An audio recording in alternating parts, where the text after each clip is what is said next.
Hi, good morning, Commissioner McAdam, Commissioner Andrion, Chair Curtis. Can I get a mic and camera check? This is Mike Curtis, and I just put a message in chat to OE. Thank you. Okay, thank you. Hi, can you see me and hear me? This is Commissioner McAdam. Oh yes, I can see you. Great. Thank you, Commissioner McAdam. Good morning. Checking video and audio. All right, perfect. Thank you, Commissioner Andrion.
Morning, Commissioner Cam. Can I get a mic and camera check?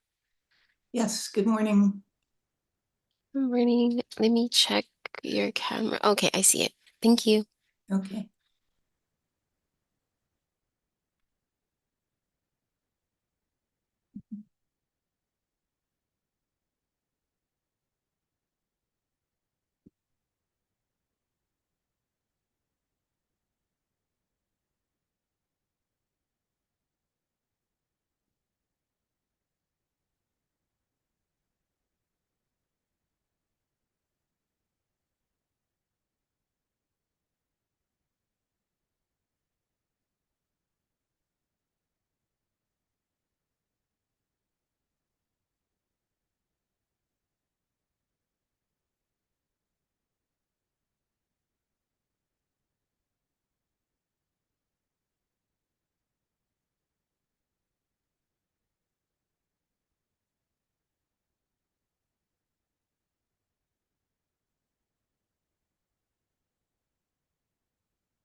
Morning, Commissioner Apana. Can I get a mic and camera check, please?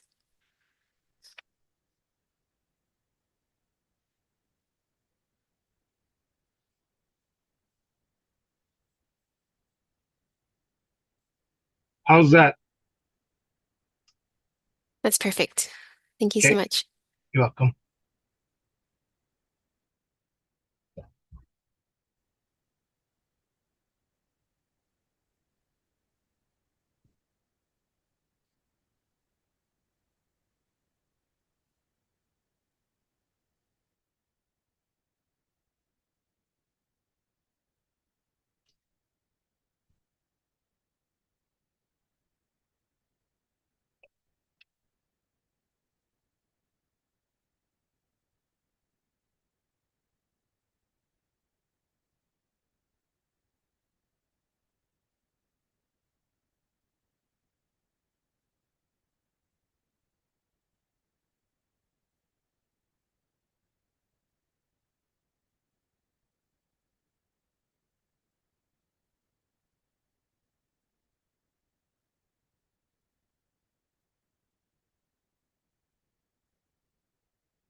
Morning, Commissioner Kushney. Can I get a mic and camera check, please?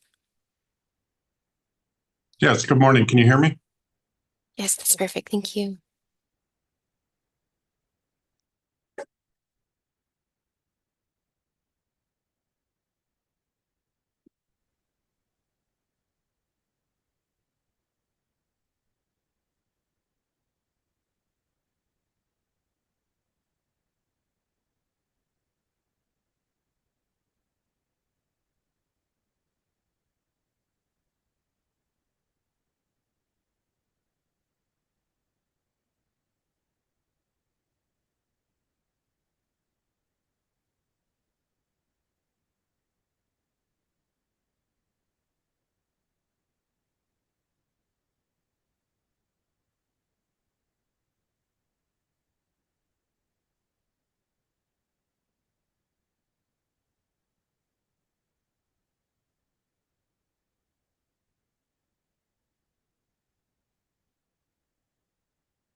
I'll call the meeting to order. I hereby call this meeting of the Election Commission to order. It's 10 a.m. on October 29th. This meeting is being conducted via video conference and telephone. I'd like to remind the commissioners to keep their cameras on during the duration of the meeting. Would ask for a roll call and determination of quorum. Okay, Commissioner Andrion, Here. Commissioner Apana, Here. Commissioner Kushney, Here. Commissioner Cam, Here, Commissioner McAdam,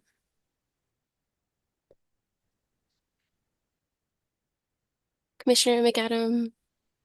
I'm here. Can you hear? Yes, I can hear you now. Thank you. Sorry, Commissioner sorry. Osterkamp,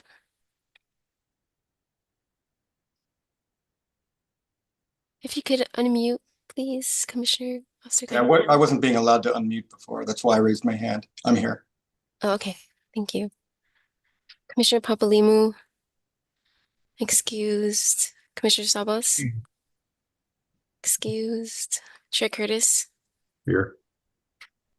Chair, there's a quorum. Thank you.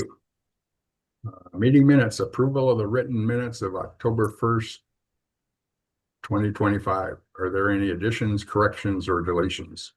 I'd like to be recognized, Chair. Yep. Before we start, I move that the Elections Commission follow the law and comply with HRS 92.9 when recording meeting minutes, including item 5, to include any other information that any member of the board requests being included or reflected in the minutes. Oh, it's Cameron. That was a motion. Is there a second? I'll second the motion. Discussion. Yes, Chair. Go We have ahead. voted several times in a row not to comply with the law. The commission has voted not to comply with the law. And I'm simply asking that we comply with the law and we add the issues that the commissioners want to be added to. And we don't have to deliberate this for 45 minutes. We just add the items and we move on. Thank you. Other discussion?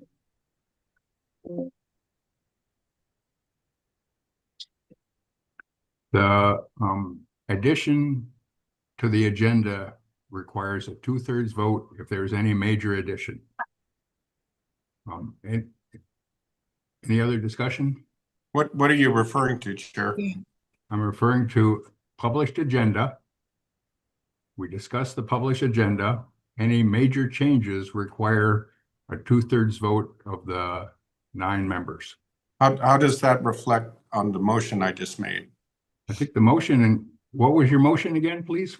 To follow the law and comply with HRS 92.9 when recording minutes. Oh, recording minutes. Okay. I got no problem with that. Any other discussion? We'll take a roll call vote on that one. Hey, Chair, before I do the roll call, for the record, Commissioner Sabas has joined the meeting. Thank you. Okay, roll call. Commissioner Andrion, Aye. Commissioner Opana. Oh, wait.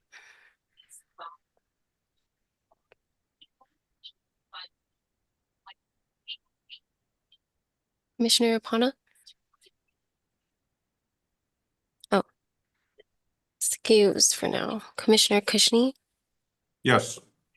Commissioner Cam, Aye. Commissioner McAdam, No. Commissioner Osterkamp, No. Commissioner Papalimu, still excused. Commissioner Sabas, No. Chair Curtis, No. the motion does not pass. Are there any additions, corrections, or deletions from the minutes of October 1st, 2025? Chair, I'd like to be recognized. Do you have any additions, corrections, or deletions from the minutes of October 1st? Yes, I do, Chair. And we just Please. voted against not following the law. So I'd like to have that for the record and make sure that's on the next meeting minutes. We just voted not to follow the law for the 3rd time. The agenda item is the approval of the minutes of October 1st. Do you have any additions, corrections, or deletions of October 1st minutes? Yes, I do. At 3:50, Commissioner Kushney made a motion to form a PIG to investigate HAVA complaints. The chair ruled the motion out of order and said it would be put on the next agenda. Second one, Kahiolani Papalimu asked that her name be removed from the PIG report. I don't know what time that was. And then I would like to see all the opinions from the Attorney General put in the minutes with reference to the law that he cited because it affects the way the commissioners vote. And the last is, well, 2 more. Mike Curtis denied hiding emails, but would not authorize unredacting them on page 24. So that's a motion to update the minutes of October 1st. Yes, and then to show responses that Scott Nago made to questions. Is there a second? Second the motion. Discussion. Yes, Chair. Go ahead. So the law plainly requires that all additions that any member want to be put on the minutes be put on the minutes. So there should be no voting on this. This should just pass. Thank you. Other discussion? There were several parts to that motion. We'll assume everybody got them. I would ask for a roll call. Mayor, I mean, not Mayor, Chair, can you repeat it? I got cut off. Okay, sorry. Could the secretary repeat Commissioner Kushney's motion? There's some background noise. Can somebody eliminate that? Motion for the election commissions follow the law and comply with HRS 929 when recording meeting minutes. Hmm. I think that was voted down. Oh, I'm sorry. Commissioner Kushney, could you repeat Yeah. your second motion? I'm so sorry. So the first motion, I don't know if Mr. Apana heard, but I made a motion to comply with the law. That was voted down. The second motion No, is but he on the floor. voted without. Could you repeat the motion that was on the floor? He voted without hearing the question, and we were voting whether or not to follow the law. and he voted. No, that against was the last one that was voted down. This one is the changes in October 1st minutes. Yes, so at 3:50, Commissioner Kushney made a motion to form a PIG to investigate HAVA violations. The chair ruled the motion out of order and said he would not put it he would put it on the next agenda. Okay. Kahialani Papalimu asked for her name to be removed from the PIG report. That has not been done yet. All opinions from the Attorney General put in the minutes with reference to the law that he cited, because he's citing laws, but he's not referencing them. So for the commissioner's sake, But rather than discussion, just make your motion. that's what I'm saying. Mike Curtis denied hiding emails, but would not authorize unredacting them on page 24. And then showed the responses that Scott Nago made to questions. That's what I like added to the agenda or the meeting minutes. And it was seconded by Andrian. Additional discussion. Would ask for a roll call. Commissioner Andrian, Aye. Commissioner Opana, No. Commissioner Kushney, Yes, Commissioner Cab, Aye. Commissioner McAdam, No. Commissioner Osterkamp, No. Commissioner Papalimu still excused, Commissioner Sabas, No. Chair Curtis. No. I would The motion entertain does a, not pass. thank you. I would entertain a motion for the approval of the written minutes of October 1st, 2025. So moved. Second. Discussion. yes, Chair. Yes, Ralph. We're repeatedly voting down following the law.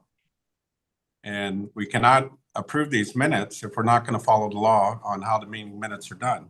And it's in chapter 92, section 9, and it tells you all about doing minutes, which includes adding anything that any commissioner wants added.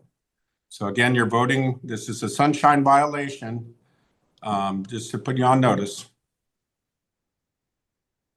Chair, Yes. Dylan. I'd like to hear from the commission, specifically those that just voted no on the amendments, what exactly was inaccurate about Ralph Kushney's amendments to the minutes. Everything he said was factual and true, and they should be a part of the public record. So I'm not sure why we voted no on amending the minutes. And as Ralph Kushney pointed out, any additions that are made by the commissioner shouldn't require a vote, should be added. So I'll be voting, I guess, not to approve the minutes because they don't have an accurate reflection, and we seem to keep going in the same cycle when it comes to simply approving our minutes here. Yes, Chair, I'd like to be recognized. Yes, Ralph. I'd like the Deputy Attorney General to tell us about Chapter 92.9, number 5, and the minutes and the requirements of the commission. And I'd like him to tell us about that right now and what the requirements are. Thank you. No. Any other discussion on the motion? I'll take a roll call, please. Chair, you won't let the Oh. Deputy Attorney General advise the commission on this important issue on having an accurate reflection of minutes? If the Attorney General deems it worthy to chime in, he'll do so. Otherwise, we'll have a roll call on the motion. Can I ask, Yeah, before we yes. do that?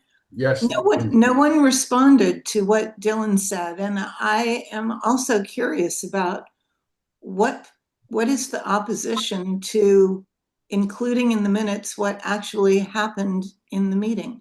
I think the minutes are generally very good, but if there's something missing and it's pointed out, why don't we just add it? I don't understand how it is that that people think it's a good idea to vote against.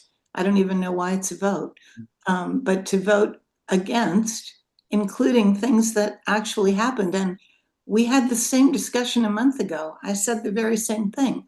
What's wrong with putting in the minutes what happened at the meeting? I'd love to hear from somebody who voted no. We didn't vote yet. Additional discussion? Mr. Chair. let me Yes, sir. Yeah, I guess what is before us is to accept the minutes of our previous meeting. And there's a motion to accept it and a second. And under discussion, if you feel something is left out, you make a motion to add it in. Mhm. If the other members agree that's what happened, then Right. it's So, in or out. so But that's Well, just what Lindsay, happened. let me Lindsay, finish. Apana. Mr. Apana has the floor. Please So the allow him the motion on the courtesy. floor, the motion on the floor is to accept the minutes as recaptured to their best ability by our staff.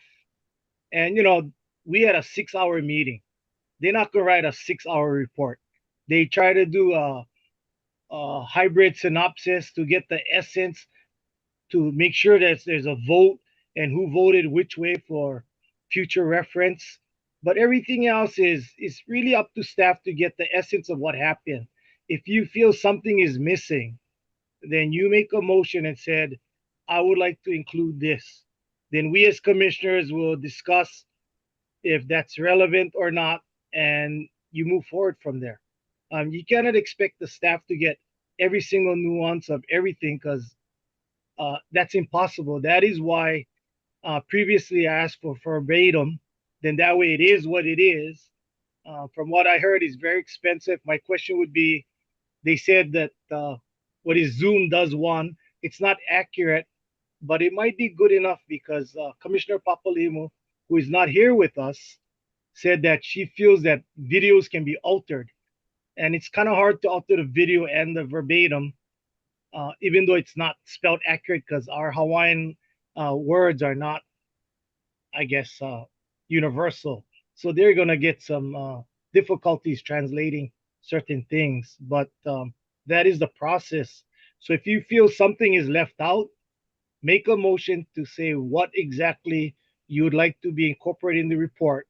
Not, I want everything incorporated in the report, because that is kind of too much. Anyway, thank you very much, Chair. Thank you. Lindsay, did you have something? yes. Mr. Apana, thank you. I understand all of that you just said. I know all that. Also, I'm please not address the chair. criticizing. Okay, I am not criticizing the staff. I have said on multiple occasions that I think they do a very fine job, but we just had a vote. I am referring to, we're about to vote on whether we approve the minutes, but several people have already voted against adding certain things to the minutes. And in the discussion mode, I was asking whether any of those people who voted against adding to the minutes cared to explain what they objected to. That was my question. Maybe I was disconnected at that time. I'm sorry. Mhm. Thank you. Yes, Chair, I'd like to speak. Yes, Ralph. I'm going to read the law. 92.9 minutes. The board shall keep written or recorded minutes of all meetings unless otherwise required by law. And then it goes down. The meeting shall include the date, time, place of the meeting, the members of the boards recorded as either present or absent, the substance of all materials proposed, discussed, or decided, and a record by individual members of the votes taken. And then number 5, any other information that any member of the board requests be included or reflected in the minutes. And that's what we're asking to have. And you guys just voted against not complying with the law. So we cannot vote to approve the minutes if you're not going to vote to comply with the law in recording the minutes. Additional discussion? Chair, I think we should allow for a revote on Commissioner Kushne's amendments to the minutes, because it's apparent that perhaps Commissioner Apana wasn't aware that that was the actual motion on the floor, was adding those things into the minutes. That would be now. I'm sorry, Chair. Thank you. Any other additional discussion on the approval of the written minutes of October 1st? Any new discussion? As for a roll call for the approval of the minutes of October 1st as circulated. Commissioner Andrian, Nay. Commissioner Apana, Aye. Commissioner Kushney, No. Commissioner Cam, Nay. Commissioner McAdam, Yes. Commissioner Osterkamp, Yes. Commissioner Papalimu excused, Commissioner Sabas, Yes. Chair Curtis. Yes. I'm here. Hey. The motion passes. Thank you. Oh, okay. I'm sorry. I would ask Scott Nago for the discussion of the Office of Elections finding at the cost and timing of verbatim minutes. Scott? Chair, can you hear me? Yes. Okay, so we did submit our October 22nd letter. We looked into the motion to research the cost and timing of verbatim minutes. We found there were two options for verbatim minutes. One was to use the Zoom transcript. I know that Commissioner Andrian said that there are other AI features out there, AI programs out there that can do transcribing. However, the AI program that we have for use on state resources does not do that. So our two options are either using Zoom, the Zoom transcript, which, as Commissioner Apana said, it's not accurate with Hawaiian names, and it also has words such as and pauses. The other option would be to actually transcribe the meaning. We looked up how long it typically would take to transcribe 1 hour of a real meeting, and we found that it can be anywhere up to 4 hours. That's about the average time. It takes 4 hours to transcribe a 1 hour meeting. Yeah. And we have our link as to where that's from, but ultimately that, depending on where we are in the election cycle, it's whether or not we have the time and the resources that to do such a thing. Questions for Scott? Question. Yes. What is the cost of a Zoom their version of the verbatim for There is no cost. It's hour? already Pardon me? already included in our subscription, so there is no additional cost. Oh, so we can just accept that and it's better than nothing for now. However, we did attach it to the letter. It is Yeah. a hundreds of page document. I mean, it is what it is because we talk so much. I mean, it's not Zoom's fault. Okay, thank you. Thank you. I have a question. Yes. Yes. Hi, just to let everybody know, I'm sorry. I apologize. My question on the Zoom thing is, last meeting, someone had mentioned that the Zoom meeting, the videotape was changed or manipulated. So does the Zoom minutes, would they be able to be manipulated also? The answer is anything can be manipulated. However, we would just download it, not Oh. make any changes. That's not a very good thing to say. Who manipulates our YouTube videos? Who has permission to do that? So the only time we do edit the YouTube videos is for obscenities or issues of doxing. And we take those out. And it was when people had done that when they came in to testify. Yes. Okay. Yeah, I like the Zoom minutes. I think the Zoom verbatim minutes would be acceptable. I mean, there is Yes. a third option, which would be to use the video as the record, as the official record, and that is permitted by HRS. That's a good idea. Yes, Mr. Osterkamp.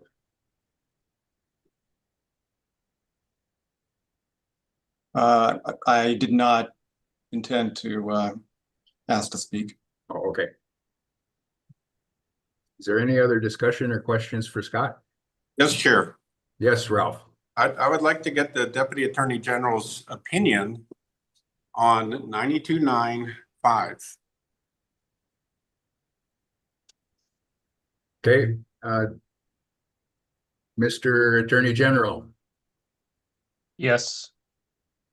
So, Mr. Kushney, what is your question about 9259? 9295 requires that any other information that any member of the board requests be included or reflected in the minutes be put in the minutes, and we just did not do that. So what's your opinion on that? So I'll just say that, I mean, you're correct in that, in reciting the law, but just like any board action, the board approves the minutes.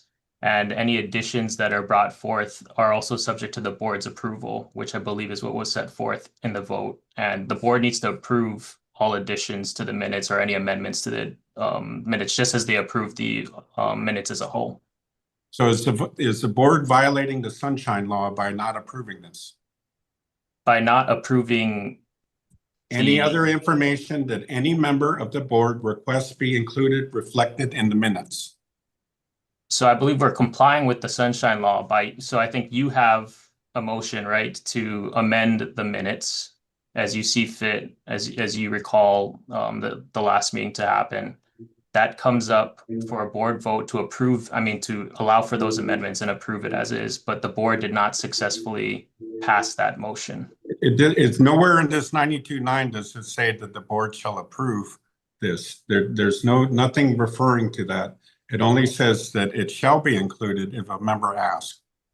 So I believe you're misquoting the law. I'm not misquoting the law. You're correct in what the law says, but just like all board actions that require approval, including approval of the minutes, it requires a majority of the board, or in this case, 5 members of the board.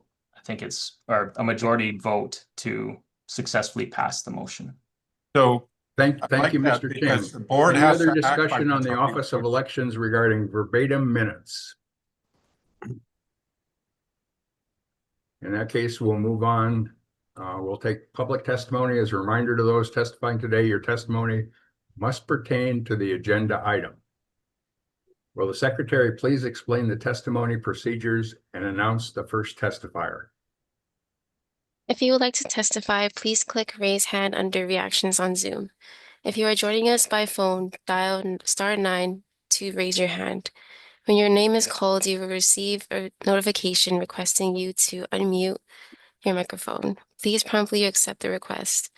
If you are experiencing technical difficulties and are unable to unmute your microphone, we will move on to the next testifier and return to you at a later time. We ask that you clearly state your first and last name at the start of your testimony so that your name is properly recorded. Lastly, to ensure that we will have sufficient time to hear all the testimony, each testifier will have 3 minutes to testify. Once your time has expired, you'll be asked to conclude your remarks. The first testifier is James Raymond, followed by Leela Bashan.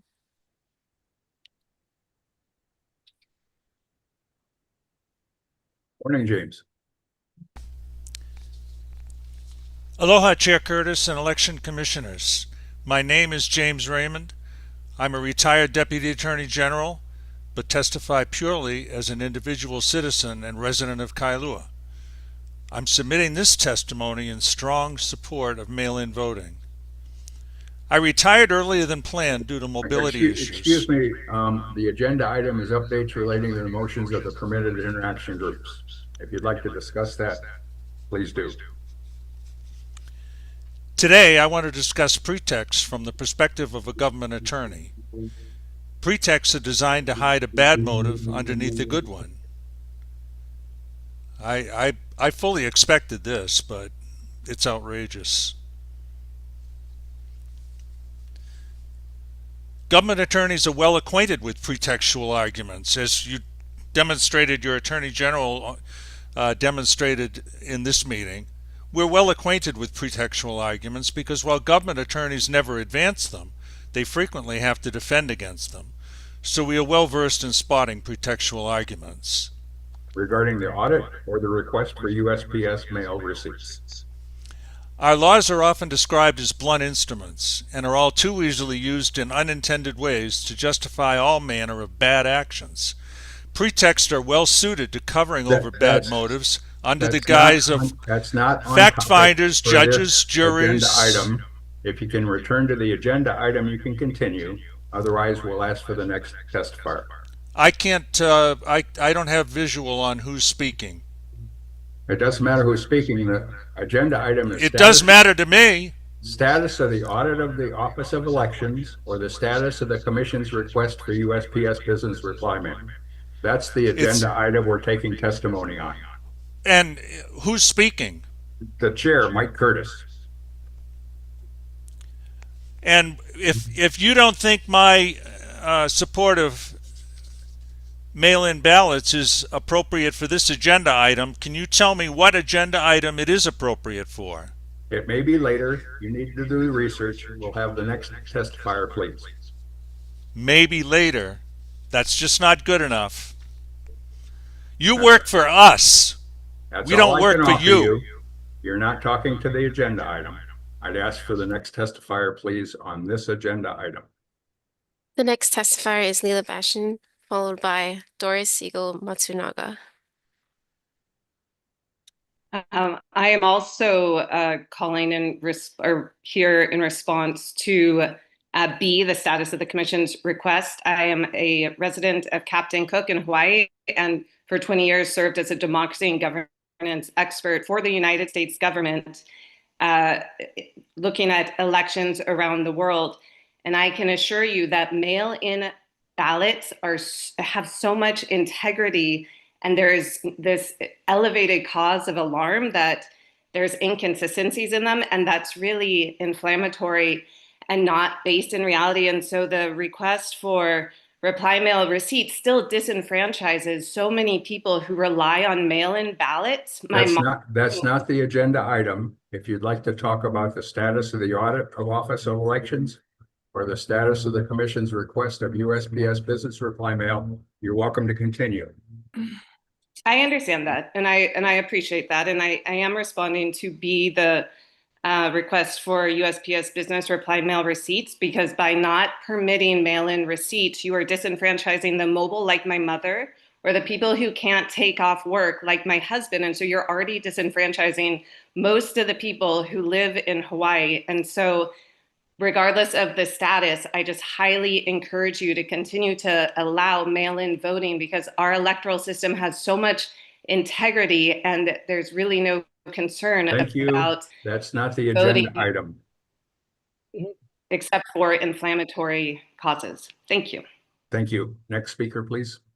The next testifier is Michael Calais, followed by Susan Trombley. Hello, hi. My name is Michael Collette. I am a resident of the Manoa Makiki area, and I was talking to agenda item B about the requirement for mail receipts, which, like others, I feel restricts the ability to conduct mail-in balloting, which I also feel is not a good thing. Mail-in balloting is fantastic, and we should be making no efforts that to do anything, initiatives that restrict the ability of citizens to cast their vote. And mail-in balloting, I can tell from personal experience, definitely made it a lot easier for me to vote and participate in the democratic process. I also think that it also reduces the overall resource burden of having to staff and resource so many polling stations as well. And again, but again, from a practical matter, it makes sense. Also from a matter of principle, anything that I believe it's the Elections Commission job to make the elections, make it as easy as possible for people to vote while guaranteeing the integrity of those votes, and lacking any evidence that mail-in balloting is somehow has less integrity than others. To me, anything that restricts the ability of voters to participate in the democratic process is suppression, and this is not democratic and not American. So again, strong support for mail-in balloting and making it as easy as possible and doing nothing to restrict it. Thank you. Thank you. Over. Next testifier.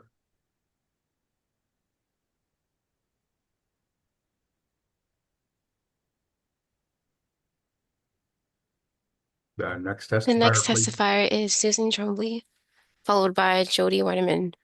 Thank you. Good morning, Commissioner Curtis and Board. My name is Susan Trombley. I would like to speak on item 4B. I was born in Okay, thank you. I was born in 1955. I have stood in lines to vote. I have voted in every single election since I was turned 18. I have stood in lines when I was younger. Then there was early voting, and I've participated in that. Then there has been mail-in voting, and I appreciate that fact as I've gotten older. There are several people in my family who have medical issues that will not allow them to stand in line. My arthritis is starting to kick up really bad, and I appreciate the fact that I'm able to mail in my vote. I would feel so upset if I was disenfranchised because I could not get a mail-in receipt or go to the post office because of my medical disability. It's not that my mind is not accurate, it's my physical ability. And so I would appreciate the fact to be able to continue to vote by mail, and so would several members of my family. Thank you. The next testifier is Jody Weideman, followed by Janet Mason. Hello, can you hear me? My name is Jody Wiedemann from Pahoa, and I am responding to agenda item 4B in support of mail-in ballots. As my husband and I are aging, we find the need for this more and more every year. And I give strong support to continue with mail-in ballots and not to mess with what's working. Thank you. Thank you. The next testifier is Janet Mason, followed by Brody Lockard. Good morning, Chair. Good morning, Ms. Mason. This letter contained an extraordinary and very troubling request. It skipped over the normal process of lawmaking, and it feels like a very hasty decision on the part of the Commission. You made it more than 3.5 hours after your last 7-hour meeting. The proposal contained in this motion is very serious and completely unacceptable to the League of Women Voters. It doesn't reflect the will of Hawaii voters. It just reflects the opinions of a few members of the Commission. Let's remember, some form of mail voting has been available in Hawaii for more than 40 years. You could vote absentee in Hawaii in 1983. This approach gained in popularity, and by 2018, before the voting by mail bill was passed, only a minority of people who voted chose to do it in person. In the 2024 general election, our most recent election, only 7% of voters chose to vote in person. Why suppress the voting of the other 483,000 people plus who chose to vote by mail? And hand counting, as also reflected in this letter, it's impossible to count 500,000 ballots accurately and efficiently by hand. It's just not possible. That's why we use scanners and software approved by the Federal Election Assistance Commission. Those precautions ensure that the count is both accurate and timely, something all the voters and the candidates deserve. Now, the League supports election oversight, but we want that oversight to come from authorized bodies like your permitted interaction groups or the upcoming audit, which you're contemplating. The oversight should be data-driven, and it should be focused on real solutions, not political distractions. Turning to item 4B in your letter, this motion asks Hawaii County to provide every post office receipt for ballots during the 2024 election. But as explained in the discussion about the Kauai permitted interaction group, these postal records have been mischaracterized. They're never meant to be audit tools. They're not official ballot counts. They weren't overseen by public election observers. We ask that you withdraw both motions, both letters. Thank you. Next testifier. The next testifier is Brody Lockard, followed by April Lee.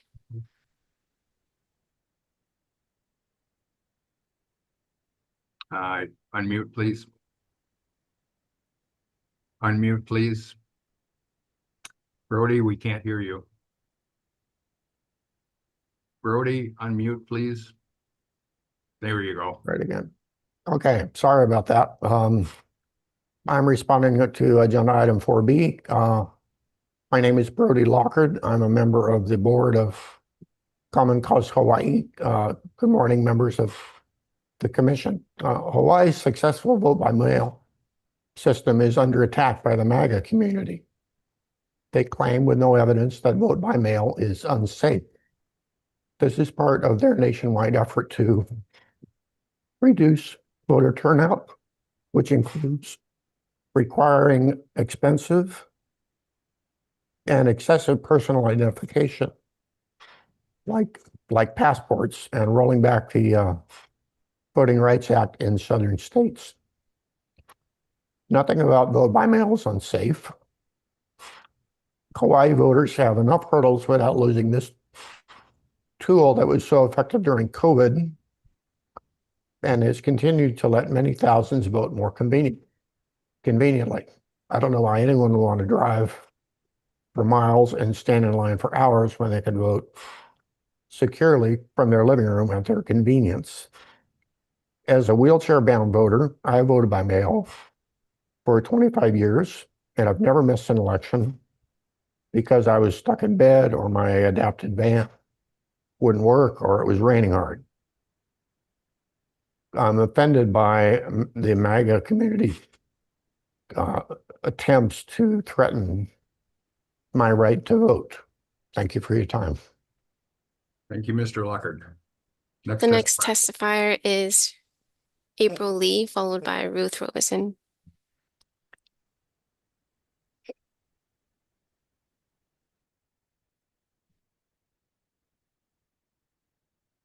There was April Lee. Or April Lee going once. Going twice. April Lee, you can unmute yourself.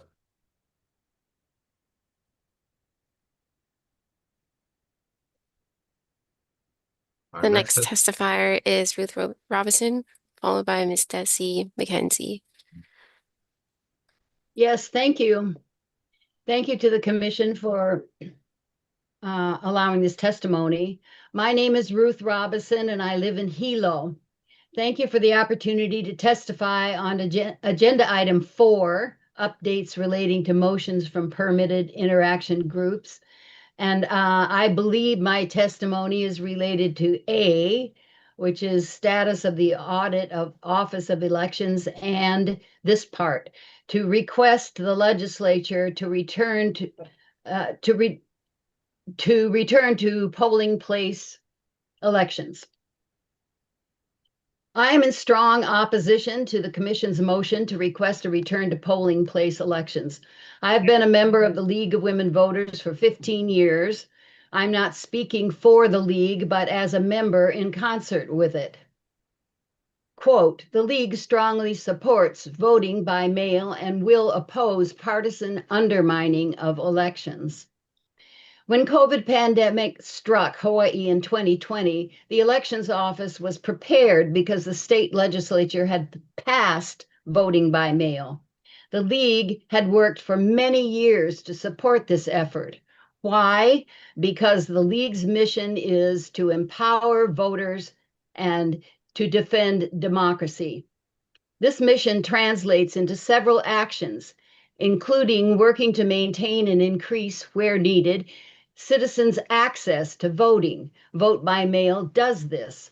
Some people argue, with consistent evidence to the contrary, that voting by mail increases voter fraud.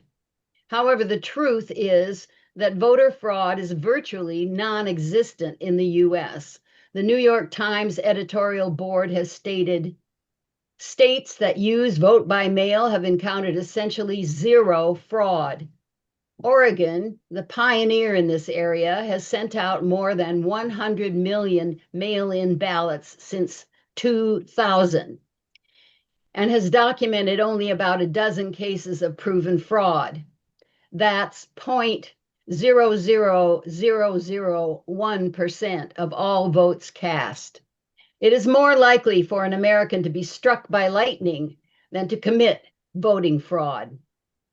If there are concerns that an eligible voter's mail ballots could be lost or uncounted, in-person polling sites still exist to provide a mechanism to correct problems, provide essential services, and ensure that every eligible voter can cast a valid ballot. I have worked in the Hawaii County Elections Office counting center during elections, opening ballot envelopes and as an official observer. I urge anyone who has doubts about the security of the voting system in Hawaii to do the same. One cannot help but be struck by the careful, redundant procedures that are in place to ensure that every vote is counted. Thank you. The elections office staff are professionals who care deeply about safeguarding our elections. Do not take voting by mail away from the citizens of Hawaii. We Thank want to you. have more eligible voters exercise their right to vote, not fewer. We Thank you. won't go back. Thank you. Welcome. The next testifier is Desi McKenzie, followed by Representative Garner Mishimizu. Aloha, Chairman. My name is Desi McKenzie. I am a senior citizen, and I apologize for the fact that there is a lot of people that do call me from the state of Hawaii. I am the Hawaii Ambassador for the National Down Syndrome Society, as well as the National Down Syndrome Congress. I've been to DC several times over the last 10 years to ensure that the rights of people with Down syndrome are actually respected here in the state of Hawaii. I'm addressing both agenda items. I am a senior citizen who has voted every single election my entire life and taught my own daughter, beautiful Aubrey McKenzie, Miss Hawaii. You can find her on Facebook, who we have actually logged many opportunities that she has had to vote by mail. And the reason why it's extremely critical for our family at this point in time is because we absolutely need to vote by mail, because my daughter's health would be adversely affected. She has something called tracheomalacia, which means that her trachea does not work well. And as a result of COVID-19 and all the other respiratory viruses that exist here in America, we have no choice but to vote by mail.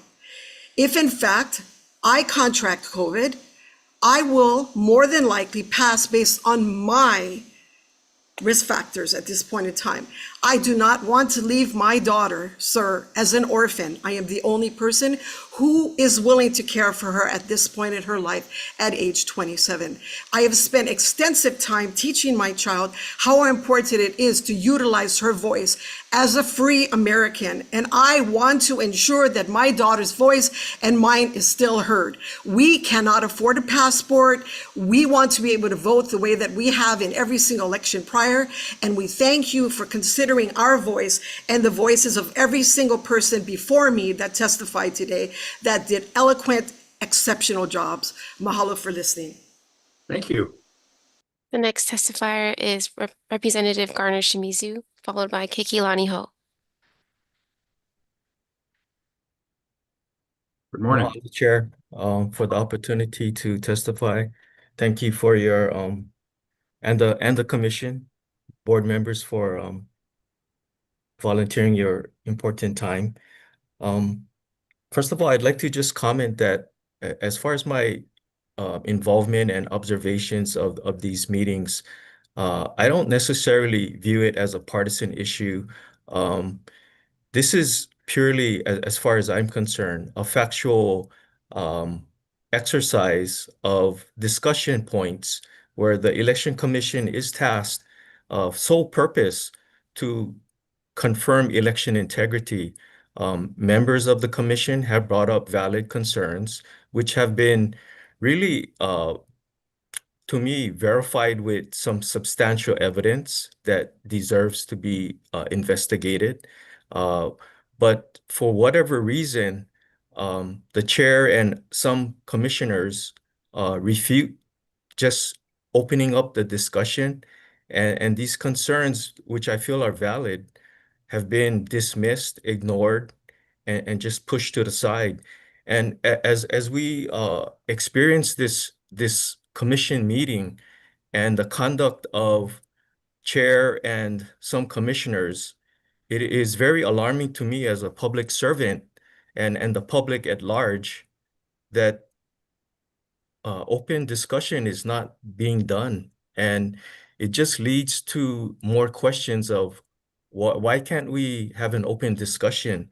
Something as simple as amending the meeting minutes for factual amendments.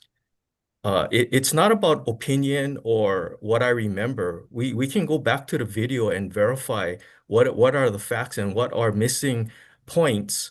And that's why it is important to go to verbatim minutes. I'm not sure if the commission even acted upon that. It was brought up. I appreciate CEO's letter that explained and followed up on the motion that was done in the last meeting to investigate AI tools for verbatim minutes. That was done. He also presented an example of the Zoom AI minutes, which again is not perfect, but it definitely is needed, because when I read, and I spent a considerable amount of time going through the written minutes, and it's summarized, of course, because that's what is humanly possible in the time that we have. But it definitely is incomplete. It sanitizes the whole discussion, and there are errors in there. So when I look at testimony, even my own testimony, or the discussion between what is flagged out for me was the discussion between Commissioners Papalimu and Osterkamp regarding their pig interaction. Representative, you're off topic and over time. Thank you. I think the topic is relevant to what we're discussing, and it's agenda item 4. Did we have public and you are out of discussion? time, sir. Did we have public discussion for item number 3? Did the commission take action upon verbatim minutes, which is very important and vital to this We discussed whole it. essence Thank of you. what we're trying to We accomplish? can come Chair? back at the end if there's more time left. Thank Chair, you, I'm giving you Representative the Shimizu. opportunity to act as a chair and not. I'm cutting you off because I'm just exceeded your asking 3 you a minutes. question, Chair, because if you are not going With to respect, act in the public's Representative interest, Shimizu, then I would as ask a for the next elected testifier. official Thank you. have to interject. The next testifier is Keikilani Ho, followed by James Gashel. Aloha, Chair and Commissioners. My name is Keikilani Ho. During the last Election Commission meeting, Commissioner Kahiolani Papalimu clearly stated she wanted her name removed from the pig report, saying she had absolutely zero input. According to her, the report was written only by Commissioners Jeffrey Osterkamp and Claire McAdams. Yet throughout the report that I read, it says we, as if all 3 members, including Commissioner Papalimu, participated. If Commissioner Papalimu truly had no involvement, then the wording is misleading and unfair to her, and it misleads the public as well. Each commissioner took an oath to be honest and transparent, and the public deserves to know who actually came to the report's conclusions. The fact that this is intentionally misleading and all commissioners took an oath, is this not considered perjury? It's also concerning that Commissioner Papalimu, who has consistently stood for accountability and transparency, appears to have been left out of the process. Meanwhile, Commissioners Osterkamp and McAdams have a record of voting against accountability for Ms. Chief Ho, Election you're Officer off Scott topic. Nalgo and the Office of Elections. Are we not talking about the pig report? The We're permitted talking interaction about, groups? We're talking about the status of the audit of Office of Elections and the status of the request for USPS reply mail as it shows. Okay, let's get to that then. So did Scott Nalgo actually request the BRM receipt records? And the PIG report, when I read the PIG report, it questioned the reliability of the USPS for ballot delivery, saying it is highly questionable whether the data can be trusted. So if that's the case, why continue supporting mail-in voting without addressing those concerns? Where did those 19,000 ballots came from? I emailed Hawaii County Clerk John Henricks requesting those records that supposedly verify those ballots received. And instead of providing them, he replied to me, call me. I don't want an excuse, and neither does anybody else. We want transparency. The people of Hawaii deserve proof that our elections are secure and trustworthy. And until those records are shared openly, the public will continue to have doubts. Transparency and accountability are not obstacles. They are the foundation of public trust. Why do they keep pushing mail-in voting when he himself on the PIG report came to a conclusion that says that the USPS ballot delivery is highly questionable? We use USPS. He said so in the conclusion. Did Scott now go even request the records from them yet, the BRM receipts? And is he going to answer us on that? We'll discuss that after public Yeah, testimony. I really hope so, because we keep going in circles and nothing ever happens in these meetings. Nothing ever happens. Thank you. The next testifier is James Gashel, followed by Public Trust. Good morning, Mr. Dashiell. Unmute. You're still muted, James. You're still muted. There you go. Okay, can you hear me now? Yes, sir. Oh, thank you very much. James Gashel here. I am Vice Chair of the Statewide Election Accessibility Needs Advisory Committee, but I'm testifying here as a individual person, and it deals with item 4. I don't know if it's A or B, but it's one of those two, having to do with the motion that was made to send a letter to the legislature asking to return to in-person voting. Now, I understand how you may have issues with whether or not this is on the agenda, but the problem is it wasn't on the agenda for the meeting it was voted on. So it was clearly handled as a sunshine law violation. There was really no public notice that the commission would be considering such a departure from our present system. So let me just say, if you want to get the public's view on whether or not we should return to in-person voting, it would be a good idea to hold a public hearing and do this out in the open rather than the way it's being done. But because we do expect transparency from this commission and certainly compliance with the Sunshine Law. Otherwise, the way this is being handled will become the issue in the legislature rather than the legitimacy of the request to return to in-person voting. And let me just finish by saying it's not the states that have mail-in voting where the allegations of voter fraud have been made across the mainland. It's the states that have in-person voting. And we ought to consider that. I don't think the solution being asked for, which is the return to in-person voting, is a solution to the problems that the pigs have identified. Mahalo for hearing my testimony. Thank you, Mr. Gashel. The next testifier is Public Trust, followed by Judge David Wiseman. Can you hear me? Yeah, please state your name. Public Trust. No, that's not a voter name. I'm the public, man. At this point, You're an individual. Please. Yeah, and I vote. Please identify yourself. Public. I changed my name to Public Trust. What's wrong with that? Mr. Medeiros. That's right. The former Mr. Medeiros. My name is Public Trust. Okay. Mr. Medeiros, go ahead. Okay. So, thank you to the first testifier. Thank you to Rep. Shimizu. Thank you to Keikilani Ho. Man, this thing is going around in circles. Listen, I'm from Hawaii County, and I've been telling you guys in all these meetings that the county jurisdiction stands above all state of Hawaii. right? The first thing Scott Nago did was what? Cry about how it's the county clerks that needs to be pointed at when he was in court. I'm telling you guys. Just put back the county, let the county be the county, the state be the state. Pretty sure most people will just vote in the county level because this circus right here, right, of people not voting, people voting against the minutes. Come on, guys. It's clear that the sunshine law is being broken by you guys' discussions outside of this meeting.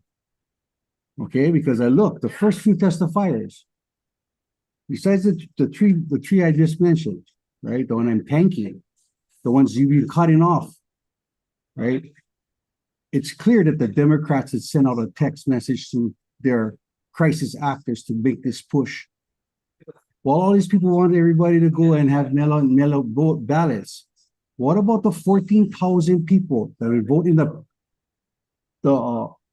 primary of the last election? The 14,000 people that got their ballots denied because of a signature problem, right? Come on, man. This is just a push to get the Democratic. These guys that all testified before me, besides the three that I mentioned, yeah, they're all Democrats making the push for you guys to push what you guys are doing. Man, everybody's watching you guys, right?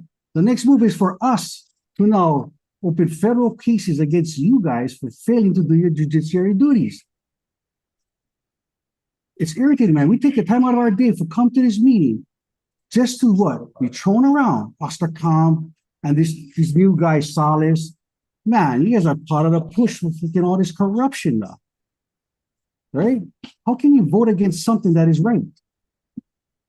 Come on, man. We're all adults. We all know what's right is right and what's wrong is wrong. What you guys are doing is wrong. You guys know that.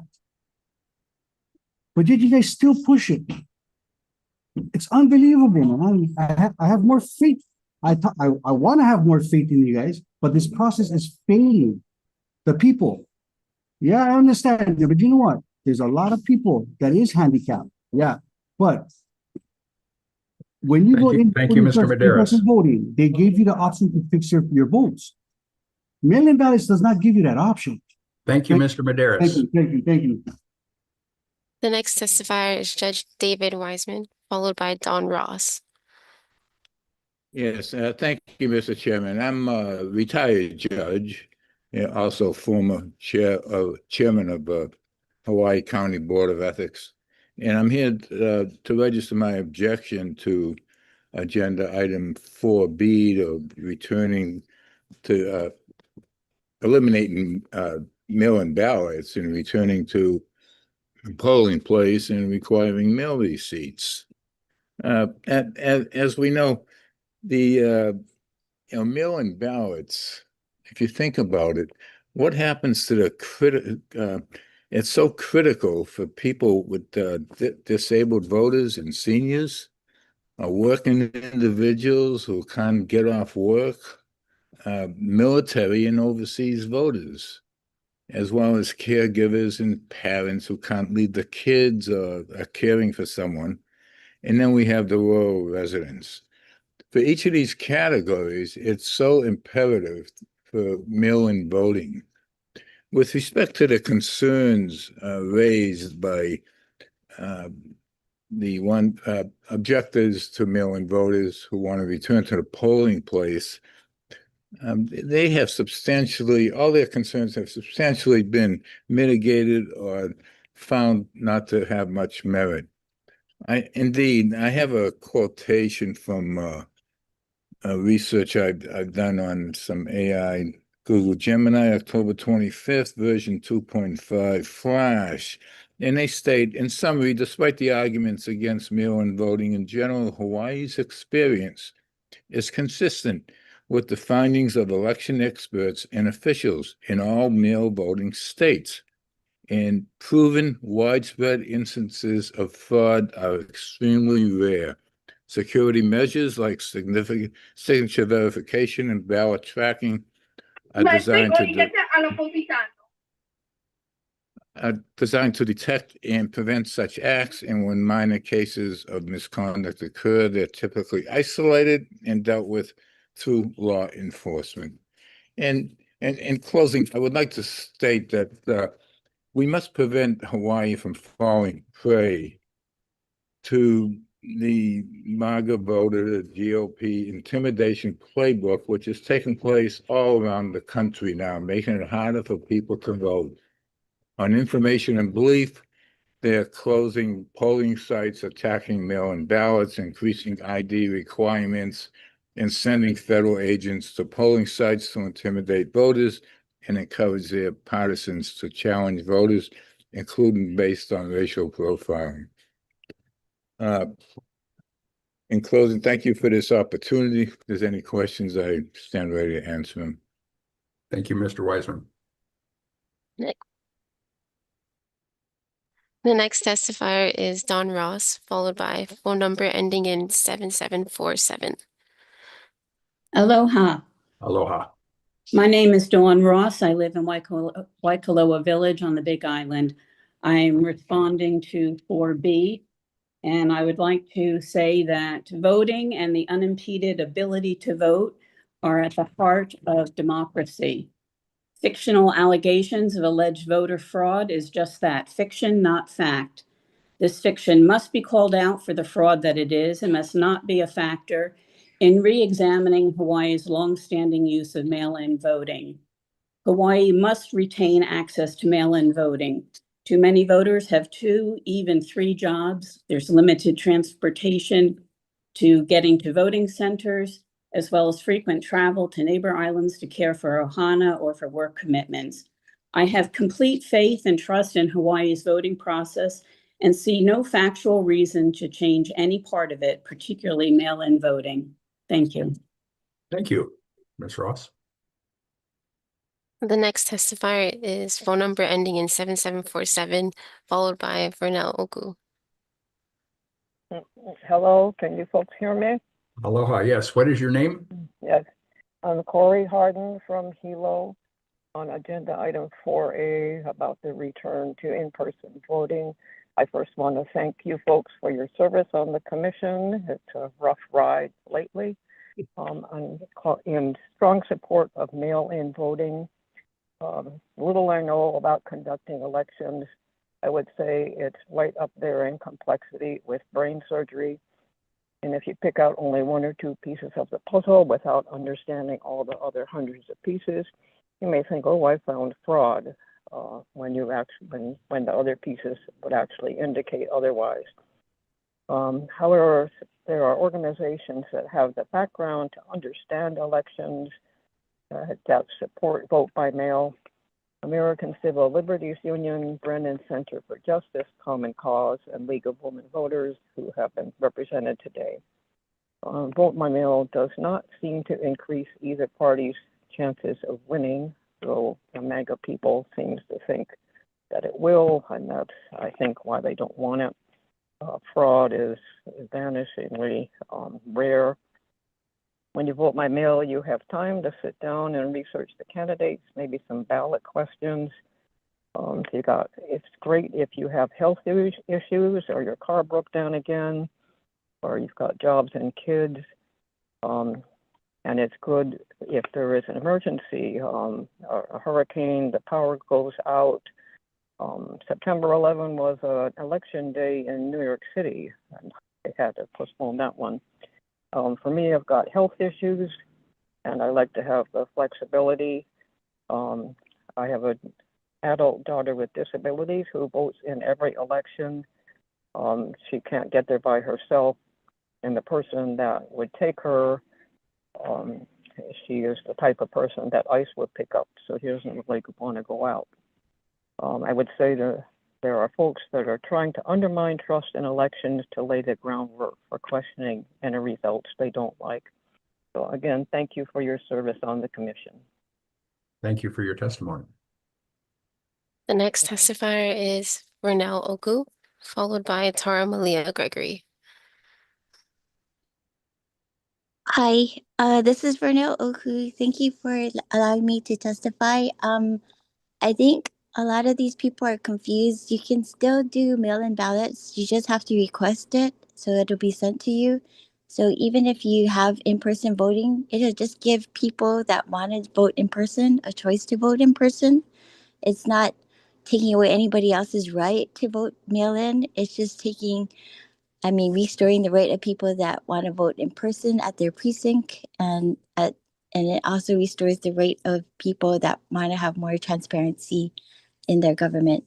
And I also wanted to testify. I also wanted to ask how to remove commissioners that will not follow the law, because I believe that you took an oath to the Constitution, and if you're not going to be following the law, you should be removed. So I hope that we can find out a way that we can remove commissioners that are not following the law. And also, I believe that it is treasonous if you are not voting for integrity in our elections and you're on the commission. So if you are voting against integrity and you're voting for your own agendas, which it seems like a lot of people are voting, I don't know why they're voting against the law, and even to me, the district attorney, I think he should be removed because he's not saying that we should follow the law, that the commissioners should follow the law, which is like that should be the first thing. I don't understand why the commissioners would not be held accountable to the law that they swore an oath to. So to me, I think those commissioners should be removed, and there should be a process for that. Thank you. Thank you. The next testifier is Tara Malia Gregory, followed by Keone Payton. Aloha, Chair Curtis and Commissioners. I'm Tara Malia Gregory. Aloha. I'm here to speak on behalf of the people of Hawaii who deserve truth, transparency, and accountability. I'll be responding to Agenda Item 4. Mahalo to Commissioner Ralph Cushney for standing for decency and order with lawful motions that continue to represent the people of Hawaii. You know, since the last meeting, 2 federal lawsuits have been filed against Chief Election Officer Scott Nago. They both cite the failure to produce verifiable records. The expectation set by this commission's October 1st motion that Mr. Nago provide complete USPS receipts from the Big Island still has not been fulfilled. Records obtained through UIPA requests show Hawaii County received 57,553 ballot envelopes, but the state certified 76,595 ballots. That leaves a 19,042 ballots that are not accounted for. So those same records confirm the county has no transfer, manifest, or chain of custody documentation because the statewide voter registration system controlled solely by Mr. Nago replaced county-level tracking. So that means the state now holds all control under no paper audit trail. So at the last federal court hearing, Mr. Nago's attorney tried to shift the blame to the counties instead of taking responsibility. But under his authority, the duty to reconcile these records rests entirely with Chief Election Officer. Passing blame is not accountability, it's avoidance. So according to the PIG report, it confirms data from the USPS and the counties were incomplete.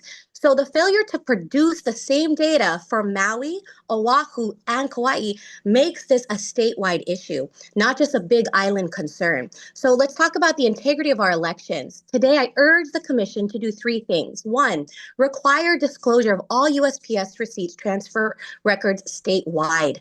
Hold the Chief Elections Officer accountable for producing them before certification, and then also support the independent audit already moved by this commission and requests of the legislature. I'm very sensitive to those giving testimony today that from their incoherent Google and AI searches personifying nonpartisan issues like this, these concerns are MAGA people talking points. It is offensive because the inconvenience, I'm sorry, it's been working for years. Your data is false data. Mail-in votes do work worldwide and in the United States historically. So I'm sorry to inform you, all the evidence presented here, your votes haven't counted from the comfort of your home. It's a false truth. They probably didn't count for the past 60 years. If this is the system that's been put in place. And I just want to be clear, these failures are not just ethical, they are statutory. Under HRS 11-155 and HAR 3-177-453, prosecutable to the full extent of the law. Mahalo for the time to speak. Thank you. The next testifier is Keone Payton, followed by Anne.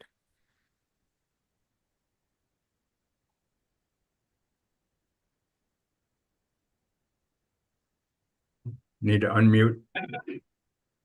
You need to unmute. Try it one more time. Oh, close.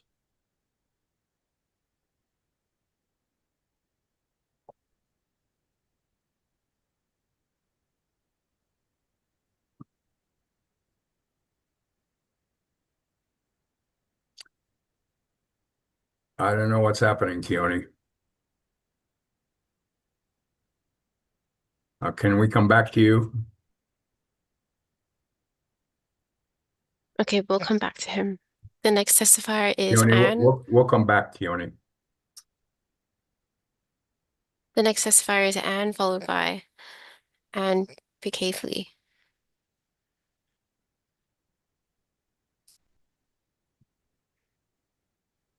Hello, Hello? this is Ann, and I am a voter who is blind, and the vote by mail process has guaranteed me both privacy and secrecy, which aren't the same thing, by the way. And the procedure that I used to vote last year in the primary and in the general election worked perfectly, not only in reviewing all candidate materials, reviewing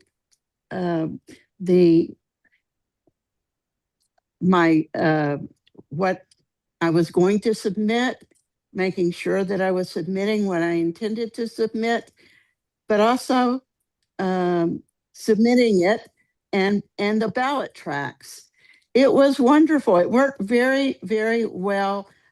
Why do some of you want to trash this? This is shameful. I'm sorry, but as a person who is blind, and I can tell you the history of voter access. In the 1990s, I was involved in lawsuits to promote access to voting by people with disabilities. I really do know these issues, and there is not voter fraud on any measurable level. Thank you. Thank you. The next testifier is Paul Bernstein, followed by Pearl Besserman.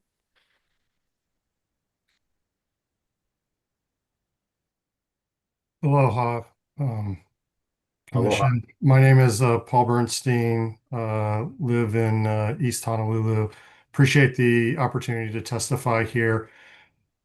Just from personal experience, I will say if the motion were to go forward, namely one-day voting, no mail-in voting, there are a number of occasions that I would have been prohibited from voting due to caring for a parent on the mainland. I've often had to fly out at times during the election or the day of the election, and it's only because of mail-in ballots or expanding from just single-day voting that I've been able to vote. So I encourage you to retain the existing voting flexibility that exists in Hawaii now. Mahalo. Thank you, Mr. Bernstein. The next testifier is Pearl Besserman, followed by Tina Marie Even.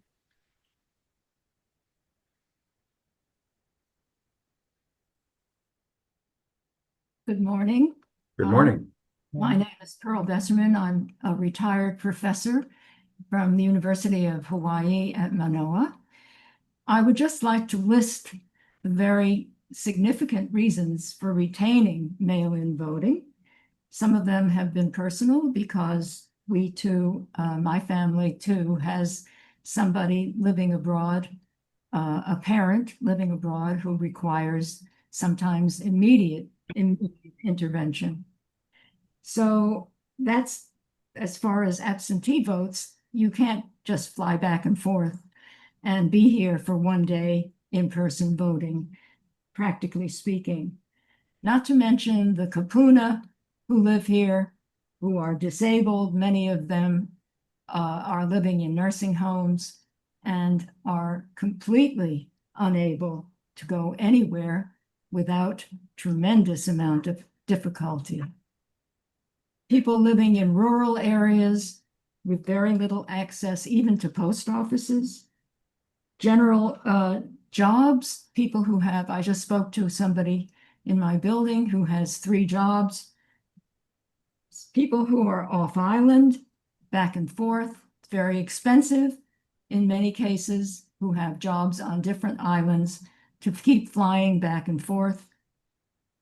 And the distance and isolation of Hawaii itself, which makes it impossible to fly back and forth from places where you have to be for work, or as Mr. Bernstein said, for caring for a parent or others.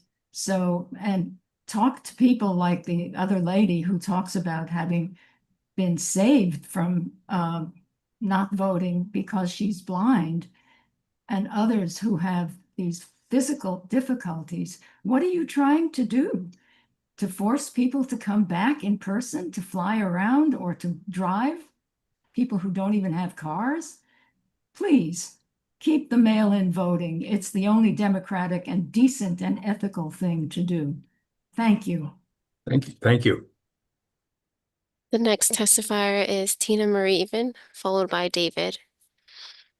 Thank you. I am responding to agenda item 4A, a request for legislator to return to polling place elections.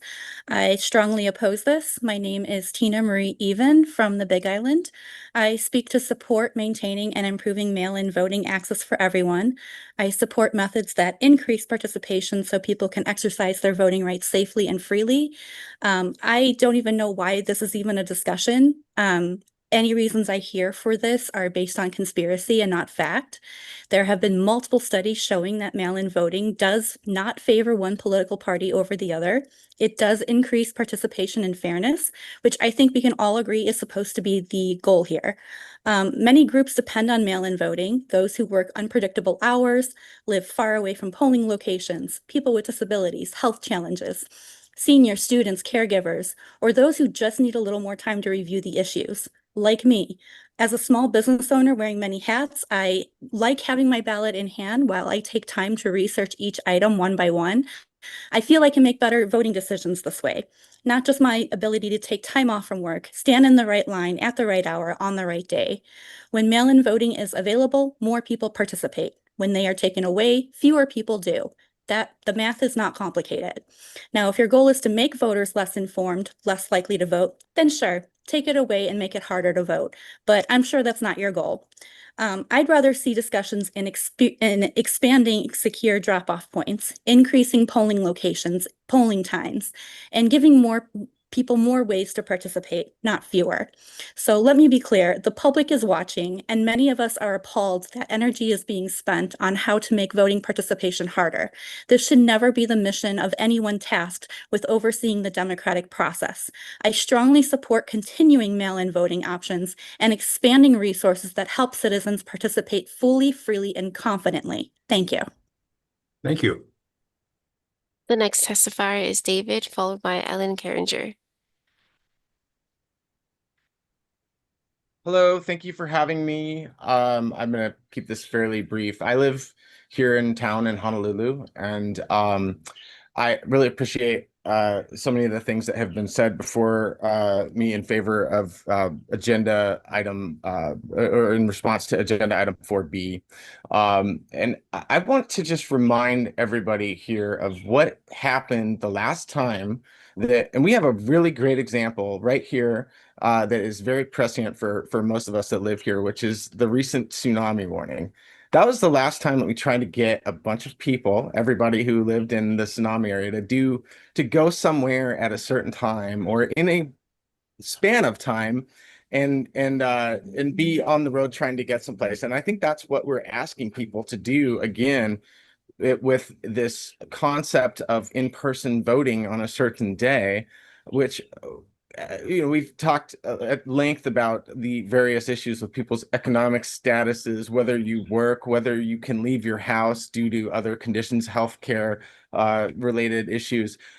However, we just saw what happens when we try to have people leave their house at the same time. And if you can imagine, I'm from Portland, Oregon, and God bless our city commission. And, as somebody mentioned earlier, the fact that we started mail-in voting there, we start a lot of things, and we also start a lot of things that don't work very well and have to be rescinded because they weren't thought through all of the way. For example, they recently legalized the use of certain drugs, and everybody moved there and started doing them, which was not really the greatest measure. And it just really wasn't, it sounded cool, but it wasn't thought through all the way. And we had to basically pay for it quite a bit there. So I live here now, and I'm watching the same sort of expediency with this kind of idea that we're going to somehow be addressing fraud that no one has evidence for by removing the ability for people to mail in ballots and have them all try to go to these polling places. And we just saw what happens when we have these traffic bottlenecks that I've watched from my house here. We all know what happened on the tsunami night, so I don't need to say too much more about that, but just want to remind everybody that we don't really have the infrastructure to make this actually viable. It should be very clear that nobody would be able to get there. So our numbers of people that actually voted would go down quite significantly. Thank you very much for your time. Thank you, David. The next testifier is Ellen Carringer, followed by Robert Justice.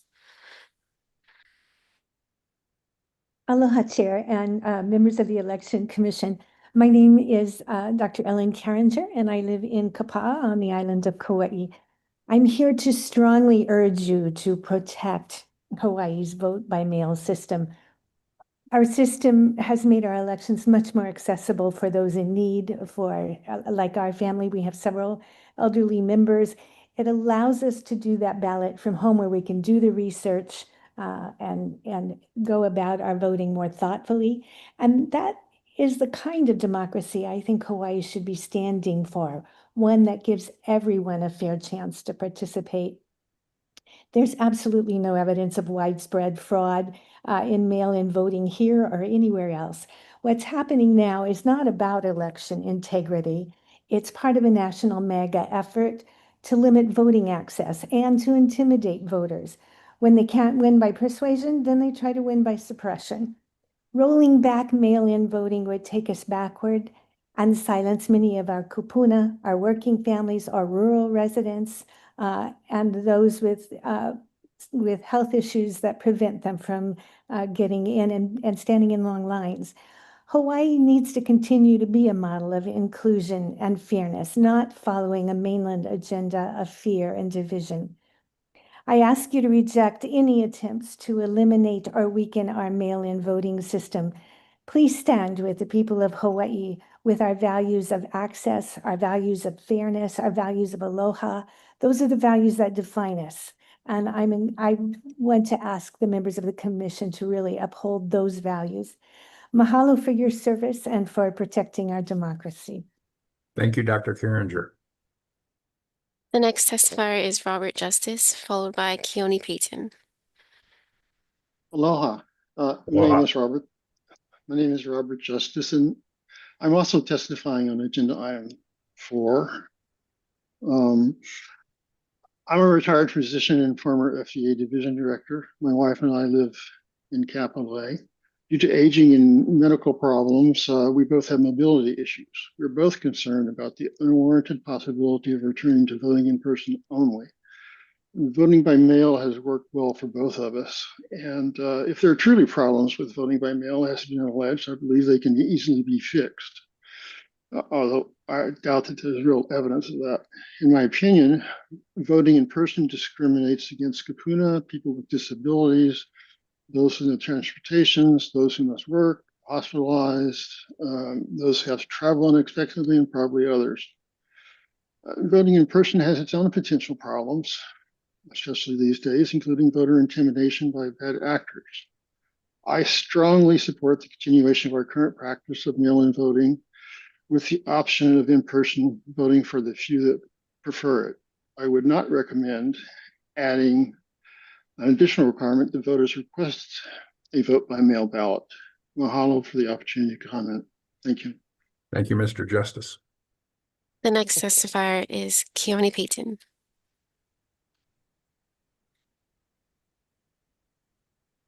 Keone. I need to unmute somehow. I don't know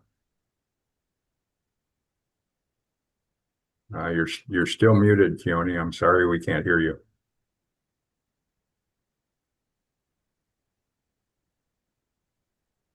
Can we come back to Keone? Can you try again one more time? Yeah. Okay, we'll come back to Keone Payton. And then, Chair, we have a few more testifiers just in person. please. The first testifier is Sue Coing, followed by Susan Young.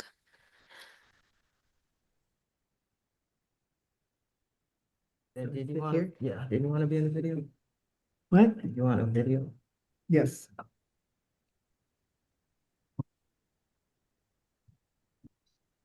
We can hear you. Okay. Thank you, Mr. Chairman. My name is Sue Cowing. I'm a retired history teacher, and I've lived my adult life in Neo Valley. Banning voting by mail here would be a giant leap backward. Before Hawaii first voted by mail in 2020, we had the worst voter turnout percentage of any state in the nation. But in 2020, 58% of registered voters voted, a sharp rise from the 38.6% in the 2016 election. Similar results have occurred in other states when they adopted this method, though our increase was the most dramatic. Compared to voting by mail from home, having to go back to in-person voting would make it more difficult for thousands in Hawaii to vote at all. And we've had a lot of testimony about the conditions that make that difficult. And where would they vote even if they could? There's been testimony about how the infrastructure is gone. We don't have polling places. We don't have people trained to run them. We don't have any of the infrastructure necessary. And if to rebuild it would be so expensive at a time when our budget is strained to buffer the loss of revenue and programs from the shutdown and from federal administration's budget cuts. So it's unnecessary and it's not practicable. So banning vote by mail would clearly discourage and decrease election participation in Hawaii. Yet just this week, our current president has attempted, he, by the way, votes by mail, has attempted by executive to decree to ban voting by mail nationwide. Fortunately for voters, our Constitution grants the power to organize and regulate elections to the states, not to the federal government. To ban voting by mail for all of us as a fix for as yet unproven irregularities would do us a serious injustice. Shouldn't a free society encourage and enable all its citizens to vote rather than create obstacles to exercising that fundamental right? Thank you. Thank you. The next testifier is Susan Young, followed by Tim Hook.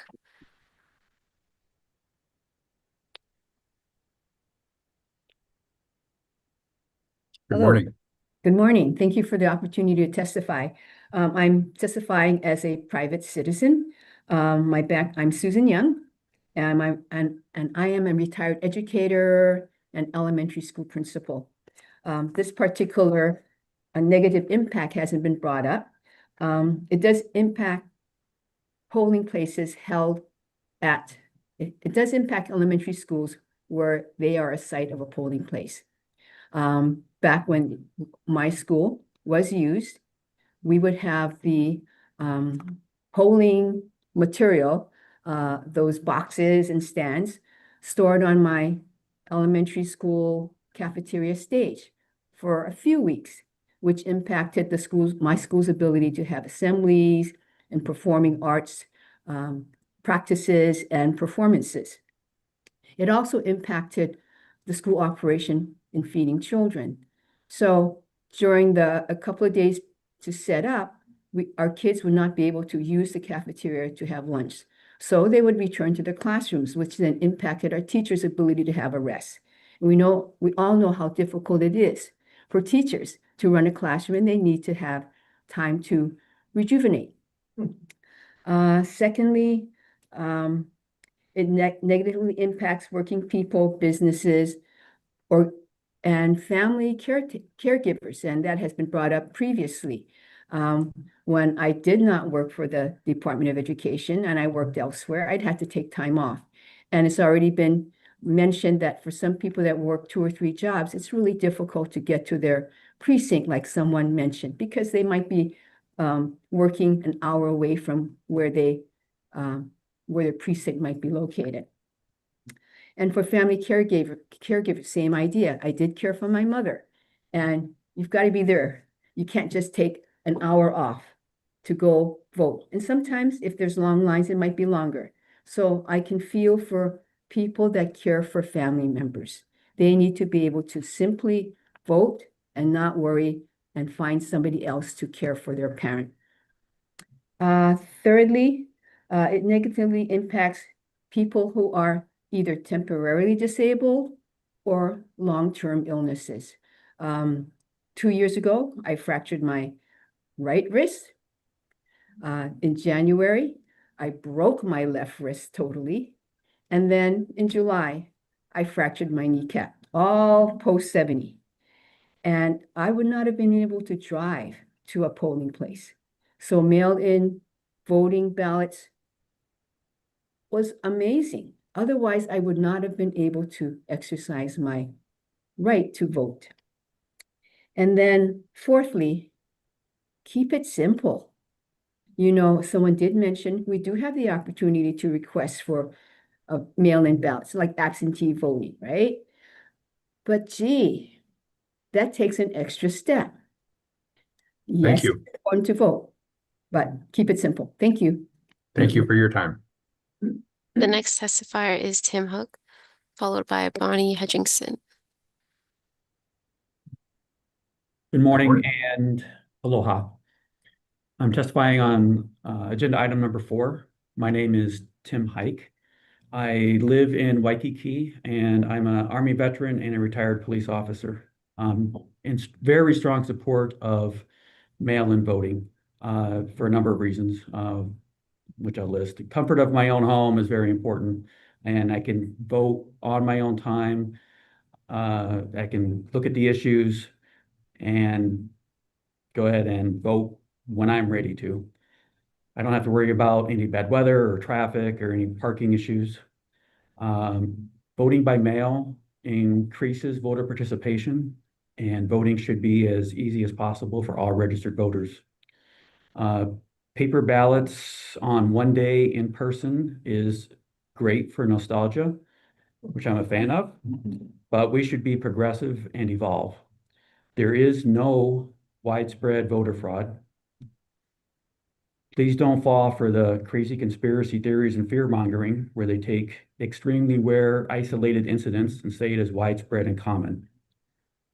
There is no form of any election that is guaranteed to be 100% absolutely perfect. One last issue with in-person voting is that it leads to the possibility of intimidation by MAGA people who want to stand around polling places with their camouflage uniforms and weapons and whatnot. This way people can be in the safety and security of their own home. Thank you. Thank you for your time. The next testifier is Bonnie Hendrickson. Aloha. Aloha. My name is Bonnie Hendrickson. I live in Kapolei, and I just want to say I'm not a paid crisis actor. I'm just an American citizen who's concerned about the way of our country right now. So many others have already given valid reasons why we need to keep mail-in voting. So I'm just simply going to say that I strongly support it, and I've done it for years, and I trust it. So please, let's make it easier on everyone to do their duty as a citizen. Mahalo. Thank you. Okay, Chair, we're going to go back to the Zoom testifiers. The first testifier is Doris Siegel Matsunaga, followed by Kyle Daniel.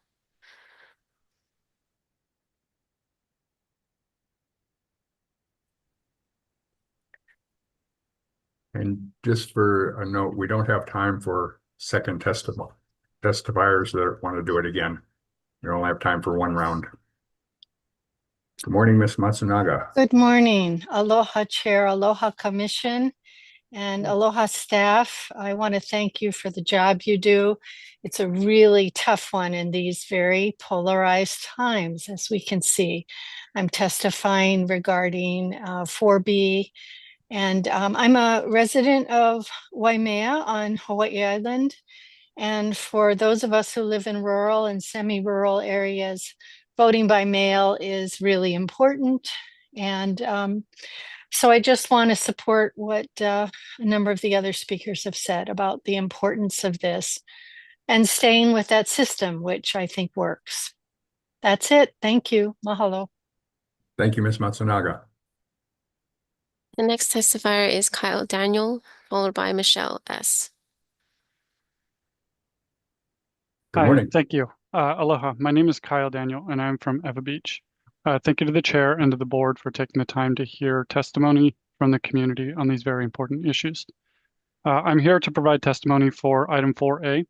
In the letter to the Senate President and the House Speaker, the letter designated that the Elections Commission pass a motion stating that the commission return to polling place elections and advise the chief election officer to return to in-person voting in the precinct, hand counting paper ballots, one-day voting, ID required, with the exceptions for absentee voting for military and special needs. Votes shall be counted where cast, then reported to the county before transferring ballots. So I'm a working professional. I support mail-in voting. The reasons that mail-in voting are essential in this day and age is that it allows the voting public to take their time to do their due diligence in properly vetting the candidates of their choice. Proper research can be done and voters can take their time in carefully selecting the candidates that represent their interests. The high cost of living here in Hawaii often requires people to work multiple jobs and can find little time to be able to get to a polling place on a single day, let alone standing in long lines. We alienate large swaths of the working population by only allowing in-person voting. I don't know how many of you live outside of downtown and work in town. Those people would be required to commute to their district precincts in order to cast their ballots. Election Day is not a state holiday in Hawaii. And even if it were a state holiday, people would still have livelihoods and could possibly need to work. We have people that work in hospitals, in the public sphere. And so they would likely not be able to get to their precincts to be able to vote. It allows people who travel inter-island daily for work and sometimes even interstate and even internationally to vote at their convenience with the best information that they are able to ascertain. I noted that I live in Eva Beach and I work in Aiea. I work in a hospital and we sometimes have patients who are in the hospital for days, weeks, and sometimes months. Mail-in voting allows these members of our community to cast their ballots and allow that their voices be heard and to participate in the democratic process. Finally, in-person voting also allows for bad actors to intimidate voters in person. I agree the commission should put in place a system by which voters individually should be able to verify that their ballots were received and counted. And as far as item 4B, there should be a chain of custody to ensure that all votes are counted. But I don't think a return to in-person only voting will make our elections somehow safer or more reliable. I request that the commission consider a motion to withdraw the request to the legislature to return to polling place only elections. Thank you for allowing me the time to testify today. Thank you, Mr. Daniel. The next testifier is Michelle S., followed by Vivian Toliner. Hi, can you hear me? Yes. Hi, my name is Michelle Stefanik and I reside in Waikoloa in Hawaii County. I'm responding to number 4, motions from permitted interaction groups. First, I have a few questions I'd like answered too. 1, if an official audit has been conducted for all counties. 2, did Scott Nago request the receipts from USPS? And 3, I would just like to know the number of participants on this Zoom call, that it be shown like it used to be shown in meetings several ago. Now on to item number V. Voting by mail is not a secure method of voting. I can verify as an official observer in the last election, proper chain of records are not kept, and official observers are not always allowed to watch the counting and processing of mail-in or drop box ballots. As an official observer in the Kona polling location on the Big Island, when ballot boxes were brought in, the votes were processed and counted in secrecy in a storage room where only 2 people were allowed to go in. One was the driver who brought the ballot boxes in, and the other was someone who worked in the polling place. Transparency is one of the most important aspects of our fair and accurate elections. In Hawaii County, there was a discrepancy of 19,000 votes in the number of votes submitted versus what was received. The fact that it has been said that USPS receipts cannot be relied upon is not reason enough to limit the number of reason enough to limit the number of mail-in voting. It's absurd that the people just accept whatever numbers are submitted without proper receipts. By going back to in-person one-day voting, in addition to moving back to opening all precinct voting locations, transparency and accuracy would be achieved, thereby increasing confidence in our voting system. Precinct voting would allow people to vote near where they live, thus spreading out the number of people at each polling location so there wouldn't be traffic and bottlenecks. The fear that people are saying that in-person voting would limit access to voting is just not true. There would be exceptions allowed for people that are medically unable to vote, disabled, out of the country, military, and so forth. In addition, the fact that people work is also not a hindrance because there is a state law, Hawaii State Law 11-95, that states that employers are required to allow people to take off work to vote in person. Bad actors are also not a good reason because bad actors are not allowed at polling location. People are not allowed to wear things that have their candidate on it. They're not allowed signs at the polling locations. So bad actors intimidating people are also not allowed. We need to go back to in-person voting with absentee for legitimate reasons. Thank you, Michelle. The next testifier is Vivian Tollner, followed by Patty Cook. Aloha, can you hear me? Yes. Hi, I'm Vivian Tollner. I live on the Big Island. I was an official observer at the Hilo location. I did ride in the van to the post office to pick up ballots, and I did watch all ballots being counted, and we went to the county building and dropped them off. Many of the things the previous testifier said, I totally disagree with, but I won't go into that at this point. I just printed out, there's a 99-page report that I just printed out the first 5 pages of it, and I agree with the Scott Nago's reply to the county commission.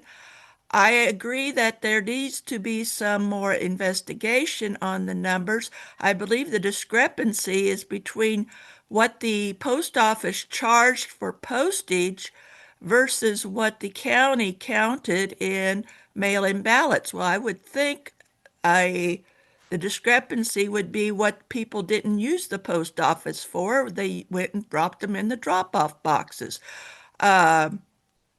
Plain and simple as that. And it would be nice to, in the future, to have a count of what was picked up at the post office and what was put in the ballot drop-off boxes.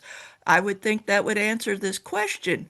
I am an accountant by trade. I am very interested in getting the numbers right. So if you want to pursue this farther, and since I do live on the Big Island, and please include me in any investigation group you have, please. Thank you for your time. I like to get numbers straight and understand the process, And let's all work together, not to hurt anyone or to have anyone lose their jobs, but to further things that maybe need to be tightened up and to secure our system. I totally want mail-in voting. I remember getting off work and going and standing in line in the weather and what have you not. Please do not jeopardize mail-in voting. It's a blessing to so many for so many reasons. Thank you for your time. Again, I volunteer my time and my expertise in accounting and and my interest in this to help answer any questions. Could you hear all of that? Yes, thank you for your testimony. Okay, please include me in any investigation, I am interested in getting the numbers right again, please. Thank you. Thank you. The next testifier is Patty Cook, followed by Maurel Hanson. Good morning. Patty Cook from Waimea on the Big Island. Thank you for the time to speak on agenda item 4B. Really supporting a lot of what's already been said. Strongly support vote by mail. Actually incredibly impressed by the number of people who are willing to make time today to speak up in favor of it. Enough said, you've heard a lot. Thank you for your time. Ahui ho. Thank you, Ms. Cook. The next testifier is Maura Hanson, followed by Adriel Lamb. Hi, aloha chair and members of the election commission. My name is Mara Hanson and I am a Hawaii voter and resident of Kapolei on Oahu. I am specifically testifying in opposition to 4A and urge the commission to rescind the request to return to in-person polling place elections in precincts. I lived in several states, including Hawaii, where I grew up.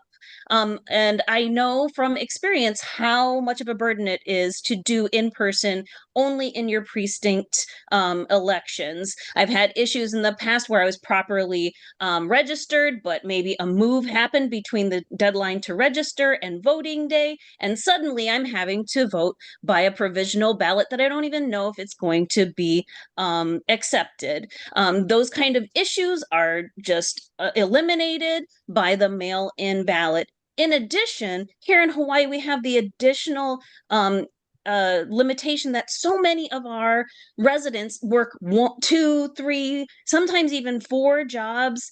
They have children to care for, kupuna to care for.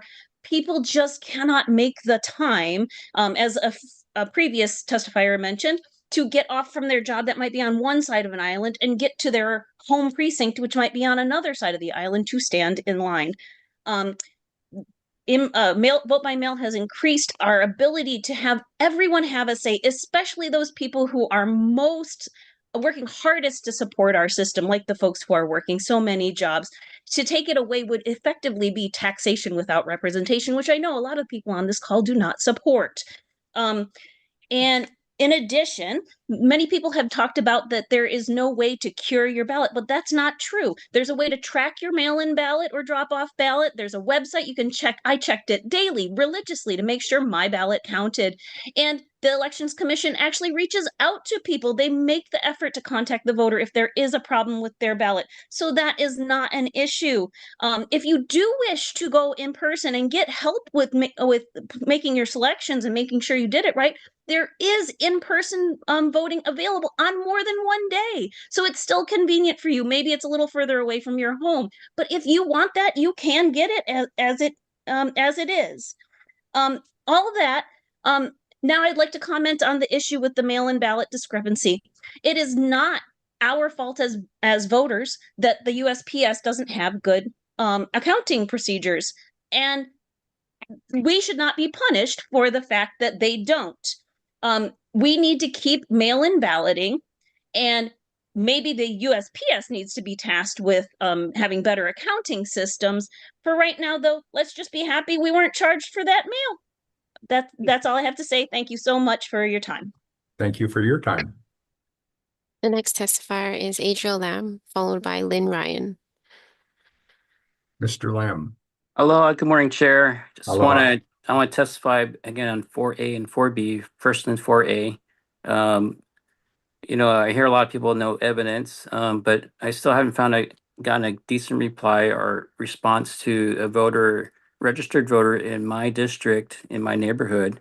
The line ID number ends with 2 Delta 6 Charlie 03 Charlie 1 Delta 4. That's a very unique number. It's never going to be replicated in our voter records. But a registered voter left that residence in 2016, and then the month after was registered to vote under the name United States Hawaii. Now I've learned that if you want to change your name officially on records, that needs to be a court order. Needs to go before a district judge to get your name changed. But United States Hawaii recorded a vote. I've testified before. United States Hawaii did not live or receive a ballot or send in a ballot from that address that is recorded at, but still is on record as sending a mail-in ballot for the 2020 general election. And interesting enough, United States Hawaii remained on the voter rolls for the next election cycle and somehow was returned to the original name in 2023 or 2024 for this next election. I believe you need a court order to change your name again, right? On our official records. Where is that documentation for this name change? And that speaks to this whole thing about mail-in ballots, is that I think mail-in ballots are being counted, but I think a lot of other ballots are being counted too that do not belong to actual people or people that actually wanted to vote. As it goes to 4B, I've known a lot of people who've told me that they did not get their ballots in the mail. Who are we disenfranchising now? That they did not get their ballots and they had to drive 50 miles to stand in a crowded line because there are not enough polling co-locations for them. This is a civil rights discrimination against those who choose to vote on the day of the election, and they're not being allowed to do that, or they're going through hurdles to be able to do that. So that's my testimony for today. I'd also like to bring up, the auditor's records. So if they want to look at the records, the cast vote records for Maui in 2022 had split the ballots into 2 files. We actually have more. We have a discrepancy of backside files and frontside files for those ballots. I haven't got an answer to that either. And there's complete mismatch, about 747 ballot files that don't match up to front or backside of that file. So we do have questions and we do have evidence here that needs to be tracked down. And when the commission does nothing about it, that raises more questions. So talking to the integrity of the election process, please have some answers, have accountability to why these records are not, have some questions about it. Thank you. Thank you, Mr. Lamb. The next testifier is Lynn Ryan, followed by Susan Strom.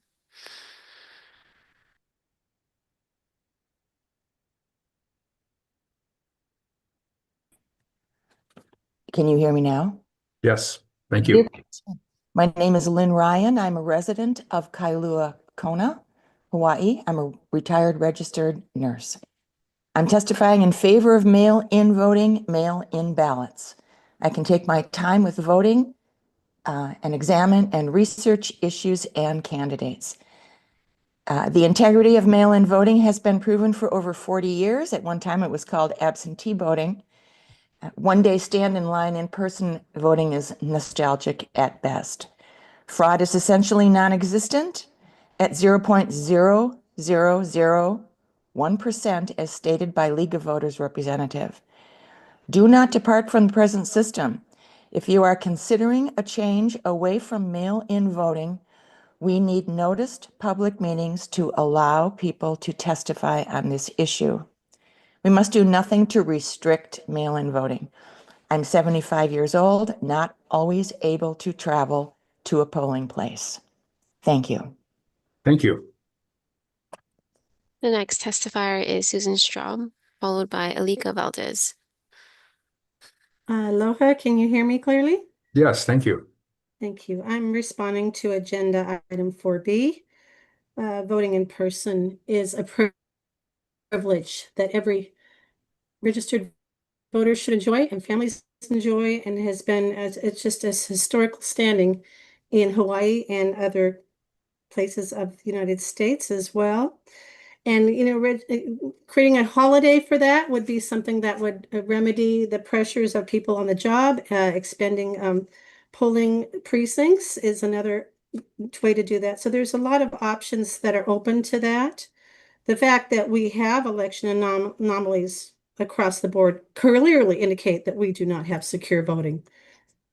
Just in Kauai County alone, at least 2 occasions, the USPS numbers do not match the numbers recorded on the county's summer chart. The county recorded after the fact 3,004 return envelopes on October 22nd, but the USPS receipt is for only 2,279. That's a difference of 725. November 5th, the county recorded 985 ballot envelopes from USPS, but the receipt was for 655, a difference of 330. These numbers can throw an election or selection. So I don't know why people are pushing so hard for, you know, standardized across the board mail-in voting. Yeah, I remember we have I'll just reiterate this, U.S. Senator Mike Lee of Utah and other senators have blasted recently the mail-in voting ballots and demanding the end of them to protect election integrity. Our president also recently posted his pledge to limit the misuse and abuse of mail-in ballots and the quote, you know, the highly inaccurate, expensive, controversial voting machines, which cost 10 times more than the accurate and sophisticated watermark paper, which is faster and leaves no doubt at the end of the evening as to who won and who lost the election, unquote. So much so that will probably be at EO forthcoming in the future. With all that we know now concerning election anomalies today, it's hard for many of us to fathom why there has been such a defense here in Hawaii in persisting to utilize these high-risk voting methods, while many other states are reporting and suing over the same anomalies. There are provisions for absentee voting for those who cannot appear in public to vote. However, in light of the difficulty receiving accurate receipts from USPS, I would say mail-in voting is anything but secure and accurate. So I don't know how people can quote that when the numbers don't lie. The COVID lockdown was also an effective tool to establish a statewide mail-in voting in order for, you know, certain agendas to anchor themselves. You know, and if people were really explicitly aware of that, we'd probably all be on the same page. So, you know, I do not stand in support of any kind of extensive mail-in voting. We do have in place, you know, the absentee voting and other provisions for people who cannot make it to the polls on a timely basis. And, you know, a lot of people can choose not to travel at that time if they're not wanting to miss an election. Thank So you. there's just, like I said, this is such an important thing. Thank you for your time. Thank you for your time. The next testifier is Alika Valdez, followed by Tamro Mackay. Hi, my name is Alika Valdez Ruiz Mora. I am a resident in Honolulu, Liliha, Nuuanu area. Please retain mail-in voting. Why? Because first of all, I heard Michelle saying that, oh, there's an excuse that, oh, we can go, I have to make an work exception that I have to go vote. No. Dick, like, if we have family matters or anything else, mail-in voting is an option. Second of all, like, transparency or no transparency, it's right in front of you, Dick. Like, you wanna eliminate mail-in voting? Trust and believe. Third of all, again, trust and believe. Transparency at its best. What goes around comes around. Retain mail-in voting. You guys are all doing a great job. Remember, trust and believe. Thank you. Thank you, Alika. The next testifier is Tamro Mackay, followed by Banner Fanin. Thank you, Commissioner and board members. I'm Tamara Mackay on behalf of the Aloha Conservative Alliance.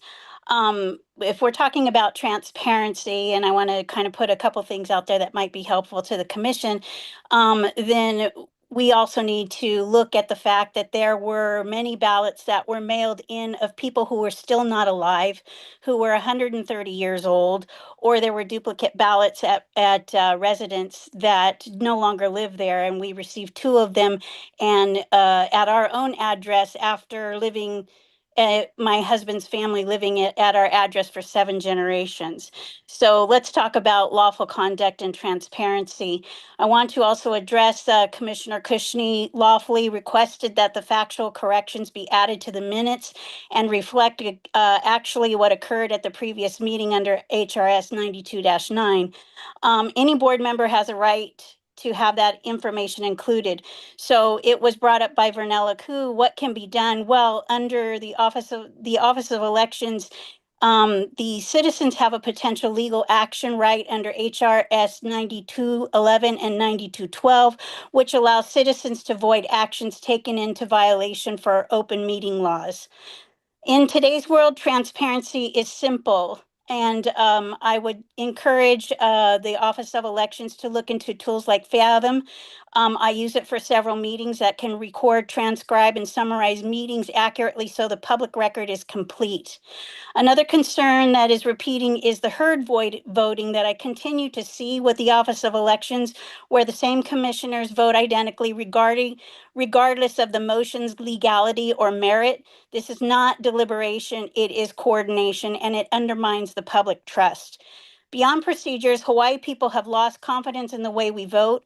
For decades, we had one-day in-person paper ballot voting elections that were conducted by hand accurately and transparently. Today, mail-in ballots stretch the process for weeks, confusing, and causes mistrust. We do have absentee voting ballots, which are important purpose for military, elderly, and disabled.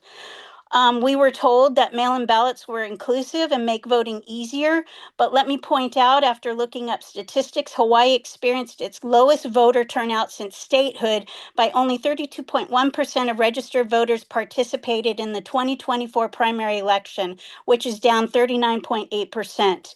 If we can show ID to travel, drive, or enter a government building, it's not burdensome to show ID to vote. Voting is a sacred right, and verifying it protects every honest voter. It's time to return to what has worked: one-day in-person paper ballot voting with verified hand counts, absentee ballots for those who need them, and full compliance with Hawaii Sunshine Law. Thank you.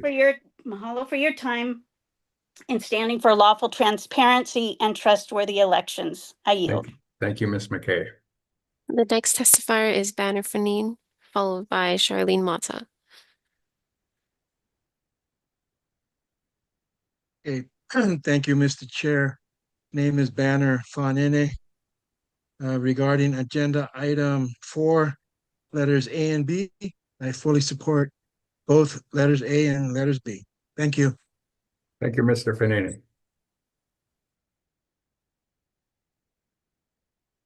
The next testifier is Charlene Mata, followed by Victor Muck. Good morning, Charlene. Aloha, everyone. Great testimony. I want to testify on 4A and 4B. The status of the audit of the Office of Elections. It seems that there's discrepancies, not only in data and people testifying, but also between the county, the state elections offices, and USPS being able to authenticate mail receipts. So I really don't know what the status of the audit is right now, but I suggest that there be an investigation and or an outside audit, because it seems this topic of discussion has gone around and around and around. And people have also testified that they have seen documentation and evidence of discrepancies. This is a good segue into 4B, where the status of Commission's request for USPS business reply mail receipts for Hawaii County's 2024 general election. I'm not quite sure if I'm missing something, because everybody used that to say that they support mail-in voting. So, and I didn't hear you, Chair Curtis, once say, you know, that is not an agenda item when they talked about mail-in voting. So I will use this few seconds to say, I don't think anyone is against mail-in voting. I think Ms. McKay just outlined it very well, where we want more integrity, we want transparency, and we want accountability in the elections process. And I don't think any of us would be on this call if we were not questioning that. And someone also asked how many folks are on this call. The call went up at one time to 218 people. So there is a big concern. So I would share this mail-in voting. Sounds like something went out, a good effort to get people to say, I want to discuss 4B and we want mail-in voting. We've always, the absentee voting was always available for people that could not vote in person. And I know somebody also talked about the infrastructure. Well, it worked. Today, we have more schools, we have more neighborhood centers. It can be done. Votes can be counted that day, and our counts could be in a day. So I just want to say we need an investigation and or audit. And Chair Mike, I'd like to know how does the mail-in voting for 4B fits into that agenda item, please? Thank you. Thank you, everyone. Ms. Mata. The next testifier is Victor Mo, followed by Lance Ryan. Aloha. Aloha. Mahalo for giving me the opportunity to testify. I just want to reiterate, because a lot of people seem to be making or getting mail-in ballots with absentee ballots confounded. They don't seem to understand that they are two separate things. So in my previous life, I spent a lot of time overseas, and I have voted by absentee ballot from Beijing, China. All right. And I'm on the move a lot, but you know, if you know you're going to be in a spot for a little while, you can get an absentee ballot sent to you. You have all the time in the world to do the research about which candidates and what you want to vote for. And then you put it in the mail and it gets counted. All this talk about same day research, voting is a privilege. All right, it's a privilege. It's not an afterthought. So do the research before you get to the polling location. It's that simple. Don't get to the polling location and start looking on your phone or whatever and trying to figure out who and what you're voting for. That is ridiculous. And actually, quite frankly, maybe you shouldn't be voting if you're going to vote like that. You can if you like. Absentee voting still exists today, even with mail-in ballots. And again, they are not the same. Absentee ballots force you to confirm your identity. As far as reopening the precincts, yeah, let's do precinct voting again. During the primaries, the precincts voting locations were open. I took Kapuna and Friends Without Cars to these polling locations personally. So stop making all these excuses. Voting is a privilege. It should be a state holiday. Make all the public transportation free. Let everybody vote. Make it a celebration. If your elementary school has to be discomforted because they're taking up space or whatever, make it an event. Learn all about voting, how privileged we are to have this voting process. I've lived in countries, I just said Beijing, China, where the voting system doesn't work. All right. All right, that's pretty much it. thank you very much. Mahalo nui for giving me the time to testify. Thank you, Aloha. Victor. Aloha. The next testifier is Lance Ryan, followed by Brendan Cabral. Hi, yeah, can you hear me? Yes. Okay, thank you. I've noticed some of the brand new testifiers who introduce themselves with some fancy authoritative titles, and I just wanted to say that the most important thing to know about me is that I've actually been a participant and an observer of the Hawaii State Elections Commission for many, many years, including way back to the previous chair, and have knowledge of the topics and the problems and the history of this commission.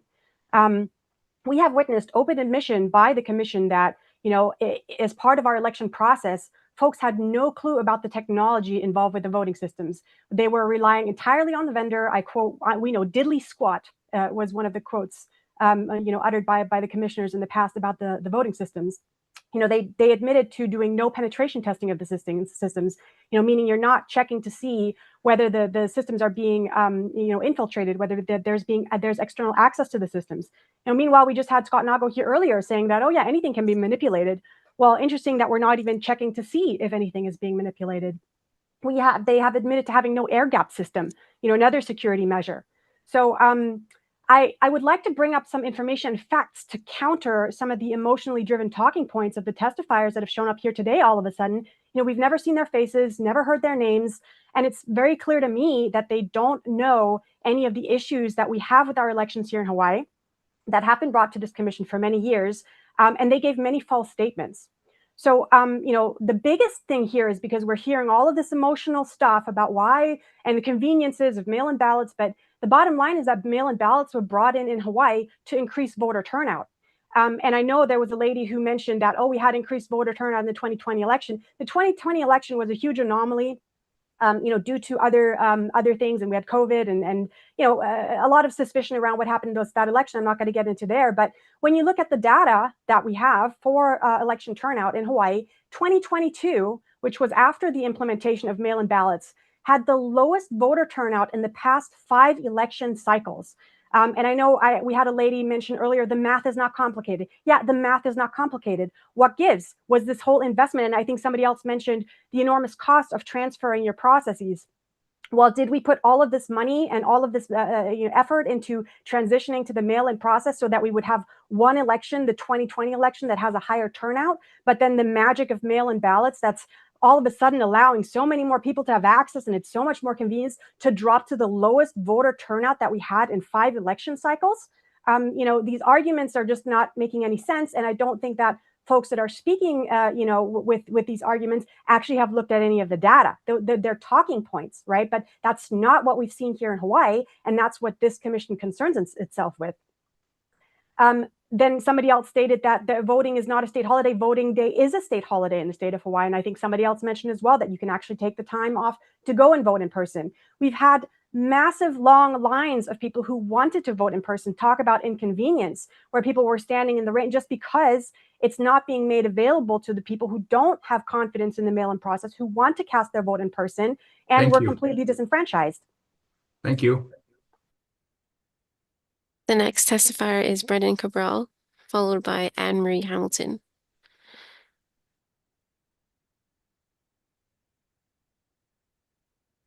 Mr. Cabral, you need to unmute.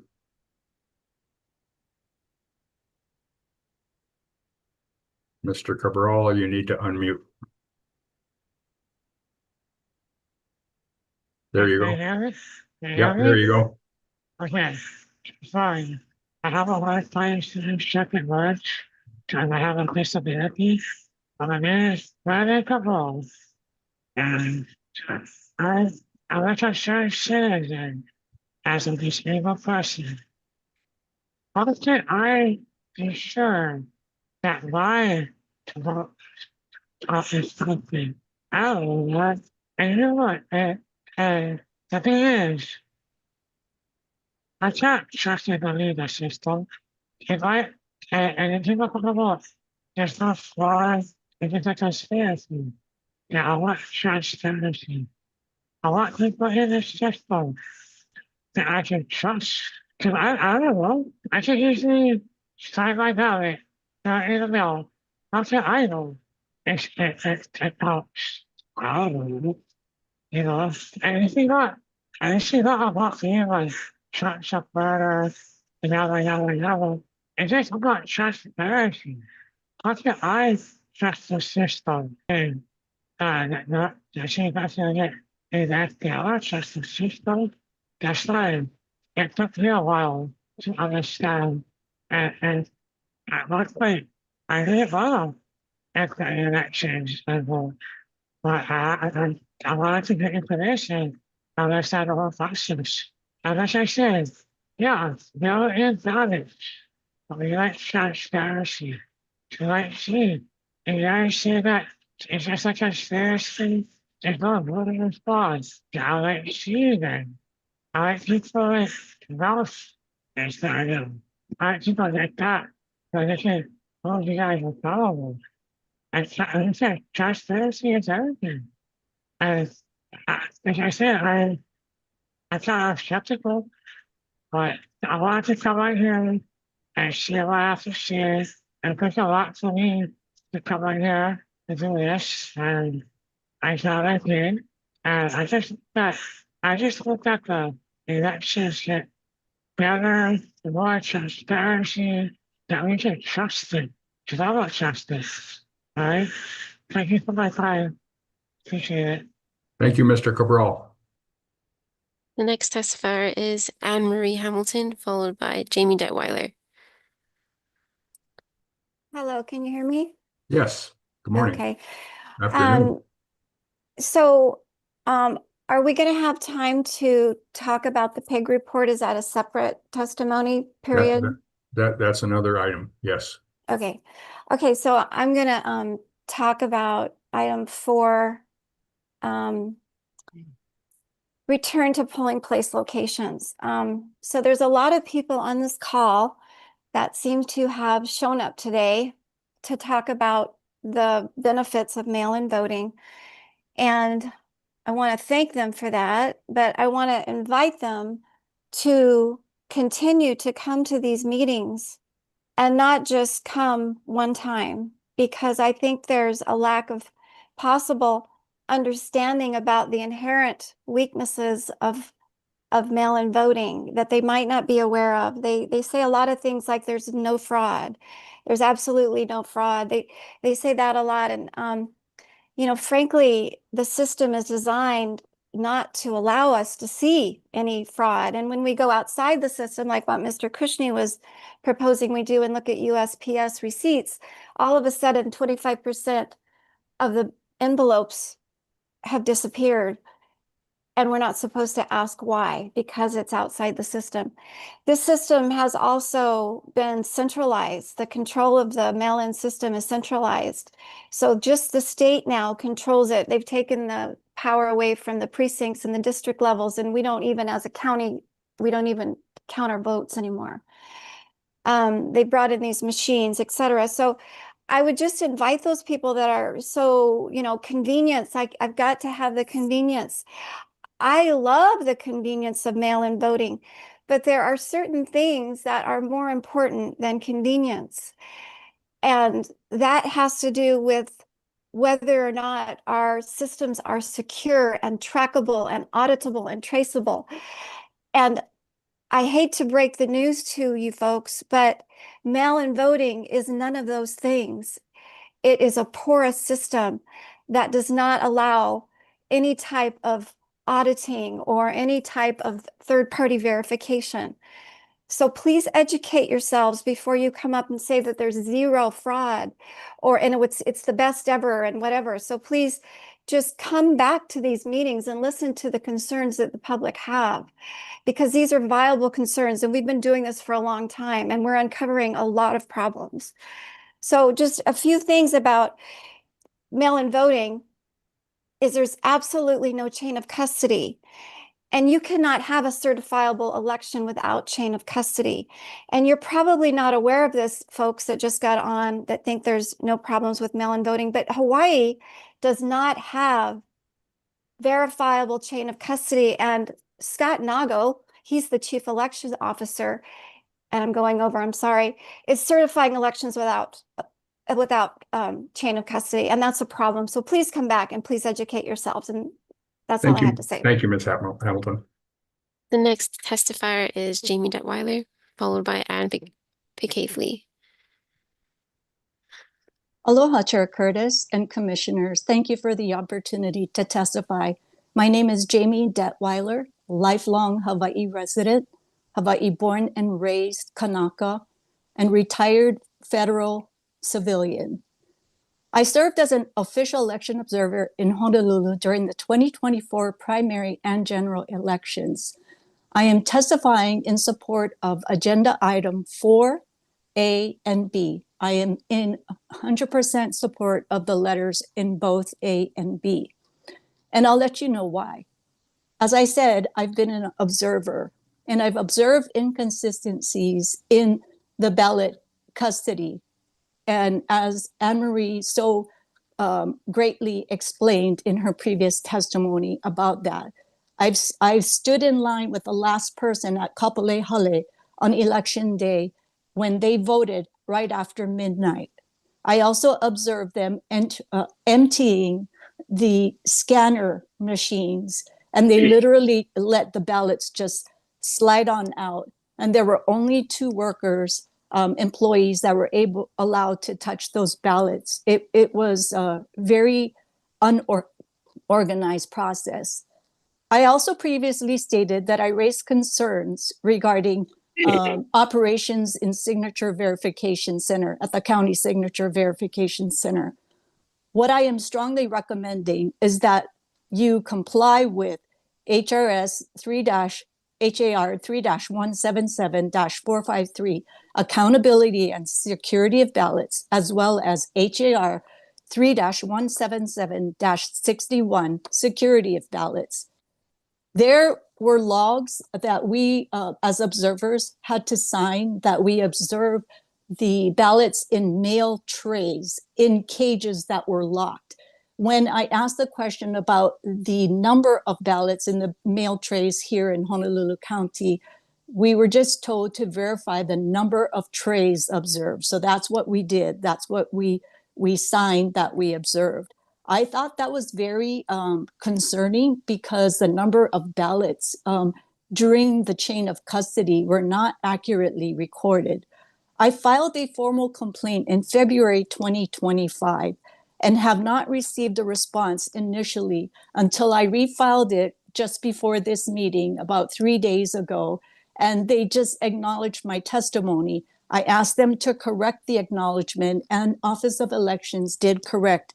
And I do have an official complaint number now, and I hope that it will be tracked and responded to. Let's return to what works. And what works is in-person voting with the option for absentee ballot voting. And that was also eloquently described by a previous testifier. He was overseas and knew that he was going to be working in another country, and he successfully requested his absentee ballot and was able to vote. Thank you, Jamie. I've been doing this for 5 years, and I just would like everybody to come back and listen to these testimonies and do your homework. Mahalo. Thank you, Jamie. The next testifier is Ann Pickathley, followed by Clayton Kubo. Aloha. My name is Ann Pickathley, and oops, I'm speaking as a private citizen. Can you hear me? Yes. Okay. Thanks, Ann. Anyway, I am in favor of mail-in voting, but this permitted interaction group investigation revealed a lot of issues, significant ones regarding integrity and transparency in the last election. Like none of the 4 county clerk offices provide a compliant chain of custody records. They didn't have a count of their ballots. And then you saw I think it was mentioned before, Hawaii County elections, they had to count 19,000 votes received by the state, more votes by the state. And then Kauai County had 661 more votes received by the state versus a county. So I totally believe that we need to audit USPS. I mean, get those records, get the count. And what the PIG group said is that these were related to mail-in ballots, including those deposit boxes people would put their mail-in votes in. I totally, like I say, I support mail-in voting. I actually like to go to the polls myself. I feel it's like really patriotic, and I feel it's safer too. But we need to have auditing, and it should come from an independent source, not within the elections office. And I believe the PIG group was bipartisan. I don't really believe that this is part of a MAGA national conspiracy to abolish mail-in voting at all, because it was a bipartisan group. And I do believe that Scott Nago has just kind of dismissed all these discrepancies. And we need to address this. That's all I have to say. So let's go for the USPS mail receipts, calling for those, and have it be an independent audit. Thank you. Thank you, Ann. The next testifier is Clayton Kubo, followed by Daniel M. Gabriel. Clayton Kubo, Waimea, Kauai. It seems like to me there's a lot of agenda item 4. Seems like to me there's a lot of backdoor kind of stuff happening here. If the numbers is correct, the discrepancies, then why not check on them? What you guys doing? You know, I was basically ready for leave this so-called commission meeting because of you guys was grumbling about that minutes. That was just blowing my mind. How can you guys vote no to something that had actually happened? Major corruption. Again, Clayton Kubo, just like the state capital, Waimea, Kauai. Aloha. Aloha. The next testifier is Daniel M. Gabriel, followed by Jennifer Hunt. Aloha, can you hear me? Yes. Chair, committee members, commission members, I am in support of item agenda 4, A and B. There is, as many of the testifiers have brought to light, there are a lot of people that do not understand that absentee ballot voting, as well as disabled absentee ballot voting, has been a thing since at least 93, as back as far as probably 1984. That is not going to be changed. Able-bodied American citizens need to be in the polling places, and they need to be coming informed, as testifier Victor has said. It's not procrastinate and go that day and research something. The candidates and the ballot measures are known 5 months, at least 5 months before election. To say that you don't have time or you're too busy is an excuse. I run 2 companies. I have 2 children. I coach T-ball. I've run for office. I'm there every single time there's an election since I was 18. So get there. That's your civic duty. The USPS is in a deficit. They have been for decades. Why are we using our tax dollars to float them? My mail carrier can barely get my mail to my mailbox. Why are they handling our votes? We're in 2025, in the age of technology.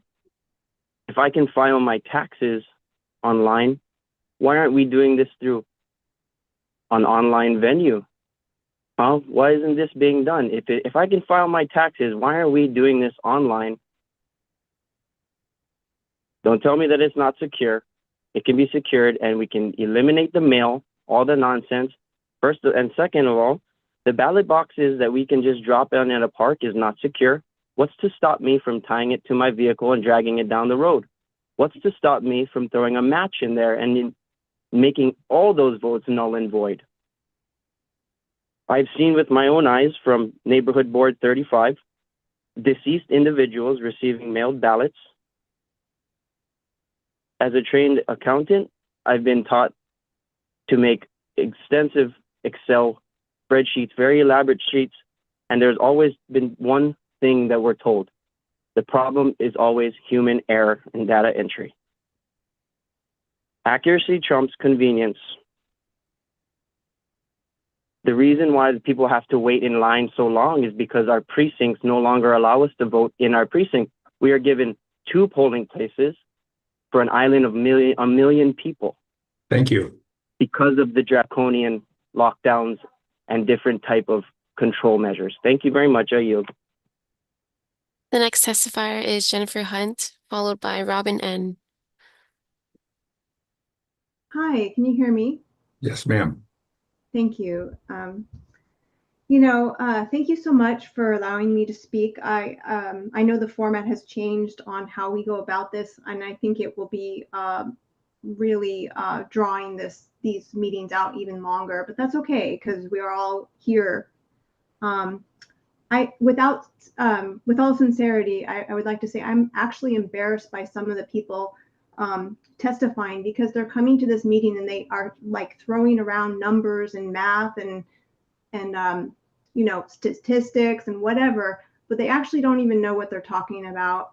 And so it's really important that people be educated on this. Now, without the emotion involved, it's really important that the people running our elections follow the laws that are put in place and their purposes for doing this. So on this agenda item, I am testifying on this with the idea that well, 2 things. First of all, again, the law. HRS Title II, Section 16.1. I have not heard anyone mention this. This is the law that basically allows the chief election officer to have voting by mail. Okay, so voting by mail says here, the chief election officer may adopt, experiment with, or abandon any voting system authorized under this chapter. Okay, the law goes on, but basically that means the legislature has given permission to the chief election officer to use this method and abandon it without the legislature doing it. And obviously this isn't working because within that, there are certain rules that have to be followed, including a chain of custody, a verifiable paper trail of each vote that's cast. And that's not happening. So people coming in here saying there's no fraud, maybe there's no fraud, but there's a lot of incompetence then. We're looking at HRS-154, that's 11-154. It basically talks about the fact that there needs to be official observers at every moment that ballots are being handled by workers, and that does not happen. The other one, HAR 3-177453, is clearly not being followed. It's not a matter of emotion. We have the ability for people to vote by mail with a ballot. I'm blanking on the name. It's where they have to request it. Ballots are sent to everyone who's on the voter rolls, but the people don't get to look at those voter rolls and verify whether or not those people actually exist. And so there's a huge problem here with the idea that the UPS, who they basically handle registered mail, they have to have a chain of custody. They know how this goes. They're not going to miss out on money. We need to have those records. Thank you. That's the only thing that we can verify that everything is on the up and up. Thank you. The next testifier is Robin N., followed by Brett Colbus. Aloha and good afternoon. My name is Robin Nagasako, and I'm born and raised in Hawaii. I live on the west side. And I am here to say that, first of all, I think that concerning number 4A, we need to have a complete and thorough investigation of the Office of Elections. And in regards to B, the fact that the USPS mail receipts, that there are discrepancies and the numbers don't add up, is of grave concern about mail-in ballots. And I'm just completely floored to hear some of these testimonies here today that are so concerned that they're going to lose their mail-in ballots. I would like to see preferably where we can vote in our precinct on voter day. And yeah, we can make it a celebration, like somebody said, and have it a holiday where we could go back to the way we used to do it before, where we would vote in our precincts, schools were closed, it was a holiday, and people had 2 hours off to go and to vote. And we're not eliminating the absentee vote. They would still have the option to do so. And but just as Tamara McKay shared, our last voting, our registration here in Hawaii was at an all-time low. So we cannot say that mail-in ballots are actually helping that. And there is definitely discrepancies with the mail-in ballots, and there's always room, there's so much room for error. And so I would like to go back to the way it was before and give people like me the opportunity to vote in my precinct. Come in person. Yes, it's inconvenient, but it is our privilege and an opportunity to take time out of our day, and we make time for what's important, and to go back to in person with absentee ballots as well. And so thank you for your time. And yeah, one doesn't cancel out the other. We can do both. And so have a good day, and thank you for hearing my testimony. Thank you for your time. The next testifier is Brett Colbus, followed by Thorne Silverberg.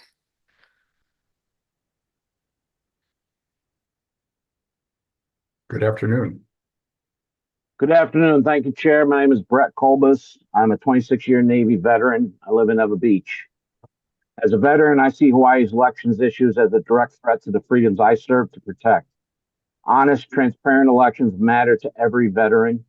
And right now, too many reports of ballot mishandling, poor chain of custody, and election officials refusing accountability have undermined confidence in the system. This is why I strongly support returning to in-person voting in Hawaii. In-person voting ensures strict chain of custody, real-time witness of ballot counting, and fewer opportunities for fraud or technical failures. Veterans and all citizens deserve to see their votes securely cast and counted on election day. No loss, not lost in a confusing, opaque process. Hawaii must act now. Restore in-person voting, conduct real audits, and ensure election officials are held to the highest standards. My service was for a free and fair democracy. Let's make sure every vote in person is counted and trusted. Mahalo. Thank you, Mr. Colbus. The next testifier is Thorne Silverberg, followed by Donald Sakamoto.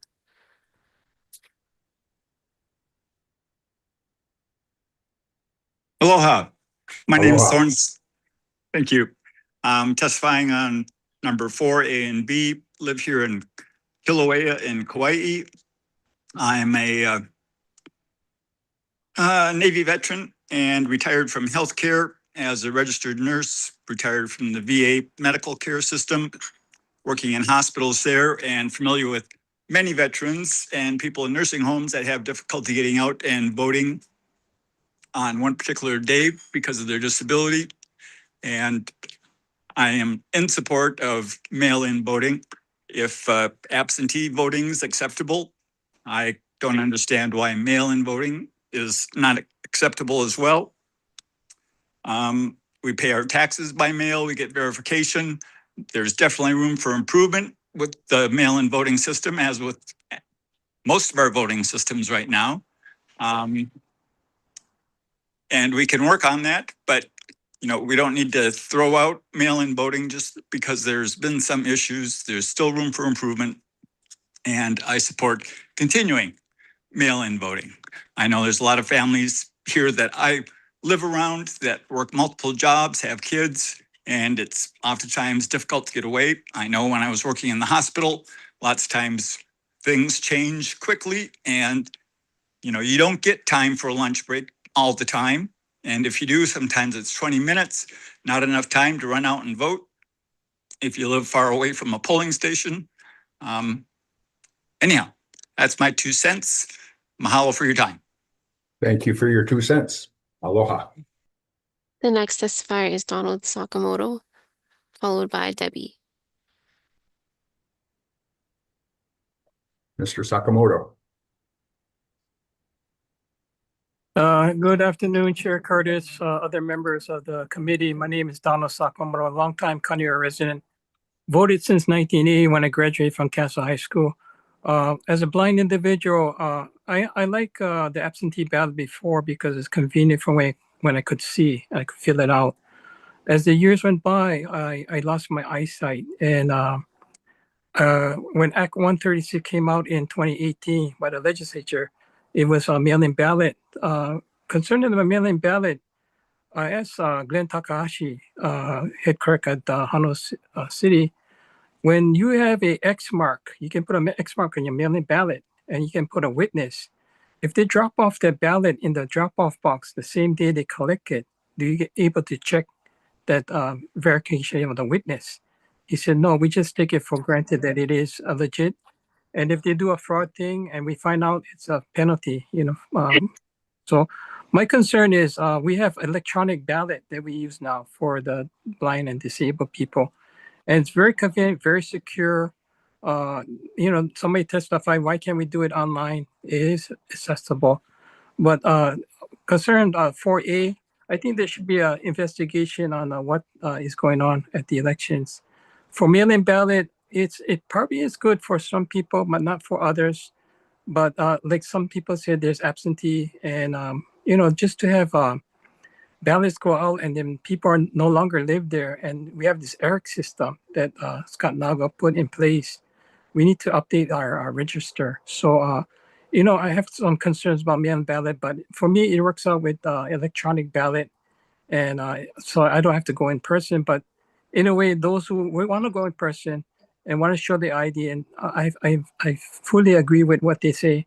I've been to these meetings since folks started, and I listen to everybody. So I'm very much neutral, but I just want to express myself for my side, as well as those who oppose me about it. So thank you for allowing me to speak. Thank you. Thank you, Mr. Sakamoto. The next testifier is Debbie, followed by Keone Payton.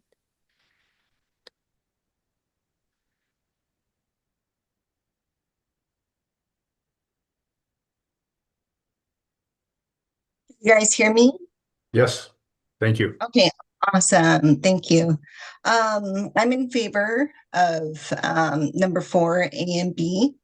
And this is just to kind of help others that I've heard testify in regards to, the mail-in ballot, because I do believe the right to be able to go in and vote, that we should go back to the old way because it was more accountable than the mail-in ballot way.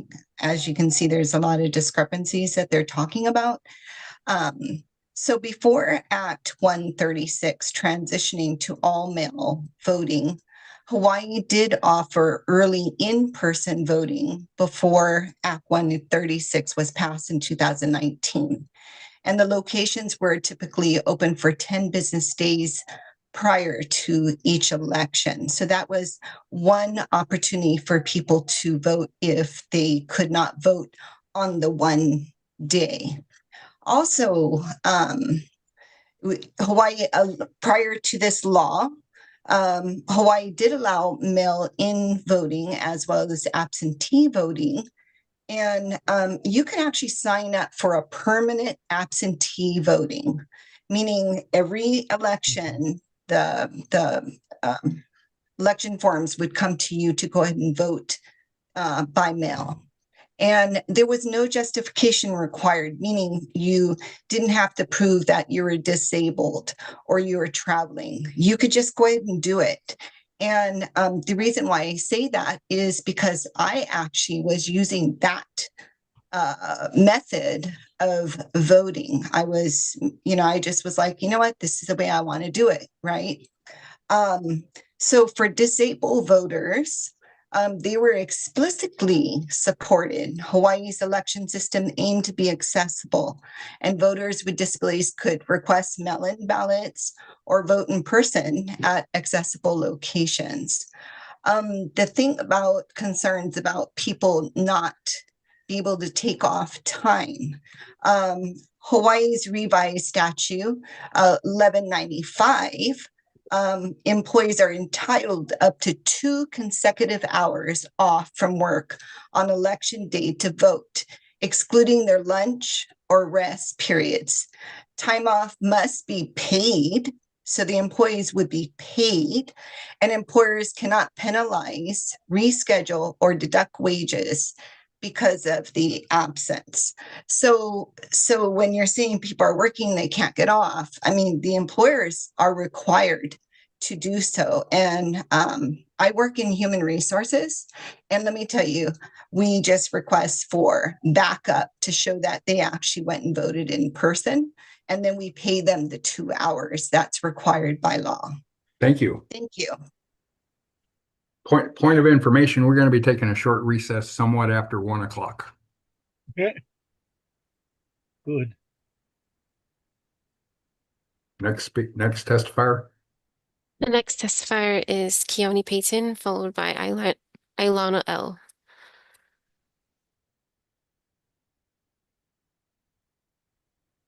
Keone, let's try again.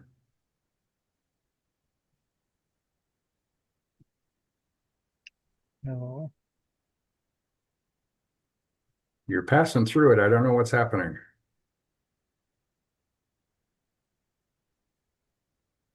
Maybe hold the unmute button down.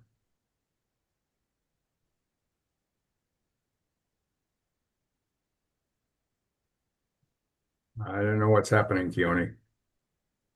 Do we have the next testifier, please? Sorry. The next testifier is Ilana L., followed by Margie Merriman.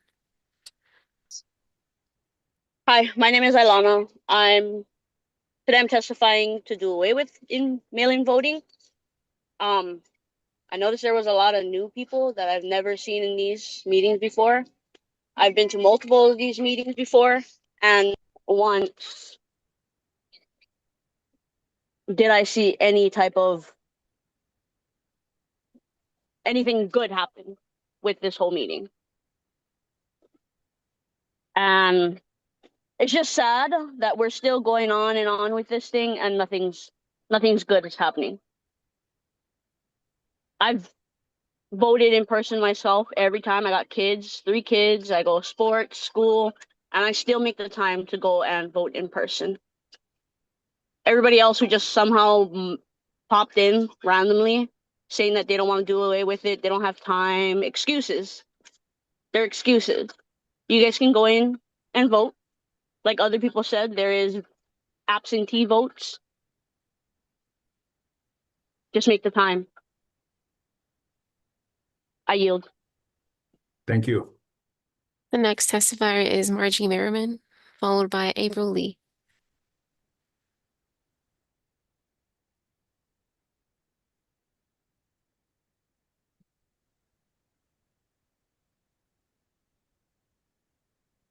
Merriman.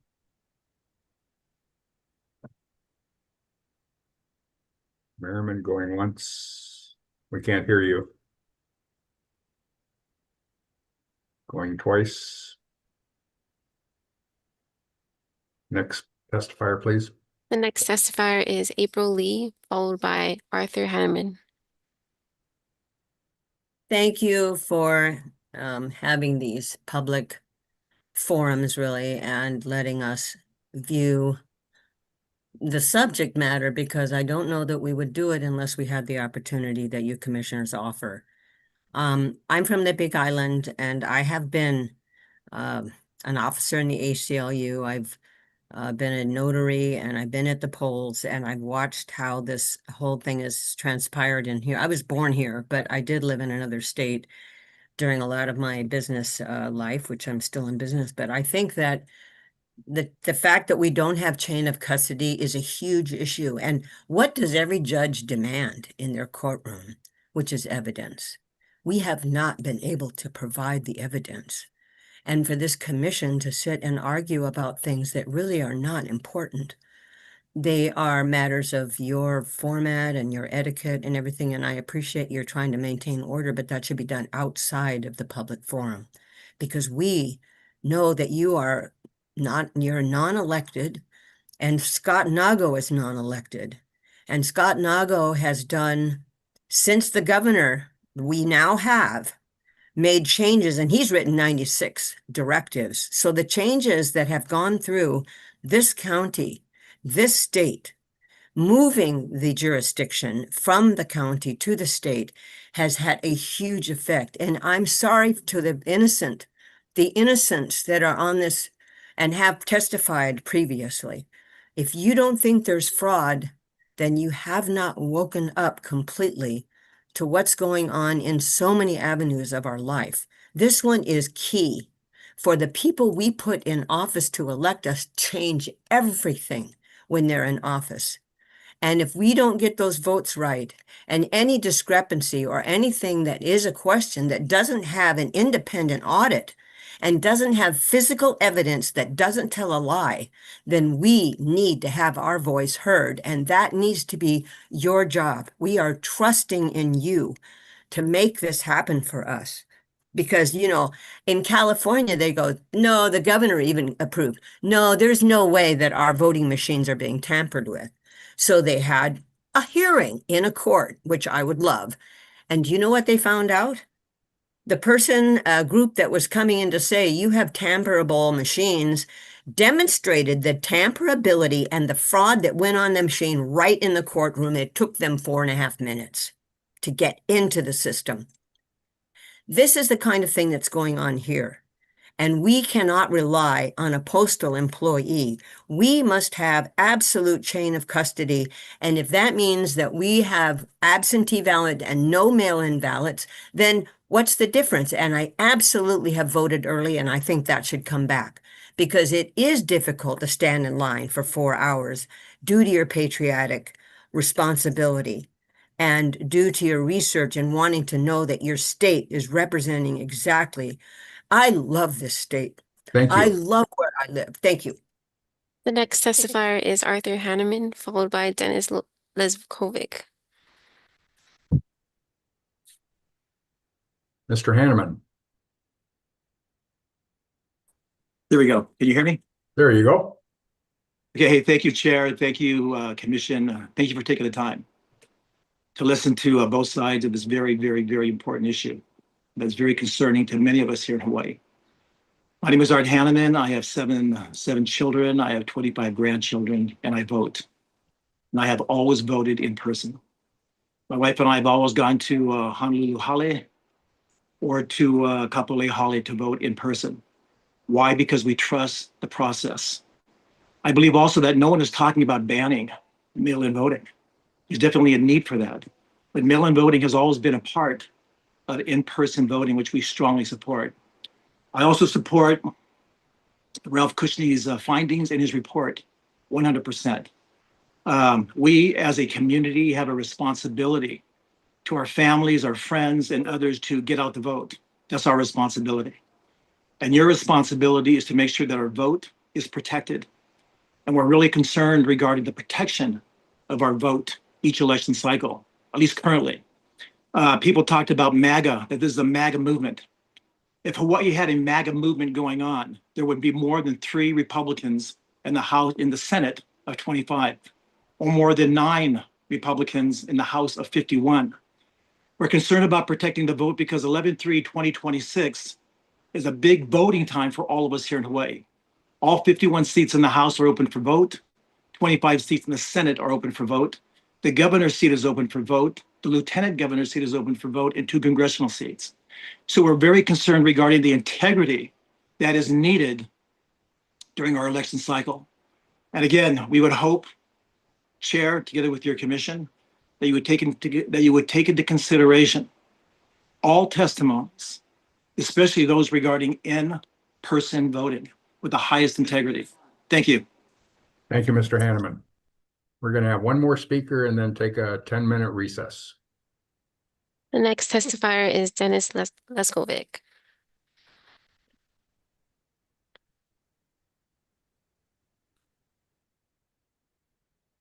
Aloha, Chair. Aloha. My name is Dennis Leskovic II, a retired U.S. Air Force veteran with more than 20 years of honorable service. I began on the flight line, advanced through logistics and operations, and finished at Pacific Higher Headquarters advising senior commanders on accountability, compliance, and mission execution. Those same standards must guide this commission, because democracy, like the military, collapses when accountability dies. After retiring, I made the decision to stay here in Hawaii. I could have gone home to the mainland, but I stayed because I saw too many Native Hawaiians and Kofa residents struggling on the streets. People who have served, worked, and contributed, yet been abandoned by the system meant to protect them. And here's what hit me the hardest. Many Hawaii's homeless are veterans. Federal, state, reports estimates that between 11 and 13% of our homeless population once wore a uniform. That means roughly 1 in 10 people sleeping on a sidewalk once swore to defend this country. These are not numbers. They are brothers, sisters, and fellow warriors. Over the years, I lived and served across Oahu, from Hickam to Waiwa, from Kailua to Kapolei, from Pearl City to Honolulu. I've worked alongside educators, guardsmen, and community leaders in classrooms, clinics, and neighborhoods. Every corner of this island has taught me something about aloha, resilience, and how easily government forgets its own promises.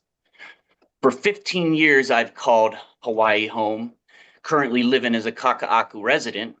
I walk past the fire station at 7-Eleven where our houseless neighbors sleep right in front of the department of the fire station. That sight reminds me daily, the aloha is not comfort, it's responsibility. A culture of control, not collaboration. For 60 years, Hawaii has operated under one-party dominance. When a single political structure controls both legislation and oversight, true accountability fades. It becomes easy to confuse loyalty to party with loyalty to people. At the 2025 Elections Commission meeting, leaders debated grammar and edited videos instead of addressing transparency. That's not democracy at work, that's bureaucracy protecting itself. Hawaii's Sunshine Law, HRS 92, promises open government, but loopholes and selective summaries have replaced full disclosure. When meetings are edited and testimony omitted, trust dies. And when trust dies, citizens disengage and control solidifies. After more than 6 decades of uninterrupted control, Hawaii's democracy has lost its balance. When one side holds power long enough, it stops listening to the people and starts managing them. It's time for a change, not just a party, but of principle. Hawaii needs renewal, competition, and culture of integrity that puts people before politics. Thank you for the time. Thank you, Dennis. We'll take a 10-minute recess. Could you put a 10-minute timer on the screen, please? And we'll return to the next testifier in 10 minutes. Thank you.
Massive caffeine.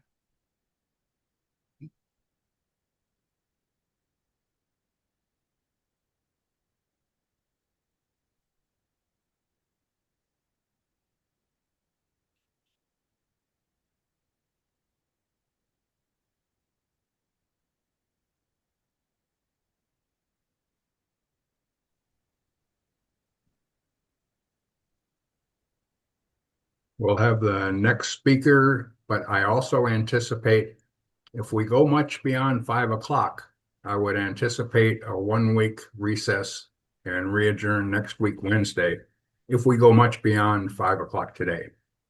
Can we have the next speaker, please? The next testifier is Laura Nakanilua, followed by Tara Rojas. Good afternoon, Ms. Nakanelua. Good afternoon, and thank you, Chair. I simply wanted to echo, sorry, I was not aware that I was going to be called upon so quickly, and I barely got back to my phone after you all went into recess. Can you folks hear me okay? Yes, thank you. Okay, excellent, thank you. So the thing that I wanted to mention goes back to the beginning of our call this morning when Commissioner Kushney was trying to emphasize the importance of the law as it pertains to having the minutes adjusted as is allowed by law, not requiring a vote. And it You're was talking disappointing. about item 4? I'm sorry? You're talking about item 4 on the agenda? Well, I believe it's part of item 4. I think it Okay. last meeting's minutes. I'm sorry, I'm having a little bit of trouble with my phone. So last meeting's minutes were in question this morning, were they not? Yeah. As it pertained to the added verbiage that Commissioner Kushney wanted added into the minutes, which was voted down by those in opposition on the commission. I guess what I want to say is whether that verbiage was included in the meeting minutes or not, it is all captured on video. And I just think it's important to caution everybody on the commission to be aware that everything that you say and everything that you do, including Mr. Ching's actions, are being recorded and will be revisited as is allowed by not just our members here that are testifying, but also the Republican National Committee, the legal department on the Republican National Committee, and the election integrity group active at the national level as well. As everyone is aware, and as I know folks that are, all the new people that are on this call today, they seem quite indivisible by nature. So it's really interesting. It's very akin to the activities supported and funded by Act Blue, that they would all show up en masse with the same message instead of sort of listening, as others have suggested, to what has happened previously and the things that need to be corrected. Commissioner Kushney has pointed out that over 10,000 ballots, I want to say the number is 16, were not accounted for properly. Our chain of custody is at risk, is non-existent actually, and those are the things that we need to address. So whether we do so in the minutes or not, everything is recorded and can be revisited, and those people who are either testifying in bad faith or flouting the law can and will be held accountable. We don't even have to sort of go to the extent of tracking people down. It's kind of all evidenced right here. So I just want to caution everyone to be very aware of how they're testifying and following or not following the law. Thank you for the warning. Thank you. AKA threat. The next testifier is Tara Rojas, followed by Andrew Aker.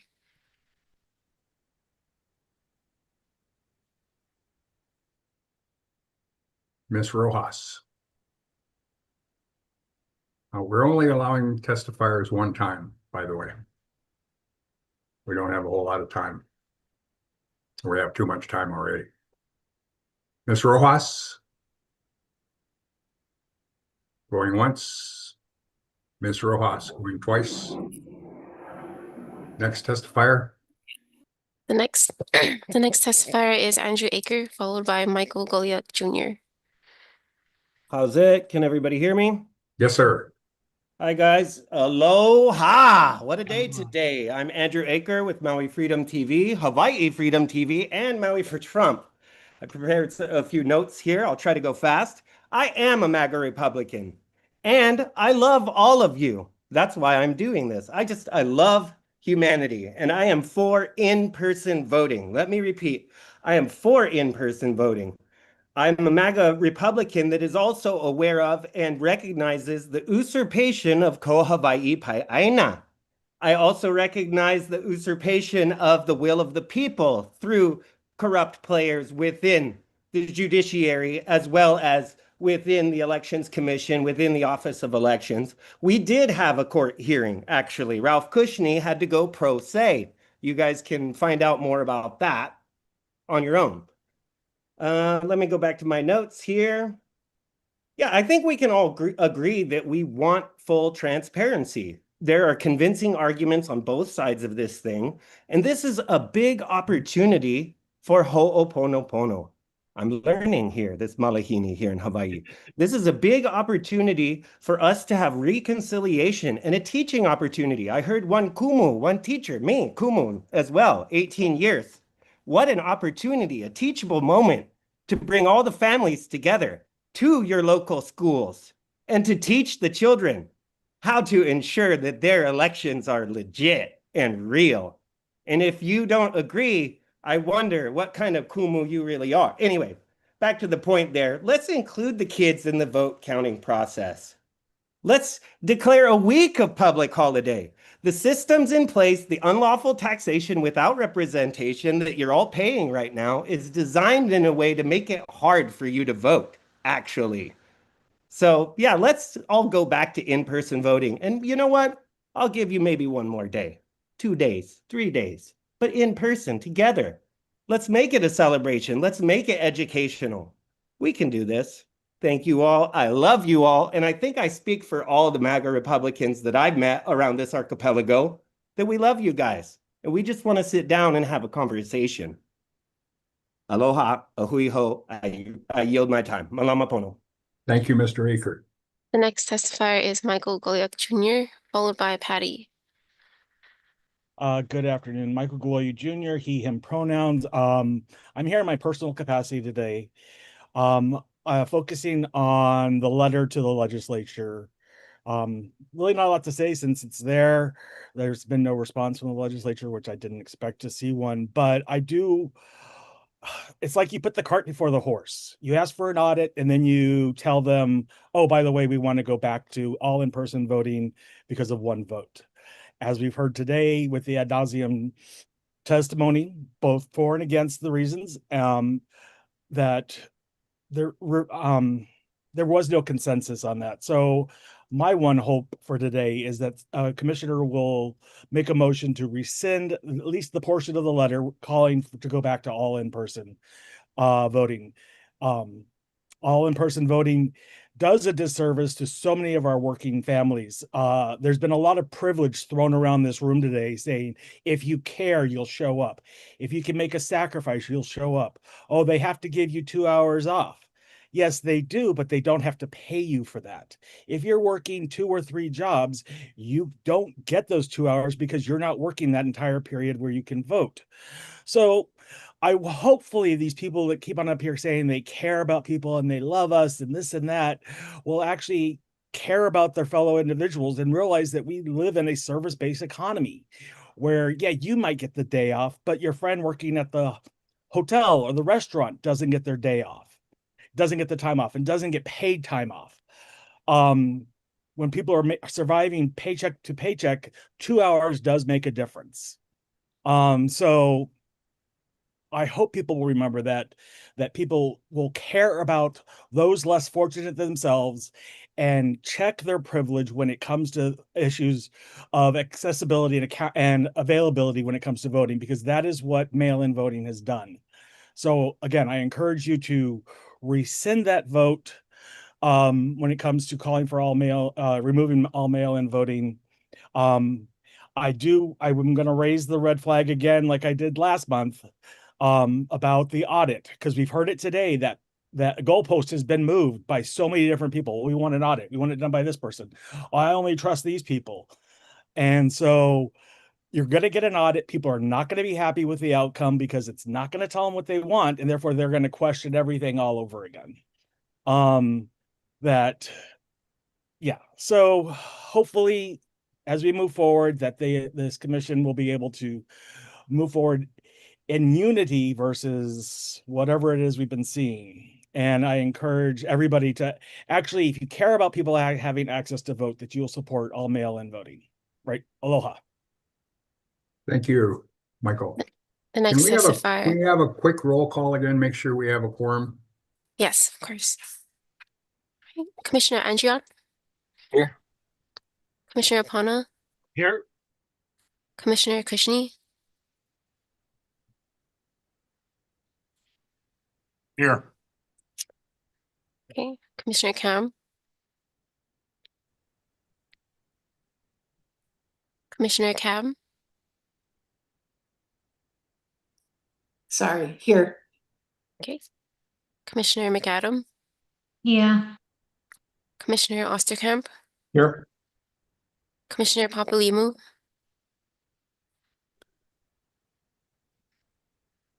Commissioner Papalimu? Excused for now. Commissioner Sobas? Here. Chair Curtis? Here. Okay, we have a quorum. Thank you. Next speaker, please. The next testifier is Patty, followed by Jen C.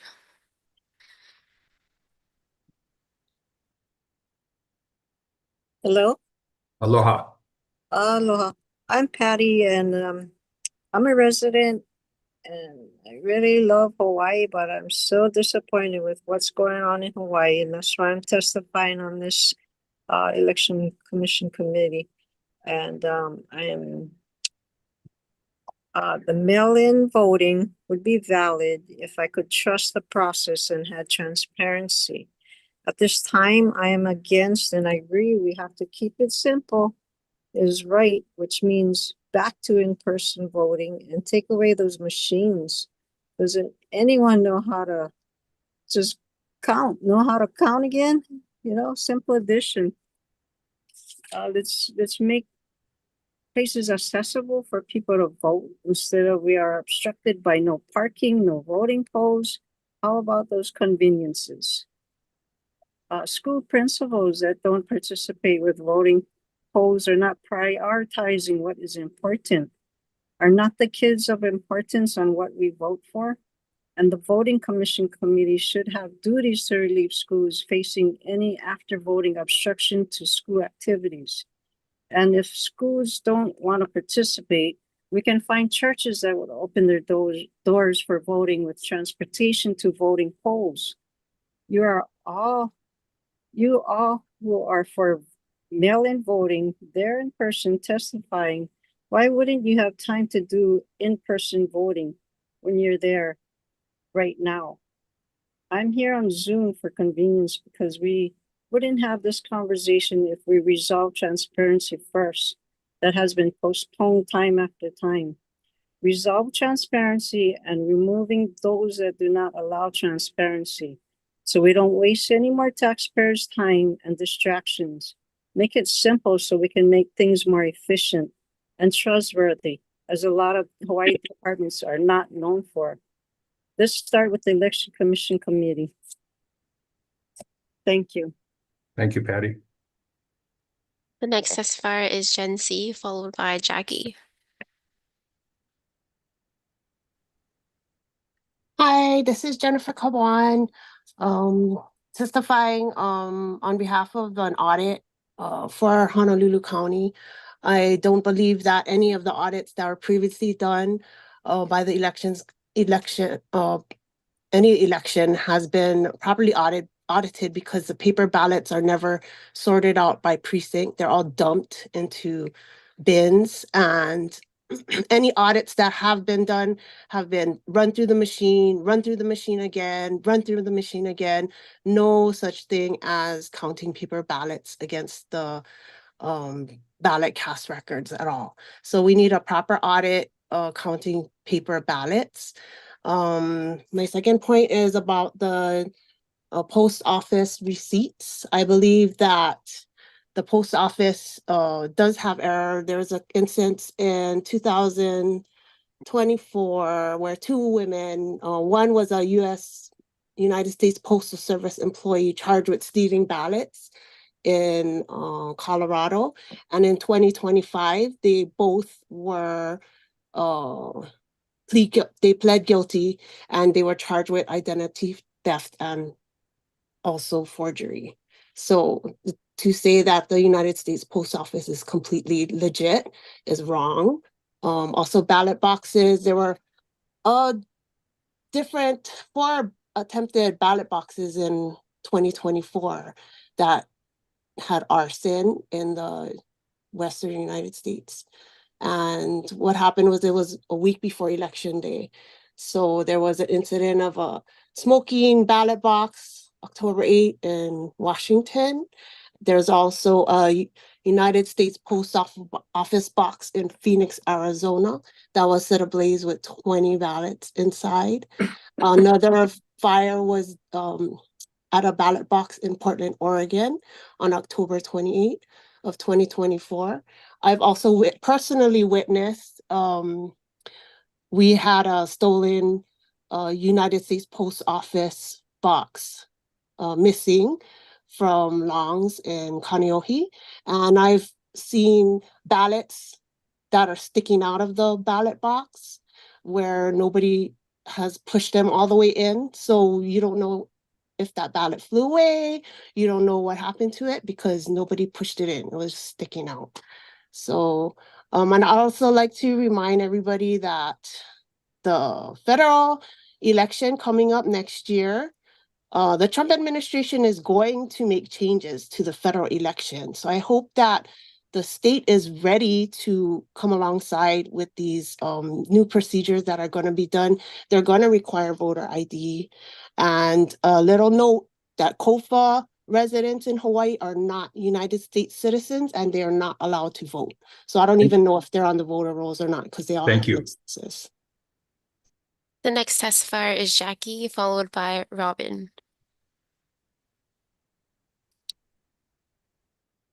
Hi, can you hear me? Yes. Hi, thank you everyone for showing up for this Zoom. Thank you, commissioners, for your time. My name is Jackie Nelson. I'm a registered voter on Kauai. I've been voting since 1984. I've never missed an election, and I have lived in multiple states. I was a student for a lot of years and had to vote absentee. I was working for a company that sent me all over the United States for a while. I had permanent absentee voting status. So I'm not opposed to absentee voting at all. However, I'm here today to advocate for in-person voting at local polling places. Like somebody said earlier, it's a day to be celebrated, very much so. And we need to go back to that. We took something that wasn't broken, in-person voting with easy to obtain absentee ballots, and we decided to fix it. And we haven't fixed it. I reject the notion that was brought up earlier that there's not enough time to research.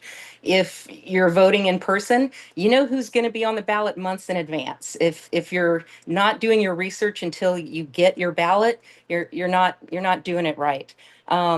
I also reject the notion that was brought up earlier that there are apparently camo-clad, gun-toting intimidators showing up at polling places. I've volunteered at polling places here on Kauai multiple times. I never saw anything even remotely resembling that. I also reject the notion that it would be too hard to train in people to go back to volunteering at in-person polling places. I've done it. It's not rocket science, and it's great to be involved in the process. So I'm here to advocate for in-person voting. However, I'm not saying that we should take away absentee voting for people who need and want it. Thank you. Thank you, Jackie. The next testifier is Robin, followed by Craig Spencer. Aloha, can you hear me? Yes, hi, Robin. Hi, my name is Robin McCreary. I'm in District 26, which is Makiki, Lower Punch Bowl, Tamales, and Papakalea. I am not, I would like to bring back the voting. We used to 30 years ago. We used to have to come in, show our ID, and then we would sign to allow people to vote. I think we should bring that back where you do see the IDs and you sign that you voted. Also, I am aware that people cannot get there, such as my mother-in-law. However, am I still there, guys? Yep. Okay, sorry, my sister was calling me. I apologize. Anyways, so I think that they can sign for, get the mail in to that place to let them vote. However, I think all the ballots that are voted offline, that are mailed, I think they should be brought to the place where they're counting the votes. And that day, I think that they should run it through the machine without any internet going on anywhere. And I think that's how it should be. I also think we should make it a state holiday, and maybe Trump will make it a federal holiday. But let's say that the people still can't get off. I think they should be paid for 2 hours, and they have to choose one of their places that they're working if they're working 3 jobs to get paid on that. So this is my thought. I am for walking in and having votes. And the other thing is I don't think that we have enough people to volunteer for the polls. So I'm in the Rotary Club of Waikiki, and I will get a gang of people to help. Thank you, Adrian. Sorry, Adrian's King's right here. Anyways, I think that it should be, we would come and volunteer so that we have enough people running the polls in those areas, and then we can either hand count them or run them through the machine without any internet in the building at that time. And this will bring back a sense of community with people coming together and voting. So thank you very much. Have a great day. Oh, wait, I forgot. Also, the Rotarians, we have a 4-way test. Is it the truth? Is it fair to all concerned? Will it bring goodwill and better friendship? Is it beneficial to all? And in our club, we have, is number 5, is it fun? And again, with these people at the polls, I think we would follow all of those and keep the polling on track. Thank you. Thank you, Robin. The next testifier is Craig Spencer, followed by Akua Kea. Hi, Commission, and mahalo to the Commission for the opportunity to testify today. My name is Craig Spencer, and I testify as a voter in Hawaii County. I live in Kailua Kona, and I'm here to testify with regard to Agenda Item 4B. And I want to start by saying that I very much appreciate everyone who is participating today in the democratic process. I think it's great that we are seeing an increased amount of engagement from the public on this topic, as it speaks to the importance of the topic and to the engagement of our people. I do think it's notable that more and more people are getting engaged as everyone on the call perceives various threats to our state elections. Although we disagree on this call, many of us disagree on many things. I come forward to the Commission and present things that I think we can all agree on. First, I think we can all agree that the Commission has very real operating problems that cannot and must not be ignored. Second, I think we can all agree that the reported discrepancies in voting and ballot numbers are very real problems that cannot be ignored and must be addressed. Third, I think that we can agree that democracy is at its best when all legal voters vote. I think it's best that the voice of every citizen is heard and represented across all political parties, all geographies, all ages, and other demographics. I think every last Democratic voice should be heard. Every last Republican voice should be heard. Every last other party and non-party affiliated voice should be heard. And all of those votes should count. the rich and the poor, and every other vote should count. And lastly, I think that we can all agree that democracy works best when all legal voters have a high confidence in our voting system. So with those broad agreements in mind, I present my testimony rejecting restrictions on voting, whether those are restrictions on in-person voting or on voting by mail. And I am in favor of measures to increase voter confidence in our elections. In my view, the Commission must take efforts to increase voter confidence in elections. Primarily, I think this should be done by reforming oversight structures. At the same time, in my estimation, restricting voting to just in-person voting is not the right way to solve the Commission's biggest problems, as that move would disenfranchise far too many voters, up to 400,000 or more, who voted by mail in the last election. This is completely unacceptable and should be rejected by all citizens who want fair representation. Mahalo to the Commission and to the Commissioners for working to solve these important issues. These are complex problems and they require complex and nuanced discussions and decisions, and not blunt force decisions that disenfranchise most of the voters in this state. Mahalo again, and I look forward to continued participation in this process. Thank you, Mr. Spencer. The next testifier is Akul Kale, followed by Margie Merriman. Yes, hi. My name is Kevin Hill, Big Island of Hawaii. I'm echoing many other good testimonies that were affirming the current movement to move towards in-person voting, and primarily in-person and by paper, and I'm for that as well. Many really great testimonies, and I'd love to echo some of those, but mostly I just wanted to say that in just a modicum of research on voting methods worldwide, if you do just some searching about, well, what are typical methods of manipulating mail-in voting? What are the weaknesses in that? What are the weaknesses in electronic voting? There's a really long list of established methods worldwide for that sort of manipulation. The gold standard of elections, which I think is the right to vote, is like a sacred duty. It's a sacred right. It takes some inconvenience, always has. We had a system that worked fine in the precinct system. It's not that we don't have the infrastructure or the know-how to do this most sacred duty and to do it well. We have that infrastructure already. We just need to move back to using it.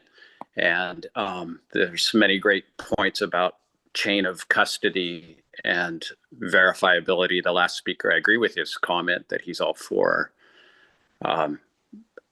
equal access to voting. I would just simply add that it needs to be only voting methods that can be absolutely verified to the nth of the degree that we can verify that everybody's vote is lawful and legitimate and it is the right person voting. And the best way to do that, the gold standard of voting, has always been in person and by paper. And it's inconvenient, but freedom is not convenient necessarily. And our ability to maintain that is our duty.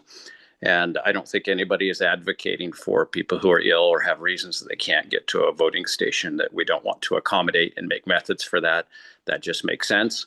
I would suggest that we, instead of just having it mail in, that another method of adding integrity to that would be to actually have pre-assign someone who, if I'm a shut-in, that I would pre-assign someone that can show ID and can actually hand deliver my ballot on my behalf. And again, maybe a little bit more cumbersome, but the integrity of this process is so vital that it's worth the energy, it's worth the effort, it's worth the inconvenience. And the one testifier earlier on this call said that it's more likely to be struck by lightning than to have voter fraud in America. And I wish that were true, but the instances of voter fraud are frequent. I know personally of at least a dozen lawsuits, calls that I've been a part of in election years in Hawaii, where people have filed lawsuits to challenge various outcomes on, it's a nonpartisan issue, either side of the voting. Thank you.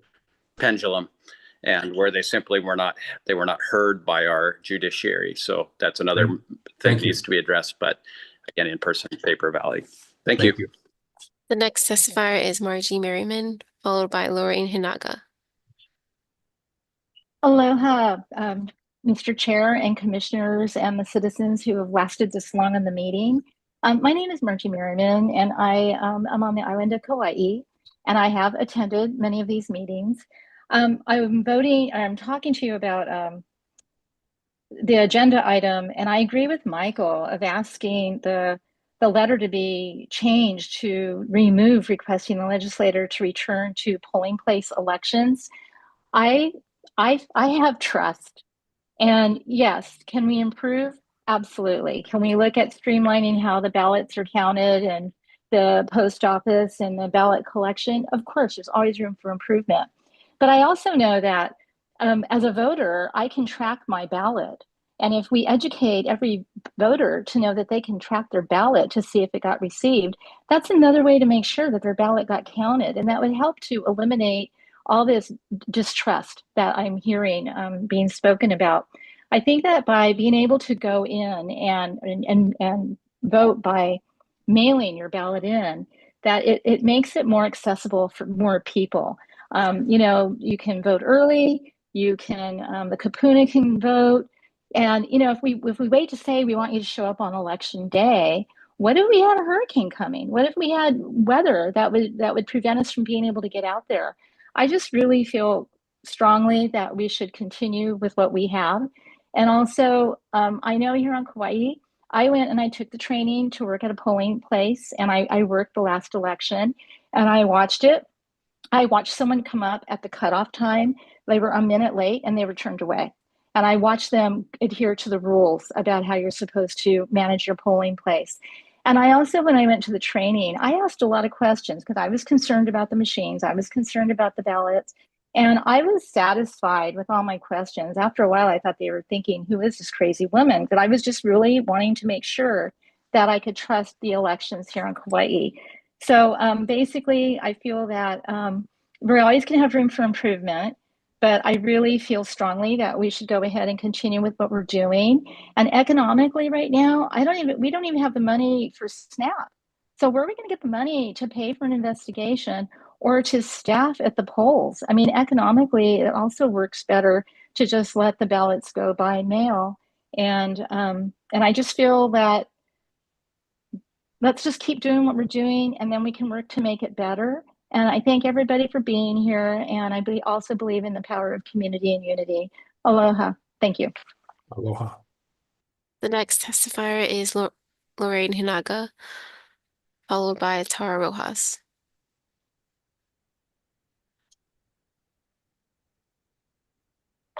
Hi, my name is Lorraine Hinaga. I'm in District 49, and I'm one of those people who have first time coming on like this, or maybe it was the second time. And I think some of my friends too were just learning, and yeah, because we are concerned about what's been going on and we want to know more. And so thank you so much. It's been very educational being on this call. And I think I am for just making sure that the elections are secure.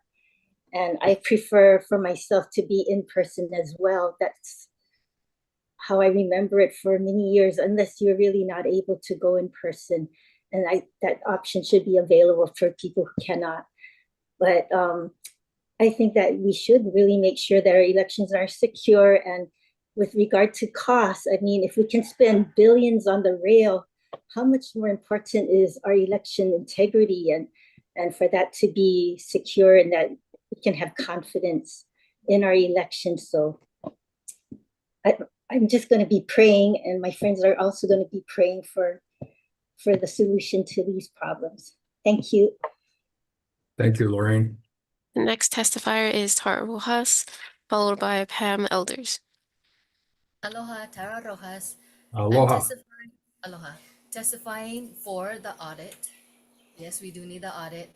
As I'm listening to the testifiers, there is no trust because if you've been coming to these meetings for the past year and more, you will be hearing exactly why there is no trust.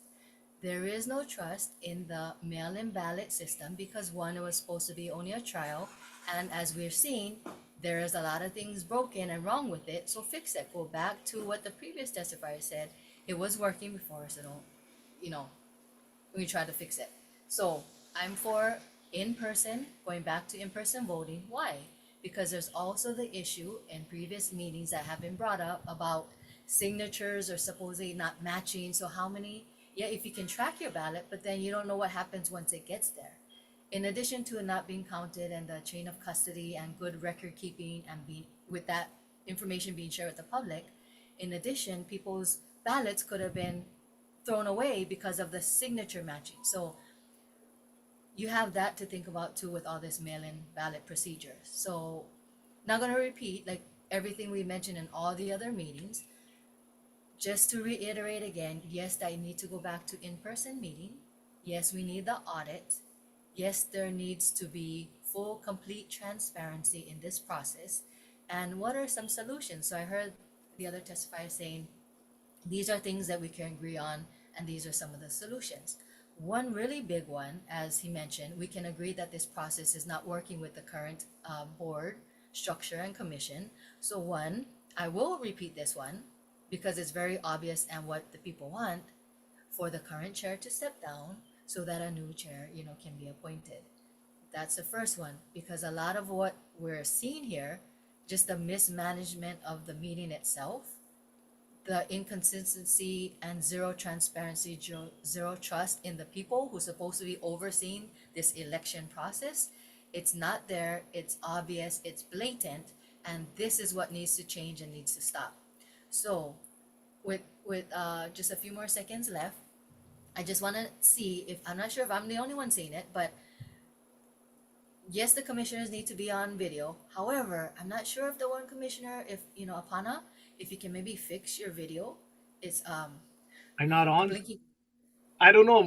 Something is bad about it. Yeah, so just kind of blinking as they, so I didn't know if you knew, but I don't know if it might help to turn it off, turn it on. Maybe that might help. And on top of that, the last 20 seconds, I'm going to say, for the record, yes, people's voices have been left out. As you notice, you know, Palala Kioni, Paytim, have been trying to go on, and he hasn't. And how can, however many people testified, but yet when it came to his, it didn't work. So that and other inconsistencies, and just kind of, again, the chair shutting down people's voices when it should be heard. And I really, really strongly suggest, again, for the commissioners to listen to the people and not to vote for your own, your own wants. You're listening to the voices of the people you represent. Thank you, Ms. Rojas. The next testifier is Pam Elders, followed by Junya Nakoa.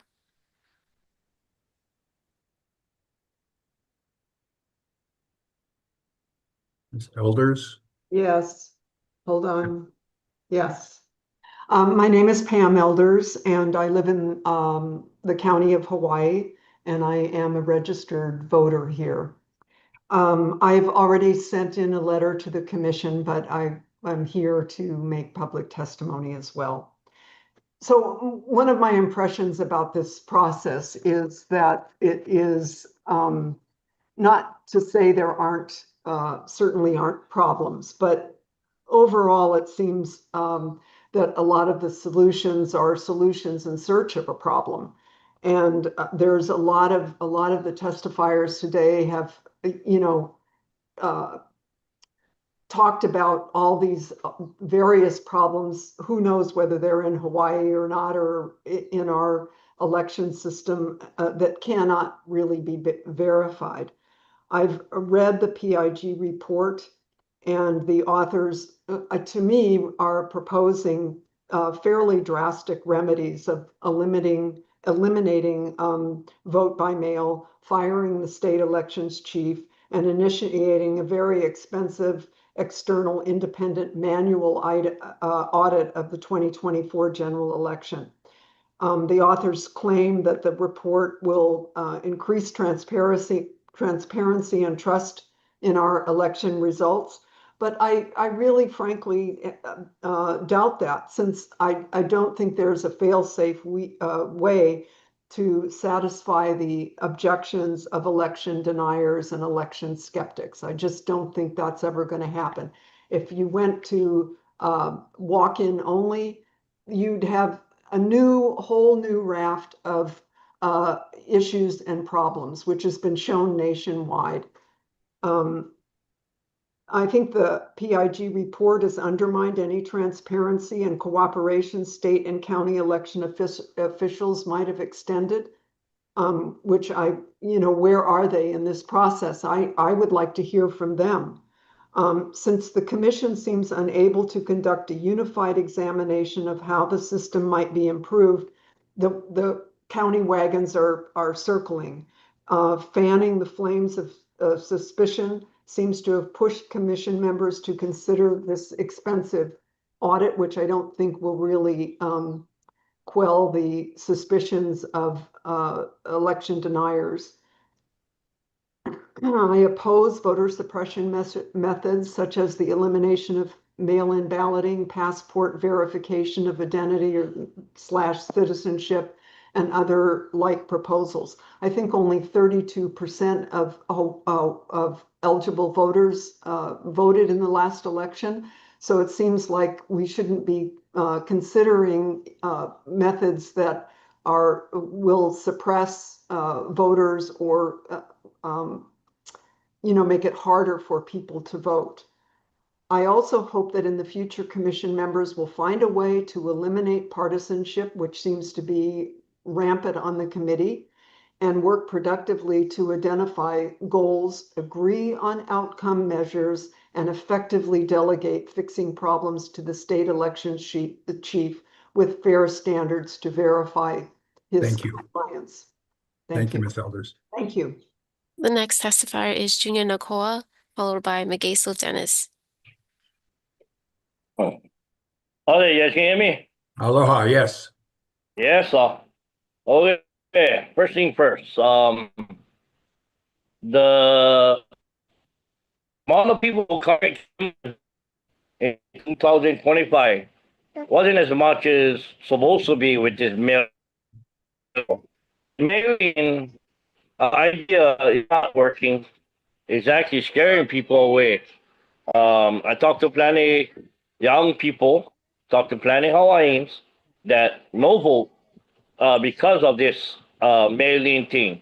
They all would rather go to the civic center, well, that's where we go, or go to the other polling places in person so they can feel trusted that, again, somebody not the signature, not a match.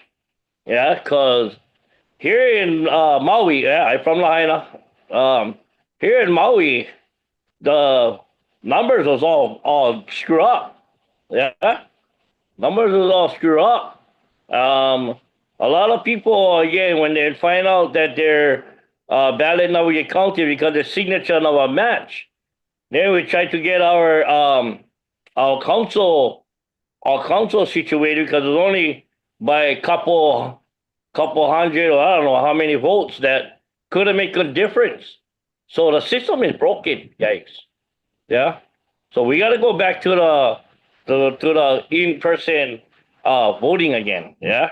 So look how much people came out and vote last year in person. Had so much that they went all up to midnight like that. So people like walk-in. People ready. They're ready for do the walk-ins, yeah? And again, I think it's been repeated plenty times in this meeting. We're not taking away the right to mail-in vote or whatever. The absentee vote, Yankee. Baga was there forever. It's not something new. It's been there.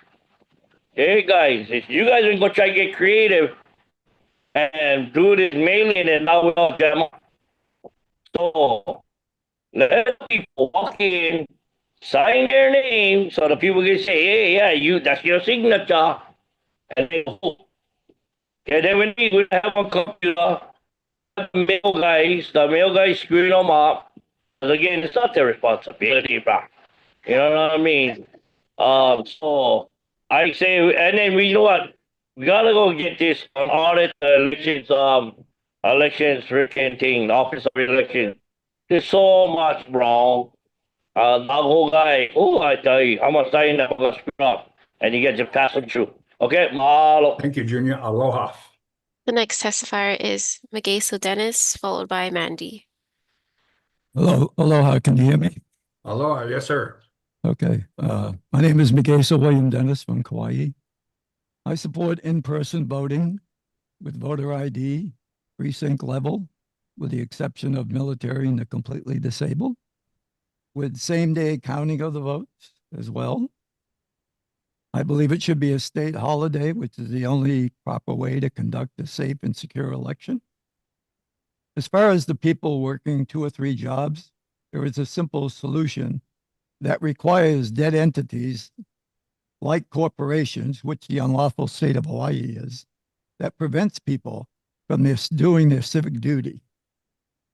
Corporations and businesses get a lot of government benefits and tax breaks, and they should allow their workers to participate in their fundamental and civic right to vote. If necessary, we could give an additional tax break to allow their employees to vote. Working 2 or 3 jobs to survive already shows that government is not working for the people, and the wrong politicians are being elected or selected. People are living souls and not slaves to dead entities like corporate state governments. So I support in-person voting with voter ID, same-day counting at precinct levels, with the only exception being mail-in votes by the military and the completely disabled. Thank you for your time. Thank you, Magaso. The next testifier is Wendy N.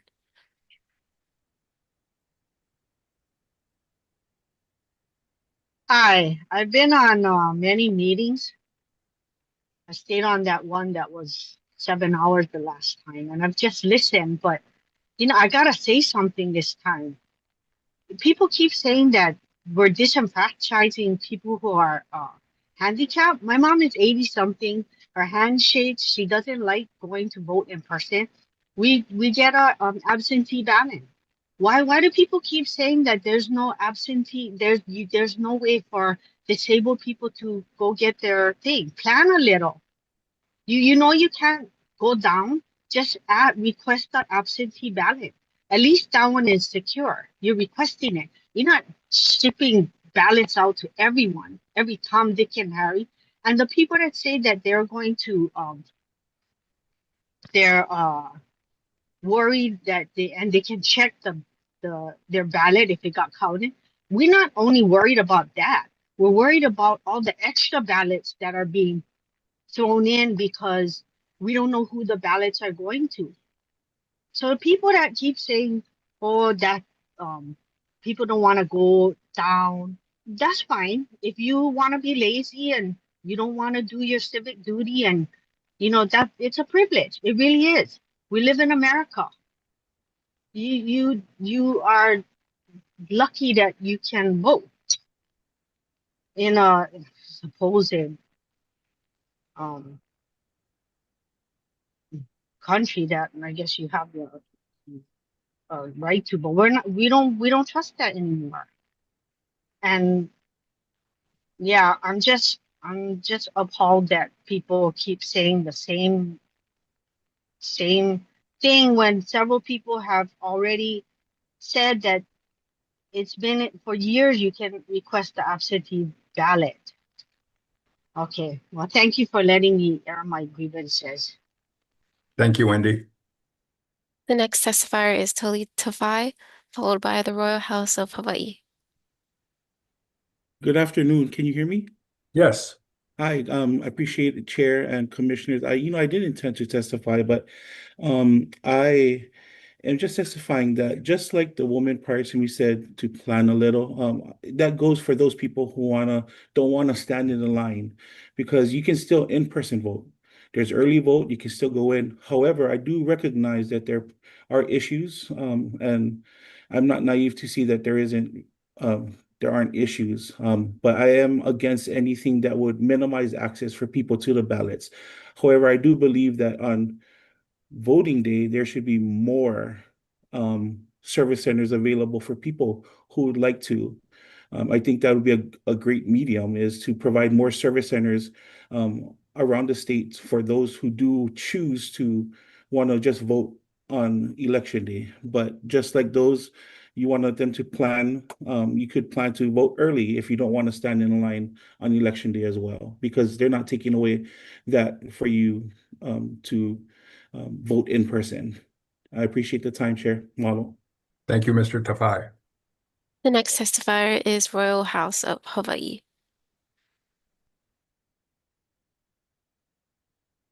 Aloha. Aloha. So like with voting, I'm here to testify about all this. So wouldn't this be considered like invalid because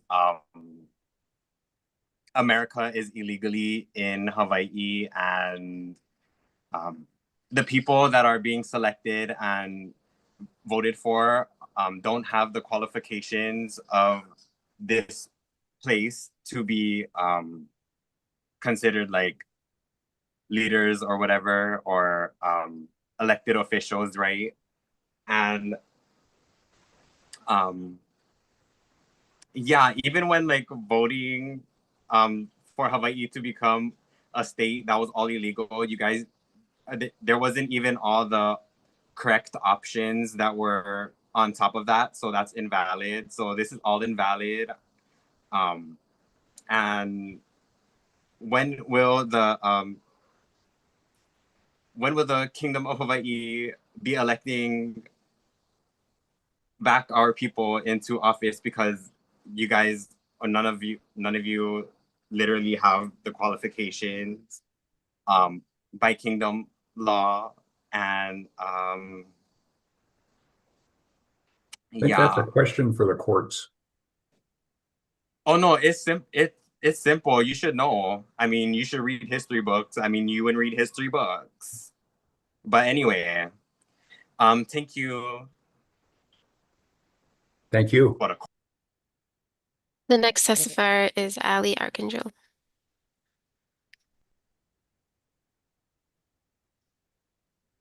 Ali. Hi, can you hear me? Yes. Hi, I'm testifying. My name is Ali Archangel. I'm 30 years old. I'm from Kihei, Maui. I'm testifying in support of going in and voting. I'm not against mail-in voting, as there's many others that need to do that. But for people my age, I would say that we should be doing that. And we used to do it all the time. Our parents used to tell us, like, go and vote. And it wasn't something that was forced upon us. It was something that was your choice. And if you don't want to choose to do that, then do what you choose. But a lot of us are saying that we would like to go in and vote. So that's my testimony. Thank you. Thank you. Chair, there are no further testifiers.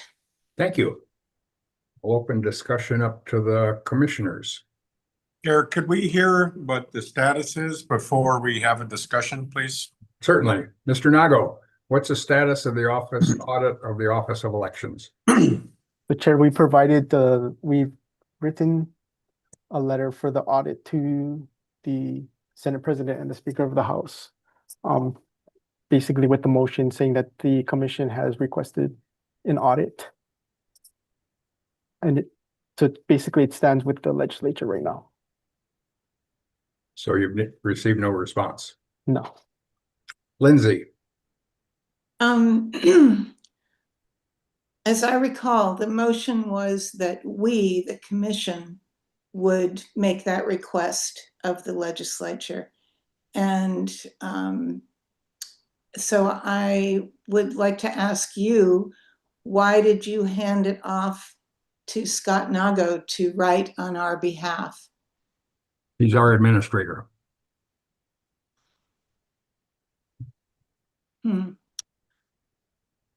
Does that mean that we cannot send a letter? I believe we're open to that also. I don't think that restricts our opportunities. Okay. because it was not a very compelling letter. And I also don't think that it served us that both of those topics were folded into one letter. I think they should be, the request should be, we had two requests, that one was the audit and that should be a separate letter from the other one about the in-person voting. And I think that we should write that letter to the legislature and explain why we are requesting it, because the letter that Mr. Nago wrote was more like a report. It just said this was voted on and this passed and we're passing it on to you. It didn't make a case for what we decided, and I don't think it's going to go anywhere. So I think we should separate the issues, and I think we should write a letter. And I don't know how to make that happen, but I could. You could make that a motion. I'll make it a motion then. That we write two letters. Two letters, and and that needs to be decided. Who is we? You, a committee, that we write a letter that makes the case and makes the request. That's I think I can do that clearly, referring to the report. Ms. Papalimu. Okay, is there a second to the motion? Well, we don't have the motion yet. What can we clarify? The motion is to break the issue up into two individual letters issued by the commission over my signature, indicating the need for an audit, as well as the recommendation to return to in-person voting. Is that correct, Lindsay? A compelling letter, I think is. Yes. It'll be a formal request, and I'll refer back to the report. Ms. Papalimu, I'm sorry, there was a second to the motion? Yes, Chair. Thank you. Ms. Papalimu. Are we discussing this now that we have a motion and a second? Yes. Yes, I am deeply concerned that you passed this off to Scott Nago to write to the legislature. I don't know if that was an individual decision you made all alone by yourself, but when the commission votes for something and the commission passes something and the commission wants this done, it should come from the commission. You see, this is oversight. This is our job. This is what we're compelled to do. That's what the rules say. And so when you give it to the person or the office that you have oversight of, then it makes it seem like it's nothing. It takes away our responsibility. And that's what you did. You gave our responsibility and oversight to the person that we're overseeing, and the Office of Elections that we're overseeing. And I just don't understand how you would come to a decision on your own without speaking to the commission that was a good thing to do. Because you had an opportunity to say, hey, guys, I'm going to pass this on to the Office of Elections to do. And I'm sure we would have said, no, we can write that letter for you and all you have to do is sign it. And so this is what the people who sit in these meetings get absolutely crazy frustrated about. And this is what the commission is not performing to the level that we need to professionally. We're voting against laws. I'm not going to do that. I'm glad I missed that vote because I'd have had a lot to say. And for the Attorney General to say, yeah, it is the law, but he should lose his job. And if we, sitting together, are doing that, voting to break the law of the state, we should all lose our positions. And so when you do this, when the commission is acting as its commission, doing the duties it's supposed to do, and you say, oh, we're not going to do that, we're going to give it to somebody else to do, go home. You don't want the job, Mr. Curtis. You don't want the job. I'm really upset. You don't want the job. And so that's what I would like to voice on this. I think you're very, very right that they need to be compelling letters. I'm in full support of that. I believe they need to be separate. I believe the people who participated in their pigs should write that letter for the two pigs that we're talking about, Peter Young's one, the first one, and Dylan's one. I think those are great. And so, yeah, that's my stance on this. I'm going to vote for it. I think it should be redone. I think it should come from the commission. And if you need help writing it, I'm sure there are people sitting right in front of you that can help you do that, right on your commission.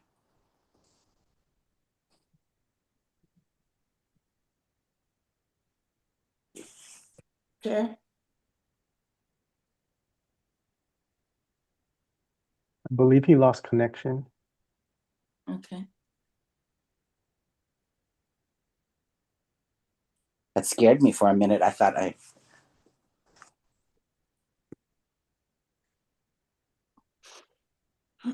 Pastor, you want to recess until we reestablish connection with the chair? Please. I think he's trying to log in. I'm not quite sure.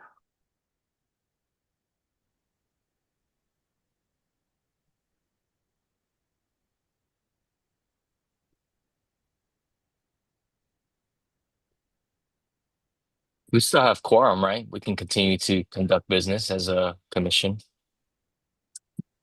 Was there a motion on the floor? Yes, there is.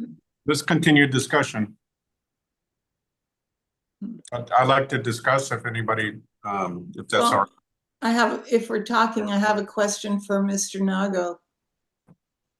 Go ahead. Which was, your letter is dated October 6th to Ron Kochi and Nadine Nakamura. Is that in fact the day that it was mailed or sent? Yes. Okay.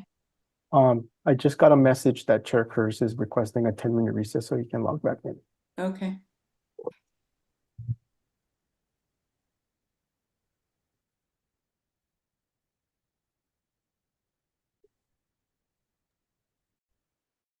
Are we active?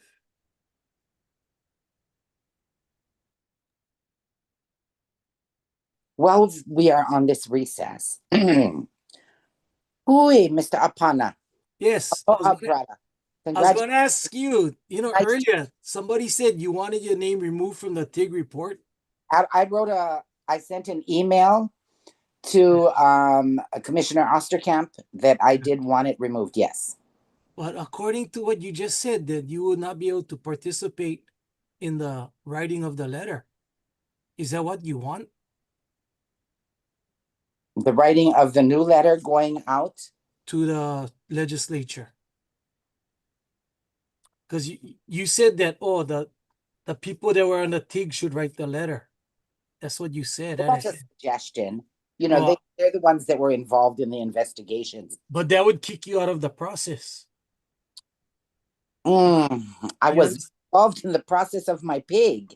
So that was my point, is that whole report that was turned in, I was never consulted on any of it except the first letter. And the first letter, when I spoke to my pig chair, and he said that he had help with that letter from someone else. And I said, why? You have a pig. You have us. Why would you do that? You guys supposed to sign off as a group. That's what you guys want to put forward to the commission. I sent him a request to remove my name from that report. And I have a copy of that email I can send to Chair Curtis. Because they said that in the media going, I never heard of that. But then you should write one minority report. Oh, absolutely. I don't mind doing that. The things that you feel is not accurate or fabricated. I don't know. You don't agree with. That I do not agree with. Yes. Yeah, I mean, that's what our minority report is. Yes, I was part of the group, but In they're name, only telling one side of the story or whatever. yes. You know, I mean, I believe in fairness. I know you do. By the way, brother, you're looking good. Nice to see you. Yeah. When I seen your name, oh, I saw you coming on. I was like, right I know in high school we were loud, but I didn't know you were oh, brother, passionate about stuffs. Politics is my passion. I've been that way for years. Yeah. Years. I thought the only other one in our class was Graham Bush. Oh no. You know, she's still one of my dearest friends. I love that girl. But we beef all the time. Yeah. When she became a senator, kind of a little bit went. Oh, we're being recorded, by the way. I better stop it. I love that. I apologize. You can blame Hawaiian Tel. No, we classmates from high school. And I didn't know when was the proper time to say hello because might throw everything out of sync. Can you hear me? Yeah. Yes, we can. I can. Yes. Okay, thank you. Apologize for Hawaiian Tel. Lost me. I'm on my phone hotspot. No, I we had think the motion on the floor. I think that was my friend. Right, Chair Curtis, before we start the motion, unreal powers. can we do a roll call? Okay. Excuse me. Yeah, can we have a roll call again, please? Yes. Commissioner Andrion? Here. Commissioner Apana? Here. Commissioner Kushney? Here. Commissioner Cam? Here. Commissioner McAdam? Yeah. Commissioner Osterkamp? Here. Commissioner Papalimu? Here. Commissioner Sabas?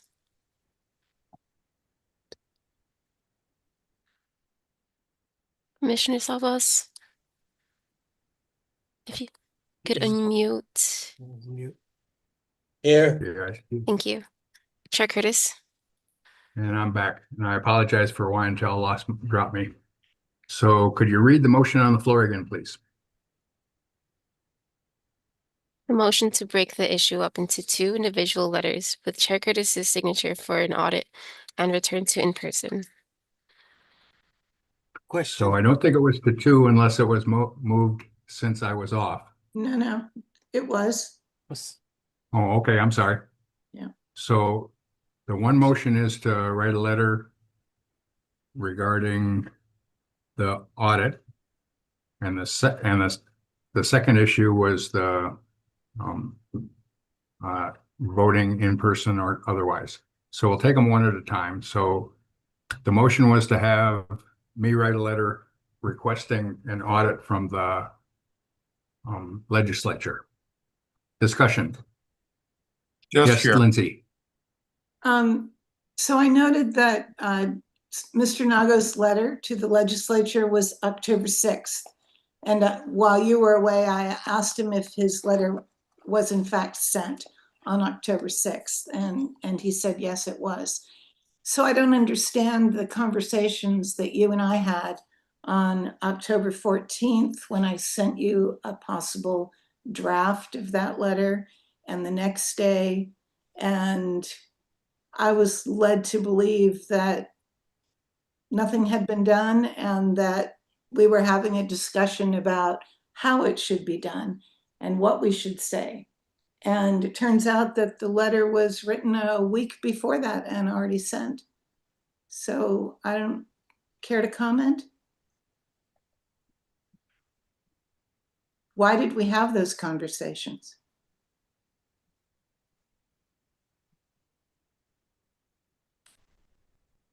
No knowledge of that. Excuse me? You asked for the floor, Al? I gave the floor to Mr. Kushney. Lindsay was asking you a question. Oh, Lindsay, you had another question? No, did we just have a disconnect there? No, I think I ended that conversation. I'm lost. I asked you a question, and it seemed like your picture was frozen. And I said, I don't know. Right now, you're all In broken answer up. to your question. I can't understand you. I'm sorry. The question was why we had that conversation. Yeah. And I said it was to satisfy our curiosities. I'm sorry if I have low bandwidth. That is very I'm on my insulting. hotspot. Ralph, you asked for the floor? Yes, Chair. I'm in favor of this motion to write to the legislature to conduct an audit. And I'm very pleased with the turnout and that everybody that turned out. And I'd like the public to know that this wasn't a sudden decision. We've been talking about chain of custody for several years. And in the 2024 election, the County of Kauai had a several thousand ballot count difference between the number of envelopes received and the number of votes counted. Their transfer records were there, but they did not allow observers to verify the number of envelopes being transferred from the county to the state. The Big Island had a 19,000 ballot discrepancy. There were 19,000 more ballots counted than envelopes collected. The Big Island had no transfer records from the county to the state. The County of Maui had no records at all for collections or transfers. The city and county of Honolulu had records of going to the drop boxes, but did not record any numbers of envelopes collected. And their transfer records, as Ms. Detweiler said, they were allowed to only view how many trays of envelopes, not the number of envelopes. So we have no chain of custody documentation for our mail-in ballot system.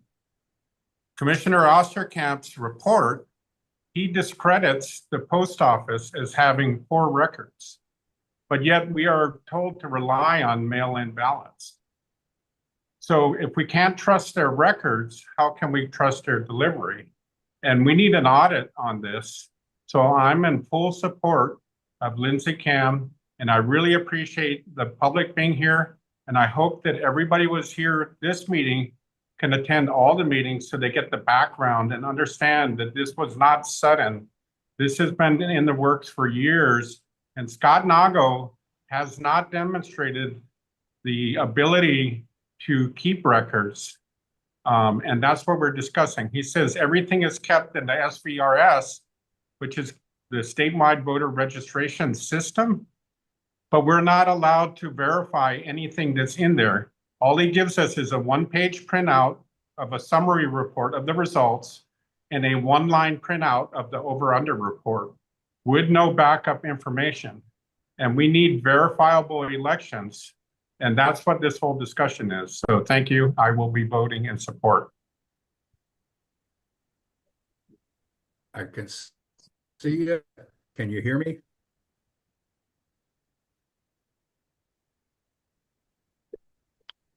Mr. Apana. Yeah. You know, I was one of the commissioners that voted for this. I'm the new kid on the block. One of the first issues that came in front of me was the vote count is off. And then the state office election said, we can justify everything. Recently, they sent us a letter on October 24th, 2025, with their explanation of all except 10 balance discrepancy, which is a pretty good track record. I keep hearing from commissioners as well as the public, this is not true.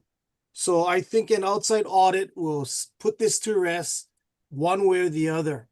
That is why I'm supportive of this.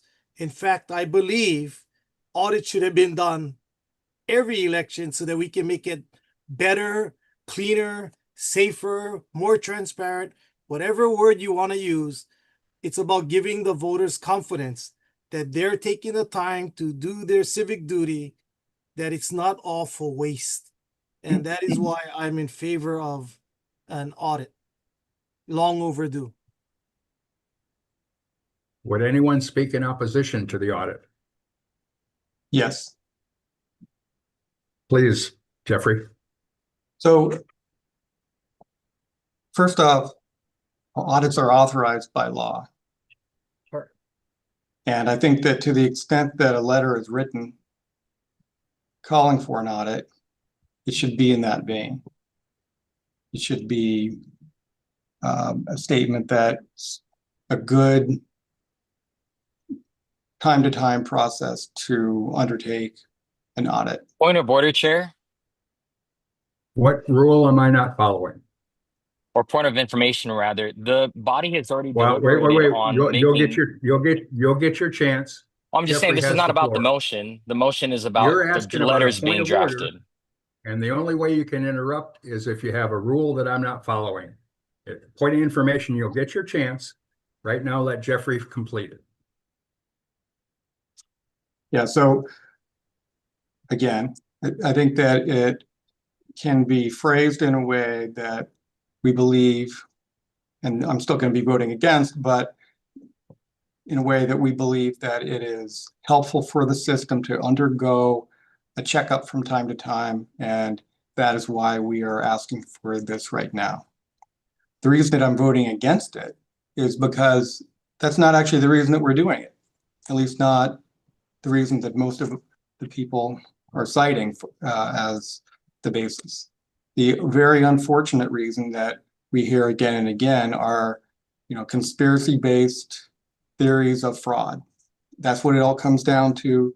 It's Project 2025 stuff that has unfortunately arrived at our shores, and we are all the worst for it.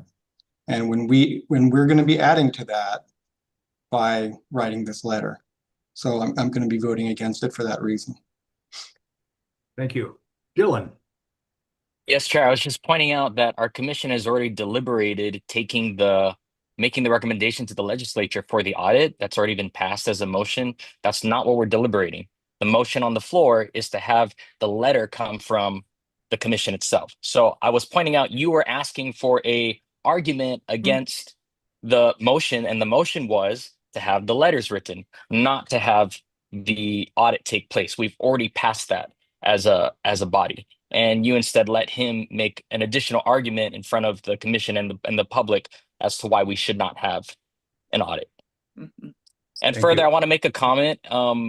Commissioner Sure. Tam was asking, why is it that you still had a conversation? Your response to her was to satisfy our curiosities. I think that's highly insulting to lead on a commissioner who thinks that they're a part of the process of writing a letter when a letter has already been written. And I want to point that out to the public, because there has been calls for the removal of the chair and to find a new chair to lead this commission. And I know there's been commissioners who've been expressed keeping you on a tight leash. And to me, that's an example of failed leadership, where you're going to lead someone on to believe that they're a part of a Thank you. process and they're not. We're talking about the letter. And you're cutting Please. us off. I am. Other discussion? I would ask for a roll call vote for the commission to write a letter directly to the legislature requesting an audit of the 2024 Kauai election. That's not the motion. No, that's not. I'm sorry, what is the motion? Motion. It's the same motion that we passed last time. It's not changing the focus of that. That stays exactly the same.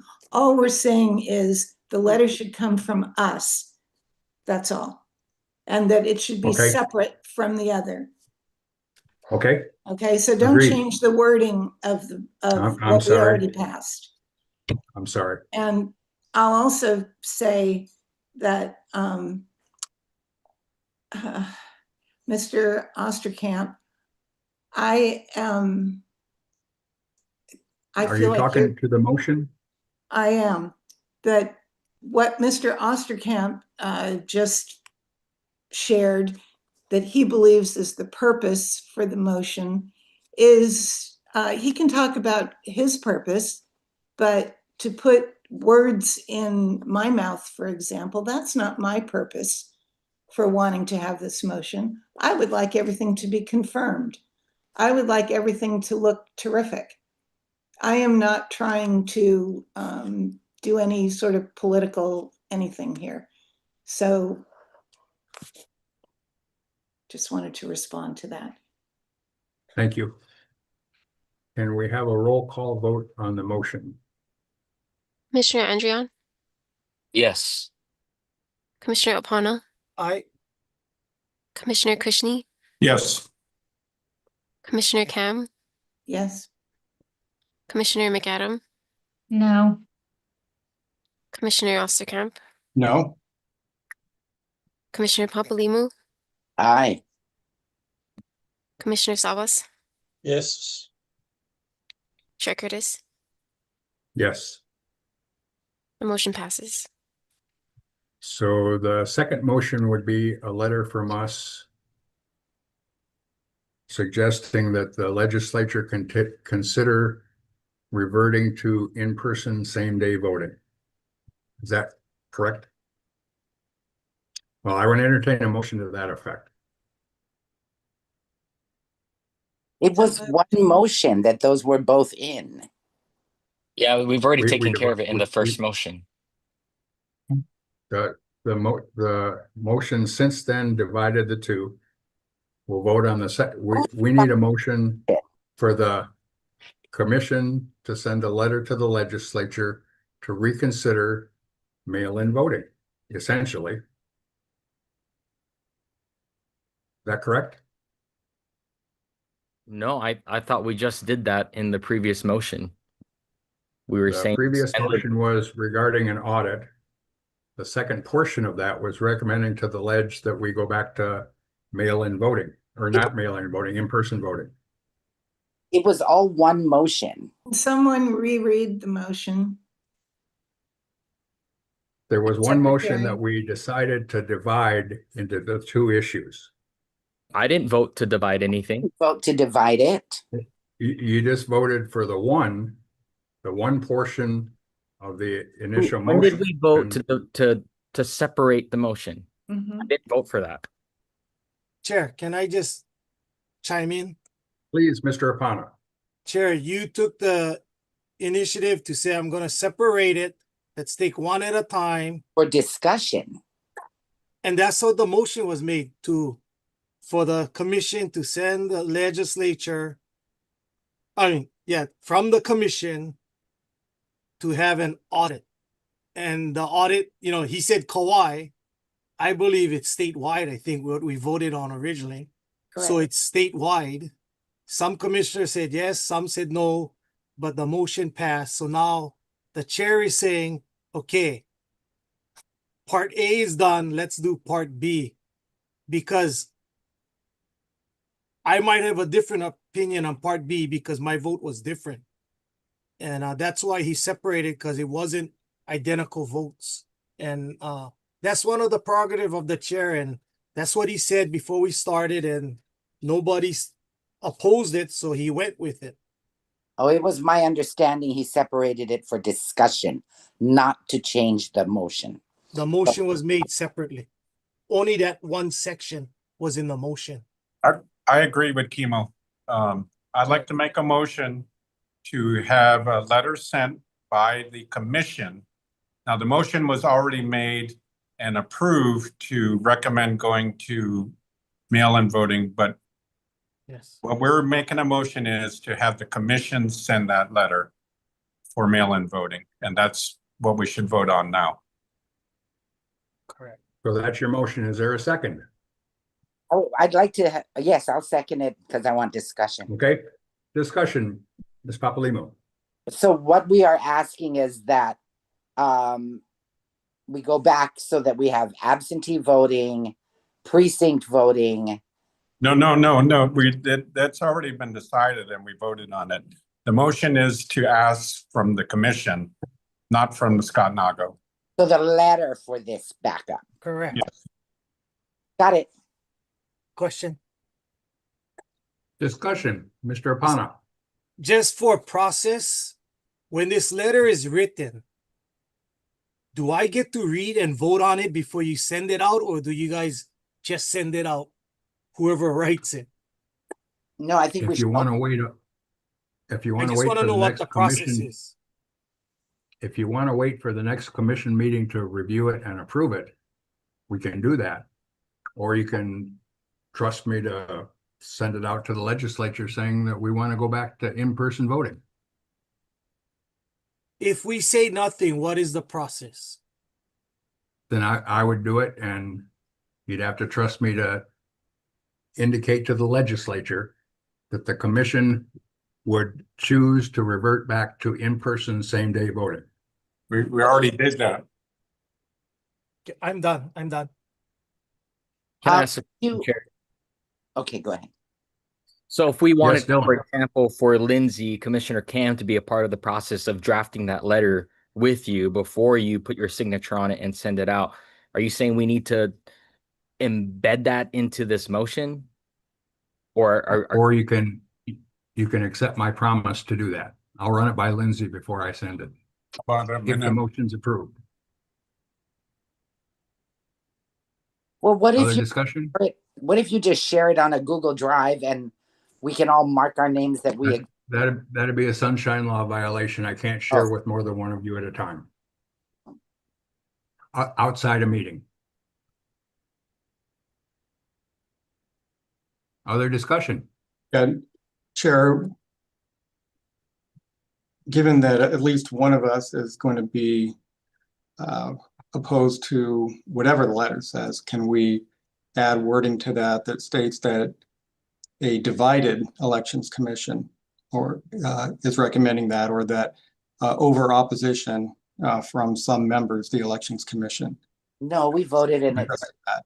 I can refer to the minutes that are online and available to everybody. And I'd like to do that. I would refer to the election commission meeting that we voted to suggest to the legislature that we revert back to in-person same-day voting. Well, As but part of our minutes. referring back to the meeting minutes would assume that the individual legislators are going to be looking back at that, which they won't be. So I think at a minimum, you'd want to state what the vote was as opposed to just referring back to a vote. That's the good thing about majority rule and majority vote, is that if the majority of the commission voted for it, then it's a commission mention. The commission says, period. That's how it works. Chair, I would like to add that to the letter. That's nobody is contesting that is the vote of the commission, but it doesn't wipe away the fact that other commissioners voted differently. You can amend the motion to include that information, instruct me to include that information in the letter. Okay, I will ask for that to be done. Procedurally, I don't know how to go about that, but well, just that I'll include the vote in the letter to the legislature. Scott Nago did that. Lindsay's advisement. Scott pardon, Nago Lindsay? did that as well. Okay. Oh, interesting. I'll second his motion. Well, it's a motion to amend the motion, and Jeffrey made the amendment instructing me to include the vote of the commission on that action. So Is there you a second to the amendment? So it'd be something like the commission voted 6-3 or 5-4 for this. No Yes. name, just the number. Yeah, that's fine. with me. I would refer to the commission meeting that they can look up the minutes if they want. Yeah, it's factual. Is there any other discussion? Yeah, just a question, did we do that when we sent the recommendation against Eric from the commission? Did you include the vote count? I don't believe so. See? So the amendment being considered is to add the vote of the commission meeting that we asked the ledge to consider reverting back to in-person voting. All in favor of the amendment, say aye. Roll call vote, please. Okay, roll call. Commissioner Andrion, Aye. Commissioner Opana, Aye. Commissioner Kishney, Aye. Commissioner Cam, Yes. Commissioner McAdam, Yes. Commissioner Osterkamp, Yes. Commissioner Papalimu, Nah, we didn't do it on the last letter to the legislature. I don't know why we're gonna do it now. Commissioner So that was a Sabas, no. Yes. No. just to clarify, Commissioner Papalimu, was that a yes or a no? It was a no. Okay, thank you. And Commissioner Sabas, Yes. Chair Curtis, Yes. the motion So back passes. to the main motion that that I write a letter to the ledge asking that in-person same-day voting be reconsidered to include the commission's vote. Any other discussion on that one? And I thought it included me as well. Yes. Yeah, yes, it does. I'll run it by you first. And that's in the motion. That's my promise. Oh, I like it in the motion. Okay. We could amend the motion that the chair will consider Lindsay Cam's opinion prior to sending the letter to the ledge. I Is prefer there the chair and Lindsay Cam commissioner will be writing a letter to the ledge together. And having the vote count on there. I think that wording is appropriate. Commissioner and chair. Well, Commissioner, is there a second to that amendment? Is there discussion? Have Yeah. a roll call Wait. on that vote, please. Mrs. Commissioner Cam, do you want to be part of the writing process? Yeah, yes, I do. I just want to make sure somebody not just volunteering, just Oh, no. purposes. I would speak up otherwise. Roll call, please. Commissioner Andrian, Yes. Commissioner Apana, Yeah. Commissioner Kushney, Yes. Commissioner Cam, Yes. Commissioner McAdam, Yes. Commissioner Osterkamp, No. Commissioner Papalimu, Yes. Commissioner Sabas, Yes. Chair Curtis, Yes. the motion passes. So the motion is that Lindsay and I write a letter to the ledge declaring that the commission has requested a reversion to in-person same-day voting to include the actual vote of the commission on the motion. Is there any other discussion? In that case, I'll ask for a roll call. Say that again, Chair, please. Are we voting on the main motion as amended twice? Is that what's going on? Yep, we've amended it twice. The main motion is that Lindsay and I write the letter to include the actual vote of the commission recommending to the ledge reversion to in-person same-day voting as opposed to mail-in voting. Discussion on the motion. Okay, as discussion. amended twice. Chair? Yes, Just other members, although it is a good thing that the commission always get their first point in the way we want it, I will be voting no because I do not believe at this point we need to throw the baby out with the bathwater. But I know you have enough votes to get this through. I just want to reflect my opinion on this particular issue. So I will be voting no. Okay. thank you. Discussion, discussion? Mr. Chair. Discussion. Other discussion, Dylan? Is that you or Mr. Sabas? Sabas, yes. Sabas, sorry. I'm voting in favor of this motion simply because I think the legislature is the proper venue for this discussion. We're advisory in nature. I think having heard all of the testimony that was presented today, as well as those that were sent in written form, there's much to be heard. And I think the proper forum is at the legislature.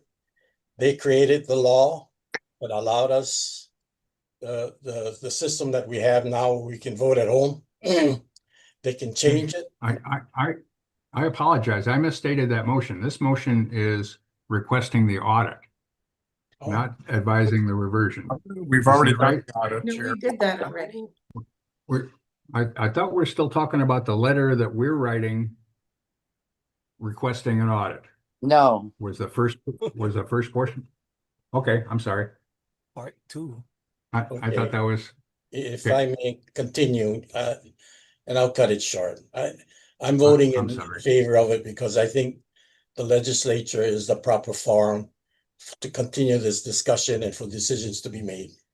Thank you. Okay, thank you. Yes, Chair. Discussion? Yes, Lindsay. I don't think we need to make another amendment, but I do want to say that I think we should ask, in both cases, we should ask the legislature for the legislators that we write to, we should ask them for a response, at least to know that they received the letter and that they are considering it. I don't want it to just fall into a black hole somewhere. So Then we is can that massage our okay? letter. That doesn't need to be another I don't think we need amendment, a does it? motion. You and I can massage that, and I agree on it. Okay. Could you reread the motion, please, Madam Secretary? Like the discussions, Chair. Okay, I'm sorry. Okay, Ralph, go ahead. So again, I appreciate all of the public turning out on this. This is not a sudden thing that we're discussing. Scott Nago has proven that he is not following any of the laws put in place to protect mail-in voting, and that's why this vote was taken.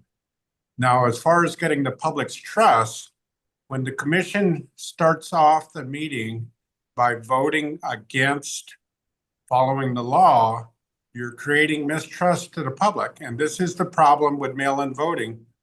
None of the laws required for mail-in voting are being followed. So chain of custody, and I'll say it again, Kauai had a several thousand ballot count discrepancy. Their transfer records were not verifiable to the observers. Maui had no records collecting ballots or transferring ballots. The Big Island had a 19,000 ballot discrepancy. They had no transfer records. These are all things to verify the number of envelopes that they claim to receive. Now, we have no indication we don't know if these envelopes even exist. And we don't. That's our next item. Oh, I know. So Ralph. we're voting to go, the reason why we voted to go to mail-in, go away from mail-in voting is that these The laws. votes for the commission to write a letter rather than Nago. Right, and the reason, and I'm explaining to Mr. Apana, because he's only been here for one meeting, is that these things have been discussed. The laws that allow mail-in voting are not being followed. So if we're going to continue mail-in voting, we need to have a new chief elections officer that's going to follow the laws. So we can't have the laws not being followed and do it. There's no accountability. So we need to get accountability in the system for the public. And half of the crowd that testified today has been testifying for years now, and they're very frustrated. They're not getting any accountability. So I'm voting for this motion. Thank you. Any other discussion? Ask for a roll call. Commissioner Andrion, Yes. Commissioner Apana, No.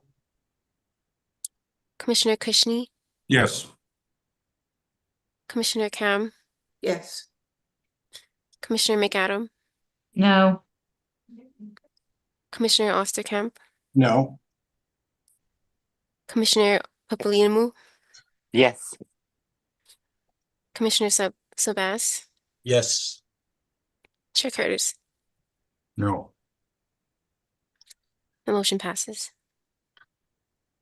Hey. So the next status of the commission's request for USPS business reply mail receipts for Hawaii 2024 general election. Have we received those, Scott, at all? No, so we did write a letter to the clerk dated October 6th requesting that information. We have not received anything from him. I'd like to be recognized, Chair. Yes, Ralph. Mr. Nago, has anybody reached out to the post office? No. Not So- from our office. I'm not sure. I can't speak for the clerk. So the whole discrepancy is on the not having receipts from the post office, and nobody has reached out to the post office to get their side of the story to find out why they don't have receipts. I find that just a little bit troubling that we've been discussing this for almost a year on this particular subject of 19,000 ballot count discrepancy on the Big Island and a couple thousand on Kauai, and nobody has reached out to the post office to find out why we don't have receipts. So I have a motion, Chair. Yes, sir. Okay, I move to have a group of volunteers from different parties count the number of envelopes from the County of Hawaii and determine how many envelopes came through the Postal Service and determine the total number of envelopes collected by the County of Hawaii. And this be completed before the end of this year. The envelopes should be arranged in stacks of 10 and then stacks of hundreds and then stacks of thousands. The stacks shall be separated by whether they came through the Postal Service or via Dropbox. Is there a second? I'm going to second that because I'm really worried about you. the fiduciary side of this. Okay, discussion. Yes, Chair. Go ahead, Ralph. In Mr. Osterkamp's report, he discredits the post office as not having valid receipts. We're being told that we need to have mail-in votes through the Postal Service, but we can't have it both ways. And the public needs to know whether or not these envelopes even exist or if they were created electronically and do not exist. So number one, this would put the rest if we even have those envelopes. And we're just going to count the physical pieces of paper and see if they came through the post office. There should be all the envelopes less 27,000 should be run through the post office. And there was 27,000 that came through the drop boxes. And we have accounting from the Big Island on how many came through the drop boxes. So this would go a long ways to start answering some of these questions. And this can be done ahead of a audit by the auditor. So I hope that everybody passes this motion. It's a simple count. This shouldn't take more than 1 or 2 days with a bunch of volunteers. Thank you. Chair, can I mention something? Certainly. I just want to mention that there is a 22-month requirement that we keep everything sealed. Yep. Just want to put that out there. Except for audits. Correct. Is that correct? Scott? God said it. I do not believe that is correct. Sealed subject to audit. So this is an audit of those. Any other discussion? Yes, Mr. Apana. Mr. Chair, I am a firm believer that an audit is necessary and preferably an outside audit. If we are to go in and open boxes that are sealed and other things before a third-party audit, we have the opportunity to taint everything. And again, the public gonna be leery of what we trying to accomplish. If our goal is to make it as clean as non-political as possible, don't touch these items that are sanitized at this point. Because now we're gonna open ourselves up. Oh, they did this, they did that. We're gonna be accused of the same thing some of our members are saying going on. And I don't want to be a part of that. So I will be voting no on this motion. Yes, Chair, I'd like to be recognized. Especially volunteers. Go ahead, Ralph. Yeah, so Mr. Apana, if I agree with you, will you help address the chair, please, with your items? So Chair, will other members help us lobby the legislature to get this done? And I will go along with what you say and retract my motion. Just for your information, individual Chair. Individual commissioners can act on their own. Yes, Mr. Apana. Commissioner Cushing, I am the very please address the chair, Mr. Apana. Please address the chair. A commissioner asked me if I would lobby the legislature. I mean, that's part of our unwritten job to things that we believe in and we agree as a group to make sure it happens. Otherwise, we just lying to everybody. So I will do my hardest to get an outside auditor. I'm also hoping that the state elections office do internal audits. It only can help the process to ensure the public that they're not wasting their time and everything is up to snuff. So I will do everything within my powers to make sure to satisfy the public's anxieties, to settle their anxieties. I I hope withdraw that my motion. Other discussion? I withdraw my motion. Chair, It's been moved and seconded. You can, it belongs to the commission. The commission can move to table the motion or move it off the table. The motion belongs to the commission right now. Okay, Chair, I like a discussion. I will vote no on this and run with what Mr. Apana said. Okay, is there any other discussion? Ask for a roll call, please. Commissioner Andrion, Nay. Commissioner Apana, Nope. Commissioner Krishni, No. Commissioner Cam, Sorry, no. Commissioner McAdam, No.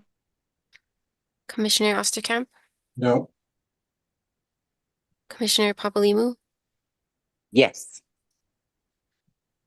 Commissioner Sabas, No. Chair Curtis. No. The motion does not pass. Is there any other discussion on 4B, the status of the commission's request for USPS reply? Yes, Chair. Okay, go ahead, Ralph. We asked Mr. Nago to reach out to the post office before, so I moved to have Mr. Nago reach out to the post office to try to figure this discrepancy out before the next meeting. You got to be a little more specific because I think the post office answers to the Hawaii clerk. Correct. So my Is there motion, a second to the, is there a second to the motion? Second, discussion, Or Chair. is that Lindsay? yes. Go ahead, discuss. Yes, Wait, Chair. I asked for Dylan. Dylan, what you got, Dylan? You got your hand up? Seconding the motion. I beg pardon? I was seconding the motion. Oh, I'm sorry. Okay, thank you, Dylan. Ralph, what you got? Yes, Chair. So we've been talking about this since January, and no one has reached out to the post office to get these receipts. So I think that's very telling that these envelopes probably don't exist. And again, the fact that nobody's reached out, it just boggles the mind. And I know we have auditors in the group, and I believe one of the things that auditors ask for is receipts. And the fact that we haven't gone to the source to get the receipts is the public's jaw has got to be on the ground that 9 months, not one person has gone to the post office to ask for. Now I have, and I delivered a mail, personally delivered a letter to the postmaster in Hilo, and they have been uncooperative. So if they're not cooperating with the Elections Commission, again, we got You're bigger not the problems. commission. Huh? You're not the commission. You're one commissioner Well, demanding. we were representing the commission on a pig that was authorized to investigate it, and I took In that. January, not in January. You did that before that. Wait. Please. Ralph has the floor. As a And part of will our, address the chair. as a part of our pig to investigate all of the islands, I delivered a letter personally to the Hilo post office and asked about this discrepancies and if we could get the receipts. They were not cooperative. Now, again, I was authorized by the commission on the pig to investigate this. So it was on behalf of the commission. So I would think as a commission, to get the public's trust, somebody would reach out So Mr. Nago would be the guy as the chief elections officer because everything's run through the mail and you're saying we can't do it. It's just not acceptable. The public's watching this. We need to take this vote and pass it. Thank you. Chair? And that's the motion. Other discussion? Yes. Mr. Osterkamp? So this is just fiction. This is something that Mr. Kushner created in January, long before these pigs. And he created this in a manner that has sown distrust in the process since then. We have heard probably every meeting 10 or 15 times about a supposed 19,000 vote discrepancy on the Big Island. Over and over and over, we hear this. And yet, the reality is that the Big Island complied with the law. The law says that they count and they cross-check votes in a certain manner using the statewide voter registration system, not using USPS receipts. It's not the law for them to pay any attention to those in this process.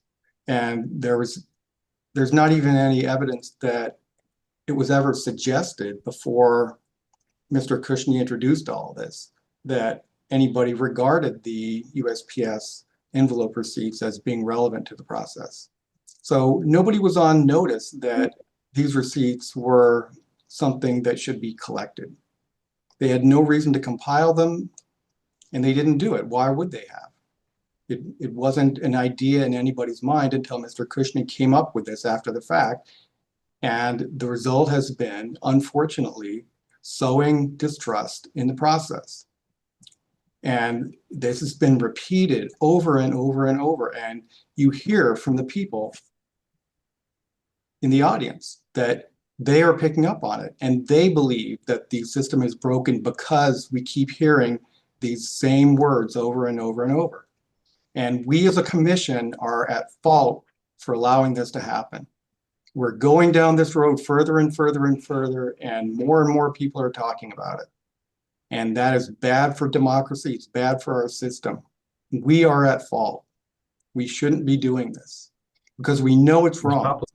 This is not something that is based in fact, because the USPS receipts are not the way that we measure under the law, not the way that we measure the number of ballots received.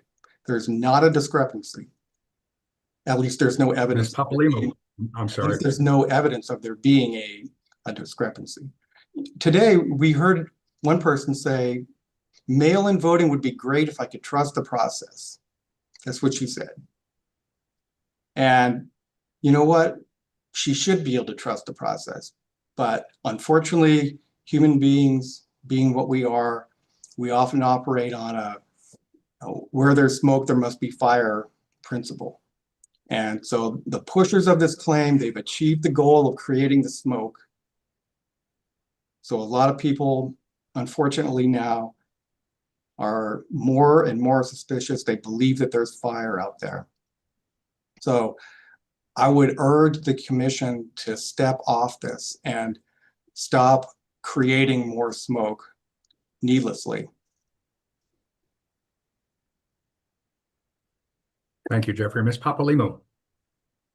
I am sure that the accounting office is incredibly interested in the receipts from, since that's how the post office gets paid per ballot.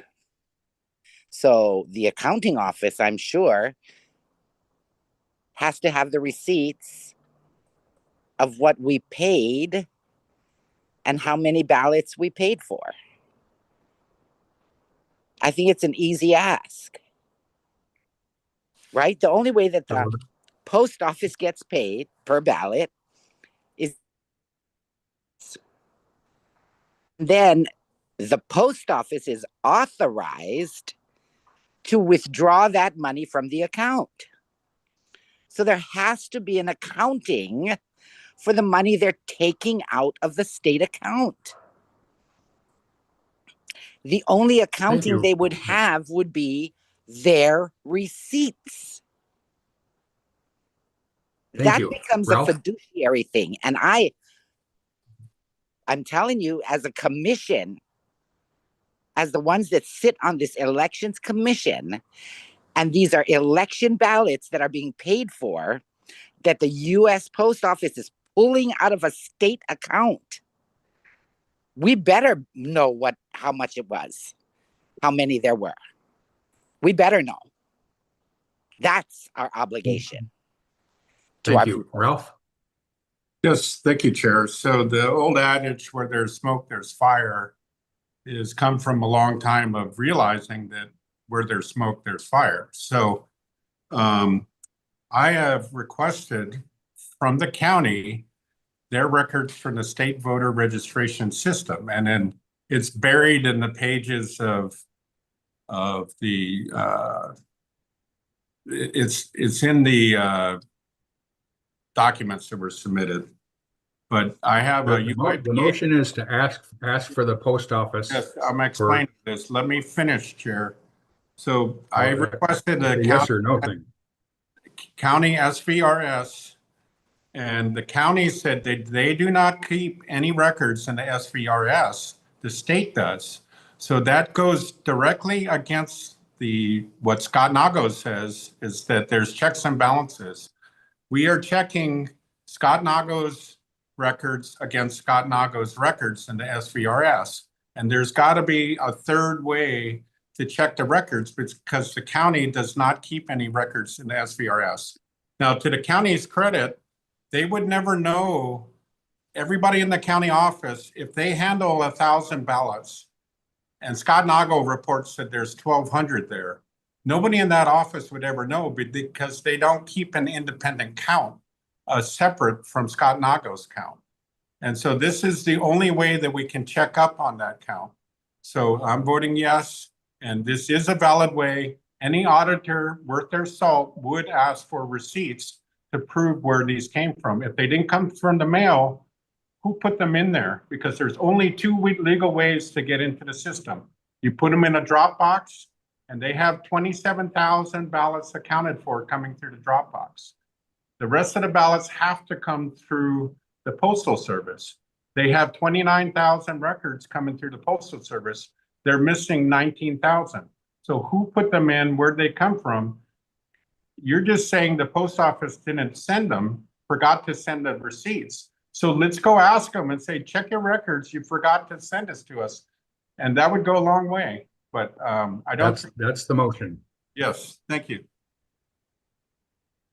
Is there other discussion? Mr. Chair. Yes, Mr. O'Connor. I'm trying to look through my minutes meeting. Are we asking the same question we asked last meeting to do the exact same thing again? No, we're asking to go to the post office this time. This motion, previously we asked the county clerk to get the records from the post office. This is to ask Scott Nago to go direct to the post office for the information. I thought the what is his title? Election officer, whatever. Chief election officer. Chief election officer said that he does not have the authority to request that of the post office. Somehow that I remember. Is he online? Is that correct, Scott? That is correct. I am not the account holder, so they would not provide that information to me. Yeah, that's what I remember he said. So we're going to ask him to do an impossible task. Is that So who's the account holder? It would be the county of Hawaii. Wait. I Mr. just wanna O'Connor has the floor. I just want to understand what the motion is. I don't want to give a guy an impossible task and then chop his head off because he can't do it, because it's impossible. So I'll be voting no on the motion. Maybe Other we need discussion? to. Yes, who is the account holder? Who has the authority? So how do we do mail-in? Wait. The question was, Scott, who's the account holder? The clerk of Hawaii? Each clerk is the account holder for their county, for the postage. Thank you. So the person that we asked to get the receipts has refused to get the receipts or is on vacation or what? Hasn't Like I said, complied yet. I can't speak for what their actions. But this is your employee, am I correct? No. No. This is Not the your county. employee. This is crazy. The funds are county funds, Yes. Yes. so the state distributes the money to the county. No, it's a cost sharing. So it's a 50-50 cost sharing. So you, So the motion on the floor is to ask Scott to obtain the records from the post office that he doesn't have the authority to ask for. Yeah, so the motion is moot. It's moot. no, wait a minute. Let's drill into the 50-50 cost sharing.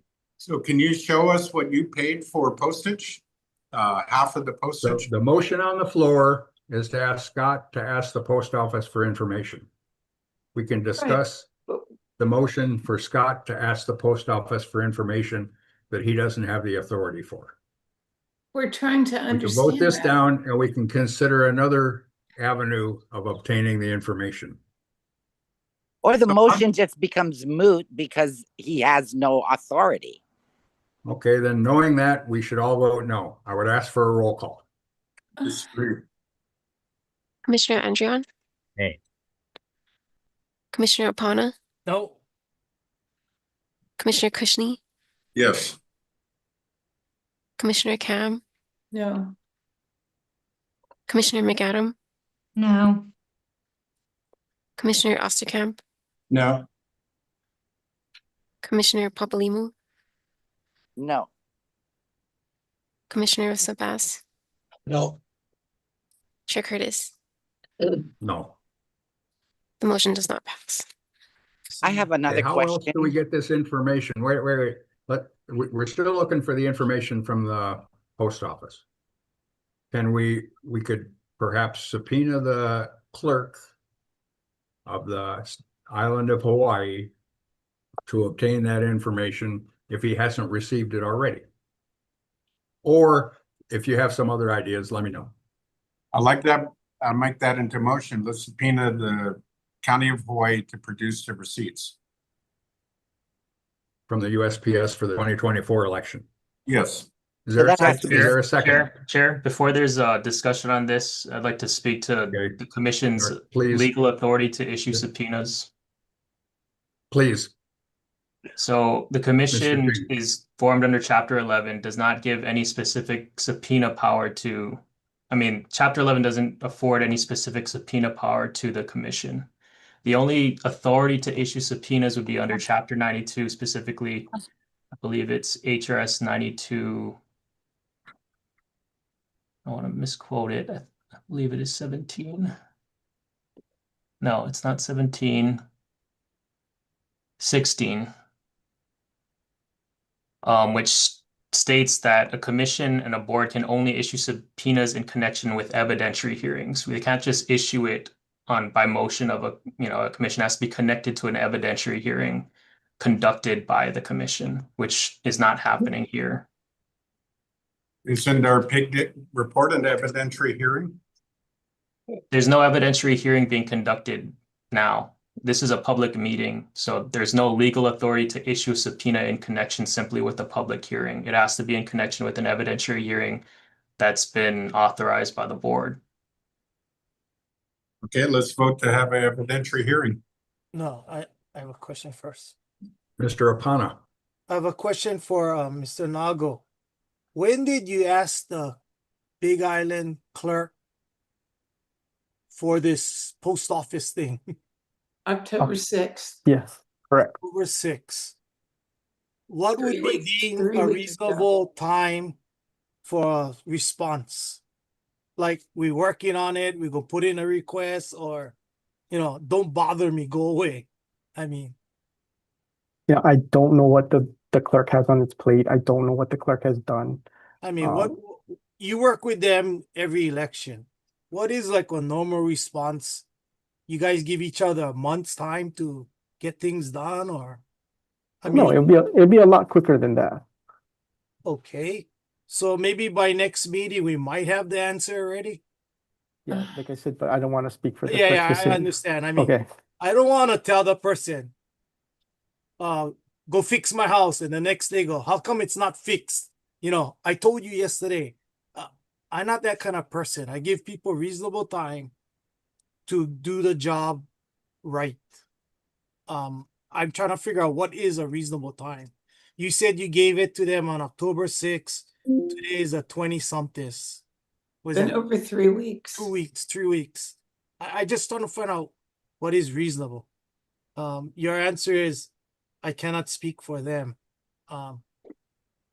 Mr. Chair, I think if we don't have some answer by next month, next meeting, maybe we should draft a letter to the Big Island clerk on behalf of the commission requesting such information. I'm not sure if they Thank you. respond to us, but that's all we can do. Thank you. Lindsay? I want to ask Mr. Nago, you said something about cost sharing. Does that not make you also, or your office also a client or a no. whatever the word was? So the No. cost sharing is, after each election, we would add up our expenses, and balance it against their expenses and divide everything 50-50. It would not make us, the account holder for the Okay. postage permit Okay, number. so has that been done? Yes, but it doesn't go into the detail where it would break it down by postage. Okay, but somebody has that detail. It would be the Big Island Okay. County Okay. clerk. And I mean, is it normal for him to ignore you for 3 weeks? No. No, I wouldn't think so. Mr. Mr. Nago, Sabas. did you reach out to him and said we got our Wait, commission? Mr. Sabas. Mr. Sabas. Thank Mr. you, Mr. Sabas, Chair. please. Thank you. Scott, can you just call him tomorrow and ask him what the status is of your request? Yeah, I can So do that. that by the next meeting, we'll know and we can take actions then if we need to. I can do that. Okay, thank you.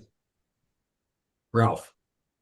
Yeah, that was gonna be my question. You would have thought that call would have happened before the meeting. But tomorrow's fine and we'll bring it up in the next meeting. So is there a motion on the floor? No. Is there any other discussion on item 4B? I have one additional question for Mr. Nago regarding this account. Yes. The account. Generally, large accounts like that are in dual. Is there only one person on that account, or are there 2 people on that account? I don't know who is on that account, but our office is not on that account. Okay, so we could request to know who is on that account. From the County of Hawaii. Right, because then probably 2 or 3 people are on that account. And any one of those people could give us the information, could get the information or request the information. Correct? If there is You would think. more than one person on the account, yes. Yeah. Okay, thank you. Yes, Chair, one more thing. Yes, sir. So I just want to say for the record that for us not to know anything about the post office and not be able to ask these questions just creates incredible doubt with the public about mail-in elections. And to not have any kind of, I can't do that, but we're forced to run the elections through the mail.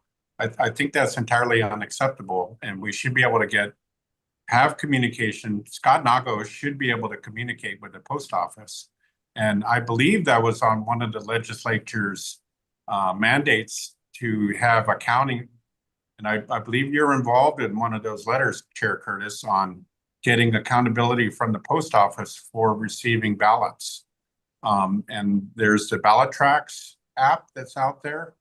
None of that stuff's being looked at. And I think there's a lot of resources that could be tapped into, but I think that there's a desire not to look into those things to get accountability. So this is— You're just confirming Mr. Osterkamp's allegation. Yes. You're the next one on the communication and correspondence. It was your communication and correspondence that is here with your additional information. Would you like to address that, Ralph? Yes, Chair. So if you look at it, I hope the commissioners can look at my communication and correspondence. And in there, I detail out how many ballots were collected via Dropbox. And I got that. All of these records are requested from the Big Island and they're available online through the state website. And I got the records from the Big Island on how many ballots they collected. They collected 29,000 ballots and change. And then I requested their mail receipts. They collected 27,000 mail receipts. That's all there for you to see. And I also requested that the daily SVRS counts, which are said that are relied on for following the law. Well, the counties told me in the UIPA responses that they don't keep any records in the SVRS, only the state does. So HAR 3-177453 requires that the counties keep records. In his March 17th letter to the commission, Scott Nago said that having different, the county and the state having records creates a check and balance. But all we have is Scott Nago's one-page report on who won the election compared to Scott Nago's one-line report on the over-under. There's no underlying information. And if there is, the county does not have it because I've requested it from them. So we're asking the public to believe a printout from a computer, and we're just saying, trust it. There's nothing else in there. So I hope that the commissioners would look at that and understand that. And please reach out to me. I'll talk to you individually, Mr. Apana, Mr. Savas. I'd like to go through those records and show them to you, and you can get my contact information through the Elections Commission. I'd like to walk you guys through those records on what they say. It's all from the counties. So I got a point of order, Chair. So under HRS 11.7D, the Elections Commission acts only by majority vote. Sorry, Commissioner Kushney, Yes. we lost Chair Curtis again. Just a moment.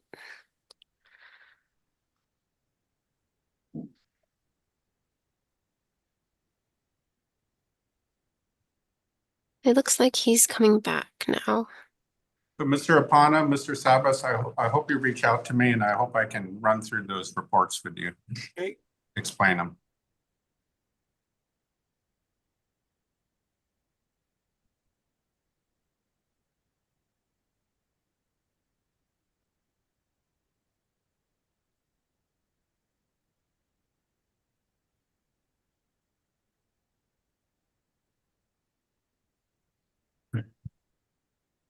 Hey, I apologize. That's Hawaiian Tel. What did I miss?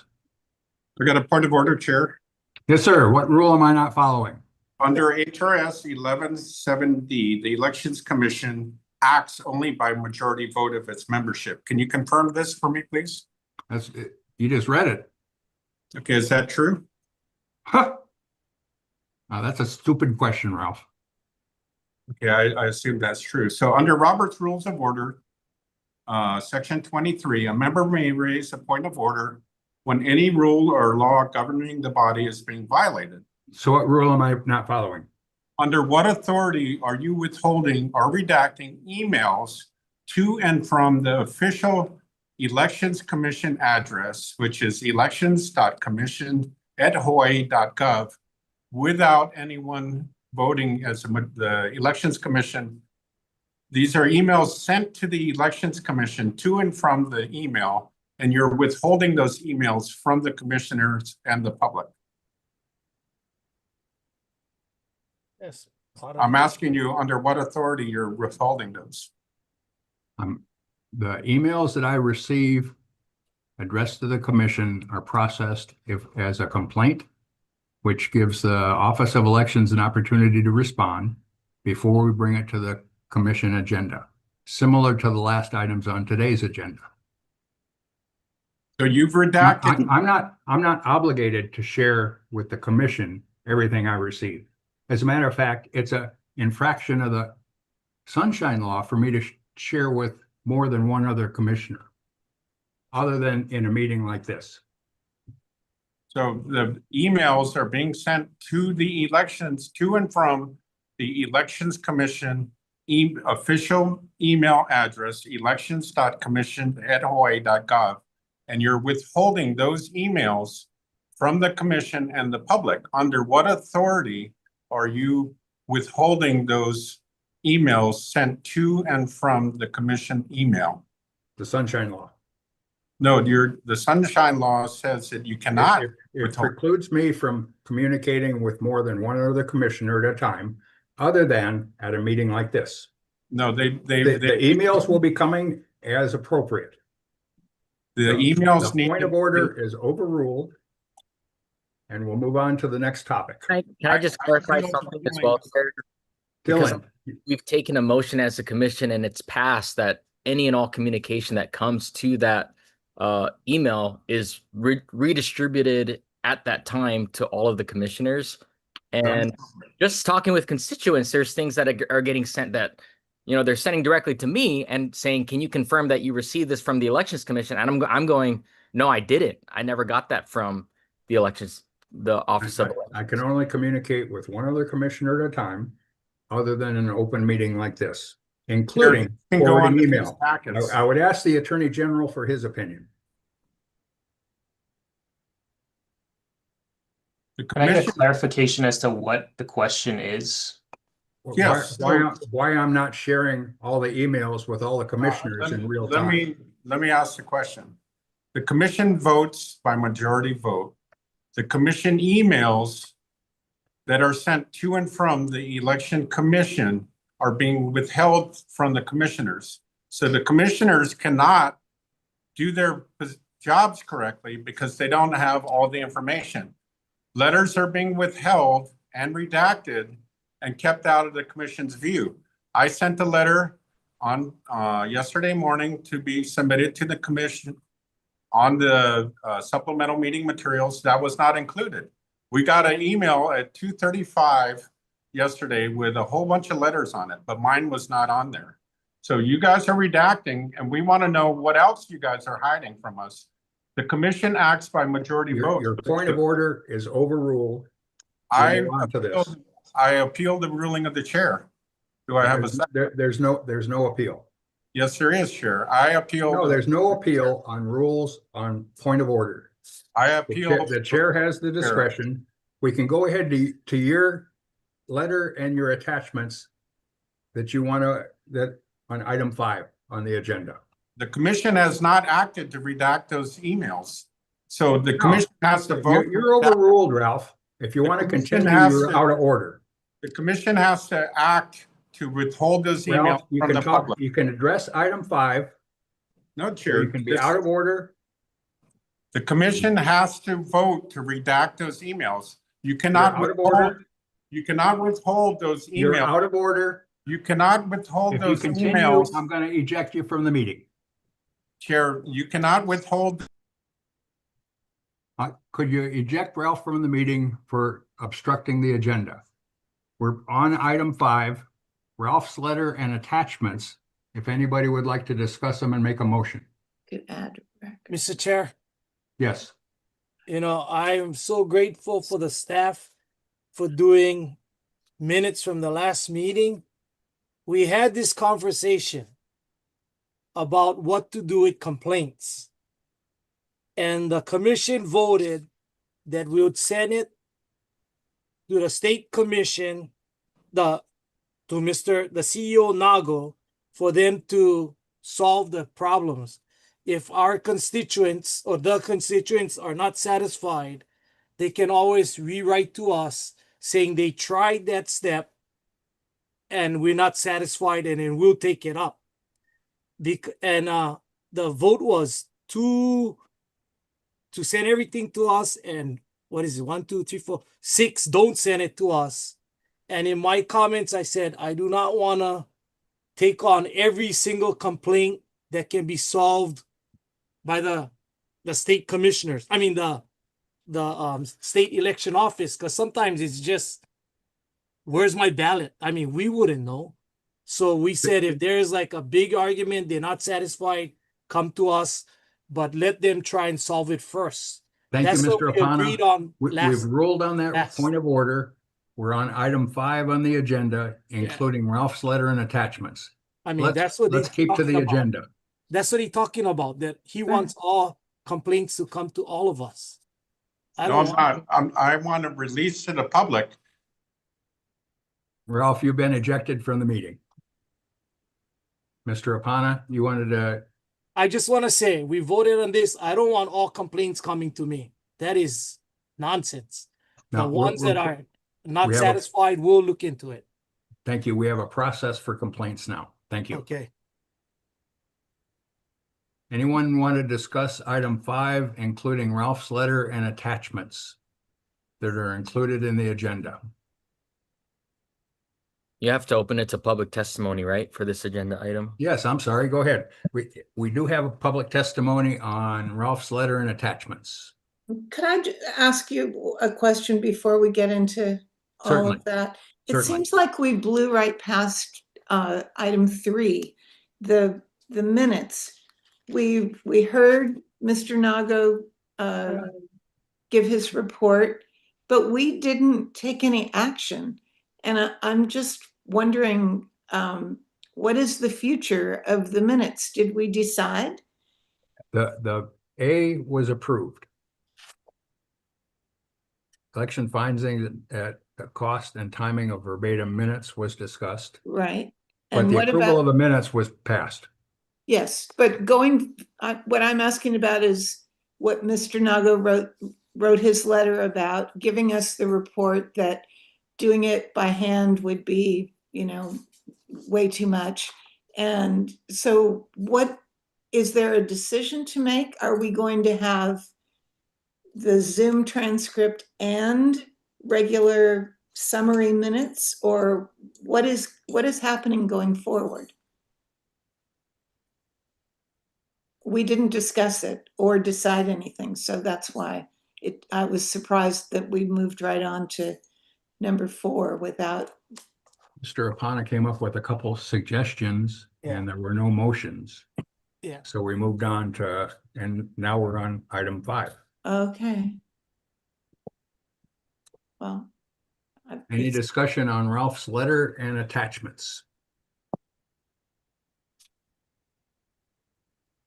And public testimony. We need to accept public testimony on Ralph's letter and attachments. Okay, the first testifier is Propel Positive Change, followed by Anne Marie Hamilton.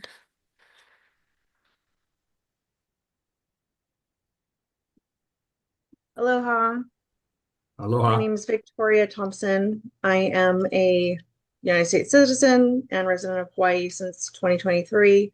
I did work intricately with the elections process in 2024 in West Hawaii County of the Big Island. I'm actually making testimony regarding the mail-in receipts and the postal account of those. I actually know how you need to go about to do that and get those, and it's not hard. And personal experience being involved, it was disclosed to me that by a retired postal worker that they were required to attempt delivery whether they knew that the resident was there or not. And if they were not, they then had the returns, and that those returns were then kept in the postmaster's office in either a box or a bag and later discarded some unknown way. So the fact that we're paying for that then makes it a federal concern of we're paying for something, we're not actually getting it. You would actually just need to call the postmaster's office and ask how to obtain the amount of returned ballots that were discarded. I know that they do not keep track of those numbers, so you can assume that when you reach out or go through that rabbit hole, that it's going to kind of end that way. I also know Ballot Tracks does not actually track your ballot. It tracks it if it was got there or not, but it does not account for if it was recorded correctly or not. If you have any questions for me, Ralph Dylan and Commissioner Cam, do you know how to reach me? Yeah. Any questions, or I can yield my time? Thank you. Thank you. The next testifier is Anne Marie Hamilton, followed by Tara Rojas. Okay, can you hear me? Yes. Okay. I read the report about the 19,042 envelope discrepancy Mr. Osterkamp and Ms. McAdams wrote. That 19,000 number not accounted for in the USPS records is actually 25% of the entire 76,595 mail-in envelopes received by the county on the Big Island.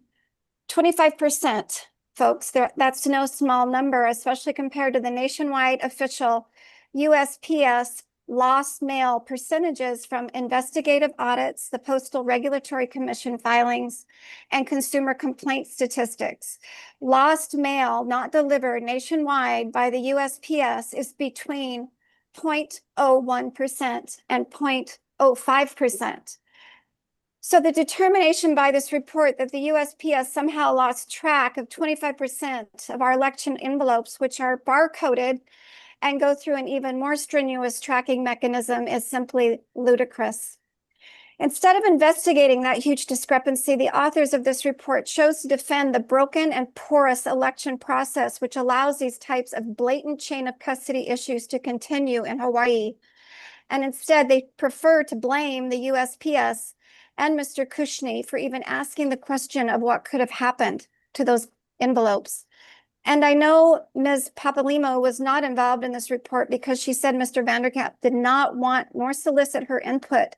So I'm assuming it was written by the two commissioners who routinely vote against audits, investigations, and other concerns about our election systems the public consistently brings up in these meetings. What Mr. Vanderkamp and Ms. Adams did was defend an election system that has no obvious chain of custody, as was effectively proven not only by the Kauai Pig report done recently, but also by the fact 25% of the Big Island barcoded envelopes with ballots apparently were not delivered to the counting center by the USPS. Not once did either of these commissioners, one is an attorney and one appears to be a professional auditor, who completed this report, not once did they entertain the prospect of doing some type of audit or any type of inquiry to try to understand how 25% of the Big Island ballot envelopes just mysteriously never arrived from the post office. They told us to be good little citizens, be quiet, quit questioning, and trust the system, even though the system is obviously engineered to not allow transparency or stand up against huge discrepancies found through the third-party queries like this one from Mr. Kushney. Since 2020, Hawaii has been an all mail-in voting state. And frankly, the system is not trackable, not auditable, has no chain of custody, and is the perfect system for fraud to occur if it was going to occur. The fact remains, Mr. Nago is certifying elections with no chain of custody in Hawaii. And we need to get rid of him, and we need to get rid of Mike Curtis as soon as possible. Thank you. Thank you. The next testifier is Tara Rojas, followed by Jennifer Hunt. Aloha, Tara Rojas. Speaking on communications and correspondence and what we're all hearing, going back to what Ralph was trying to express about if the public is writing to this Office of Elections email and it's not reaching everybody, and you, Mike Curtis, are you saying due to Sunshine Law, I only can do one at a time, then what's the purpose of this one email to reach the commissioners? So you had said during that discussion that you were going to ask the Attorney General, and I was waiting for the Attorney General to speak up and say something. And then you decided to go and attack Ralph and say, no, just remove him from the meeting because you're out of order, out of order. So we're seeing this every meeting. You know, we're seeing that you already threw him out. So I was waving like, no, don't you throw him out. You know, you have like a control issue. I'm just going to say that you have like a control issue, and thus the public wants you to step down if you're not going to remove, you remove yourself, or that the commission somehow move you. Speaking of communication and correspondence, I noticed during some other points of the meeting, other commissioners were actually raising their hand. So I just want to encourage, the commissioners to speak up. Speak up. Don't be like overridden or like forgotten. because I seen something like, raising hands. So speak up, because we do want to hear what you have to say. Yeah. So that's about the communication. Other things I'm hearing that I'm trying to remember as I was listening, trying to capture everything. So one, the Attorney General should respond to what even the chair had said that you should respond to regarding communication to all the people on the board. What was I going to say? Another one. Let's see. Sorry, there was so much going on, trying to remember it all. Speaking of, my final one is this. When we are having a meeting, I mentioned this before, and how many times, unless some of you on this commission are actually writing and taking notes for the whole meeting, you see all commissioners listening. You're intently listening to the people and your own commissioners' concerns. So your focus should be like straight, point blank to the camera. Every time we do this, attention goes. And then when it is really distraction and frustrating during the whole meeting, not only this time, for the past years, where not all commissioners are really just listening to the meeting. If we're having a one-on-one and I'm just, like this, oh yeah, okay, I'm gonna make like I'm listening. That's right there. That's why the trust issue is happening. We know, you're not listening to what the people want, and you actually really don't care, because what we're saying, you always vote exactly the opposite. So if you're in this commission, you're here because you're representing the people of the island that you represent. Pay attention. Don't have control issues. Really have and build the public trust for this HEVA election process in this fake state of Hawaii. We're Thank doing you. what we can do. Mahalo. The next testifier is Jennifer Hunt, followed by Daniel Gabriel. Hi, thank you. Can you hear me okay? Yes, thank you. All right, thank you. This issue that Ralph brings up about the post office, it is very interesting because it is federal. It has to do with the chain of custody. We are supposed to have that with the drop boxes and a chain of custody following the ballots that get dropped in, as well as the post office, so that we can account for all of the ballots. I mean, this is part of the process of allowing for mail-in ballots. It's part of the requirements that there's a chain of custody record, that there's an auditable paper trail. The post office handles registered mail all the time. And in that process, they have to have each person sign off on when that envelope is handed over. There has to be records that are there. I mean, this isn't rocket science. This is easy information to get. If they don't have this, there's something deeper here, and it is touching on the federal. This, it's not state crime; it's federal crime. So somebody needs to get to the bottom of this. This is what Anna Marie, I believe, said is 25%. That's a big number. So anyway, this is all just very disturbing, and I wish that you guys as commissioners would do something about it and not continue to have this circular conversation. Thank you. Thank you. The next testifier is Daniel Gabriel, followed by Janet Mason. Mr. Gabriel. Chair, Commission, this is Daniel Gabriel. Can you hear me? Yes, sir. I am in support of agenda item 5. I think all commissioners should have the ability to view emails, communications sent to the commission. Otherwise, why have a commission? Why not just have one guy, one chair? It is pointless if they're not informed. Doesn't mean you need to discuss it and infringe on the Sunshine Law, but every commissioner should be able to view it. And then it could be then put to an agenda meeting where it can be discussed under the Sunshine Law. Second, you said that Commissioner Kushney was out of order, but it was in fact you that was out of order, Chair Curtis.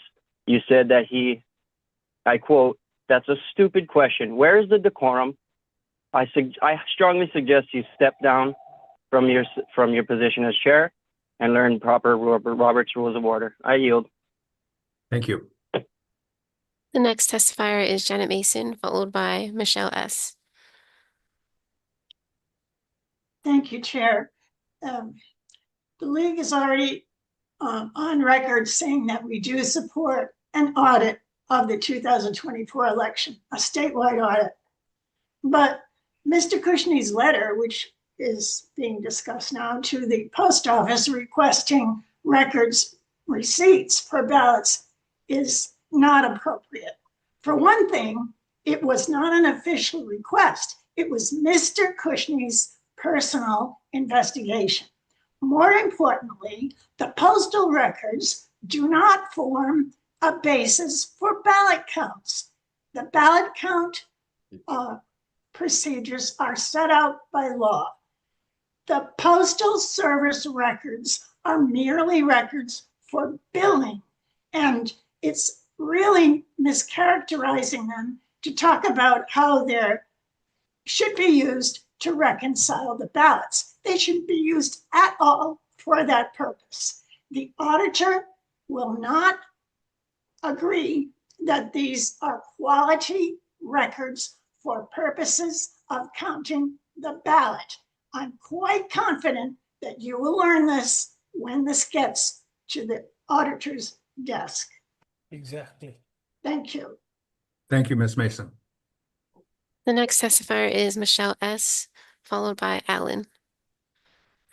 Yes. So in regards to Mr. Cushing's letter, I do believe that there should be some way that we be able to get some type of receipts from the USPS. They can't bill for ballots that weren't received, and they can't, I mean, they wouldn't bill for ballots that were received. Anyway, there has to be some checks and balances. The fact that people are saying, oh, just take whatever and not ask for receipts, that's ridiculous. Anyway, going back to what's transpired over the last several hours, I believe that the commissioners all should have access to the email. It is the election commission email. It's not just the chairman's email.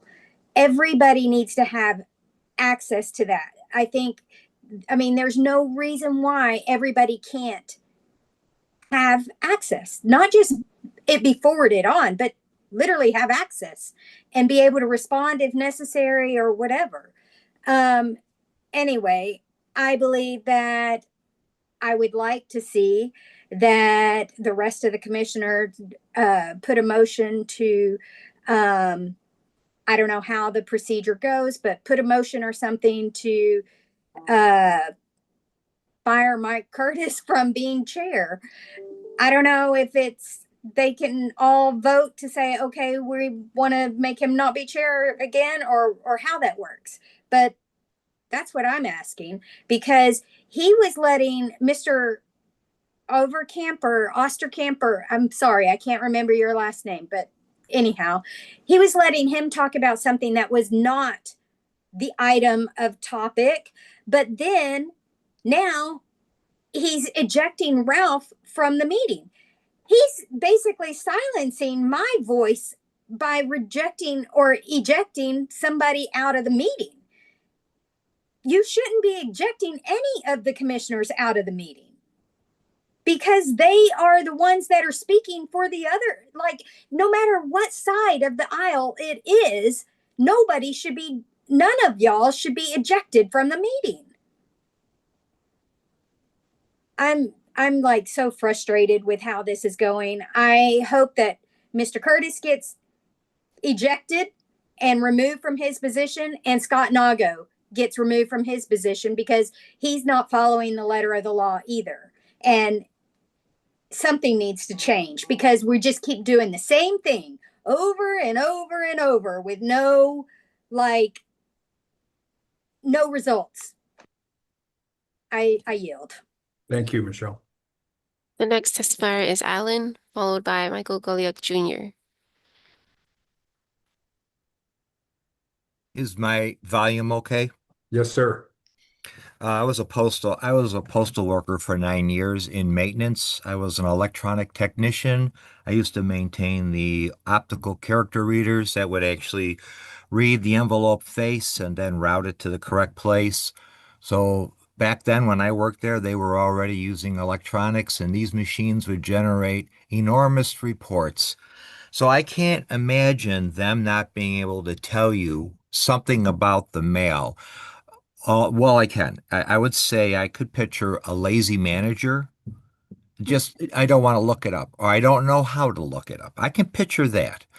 But if I were to get an answer like that from such a person at a lower level, you say, well, we'll talk to the postal inspectors, because the postal inspectors get involved with criminal type stuff. What's going on?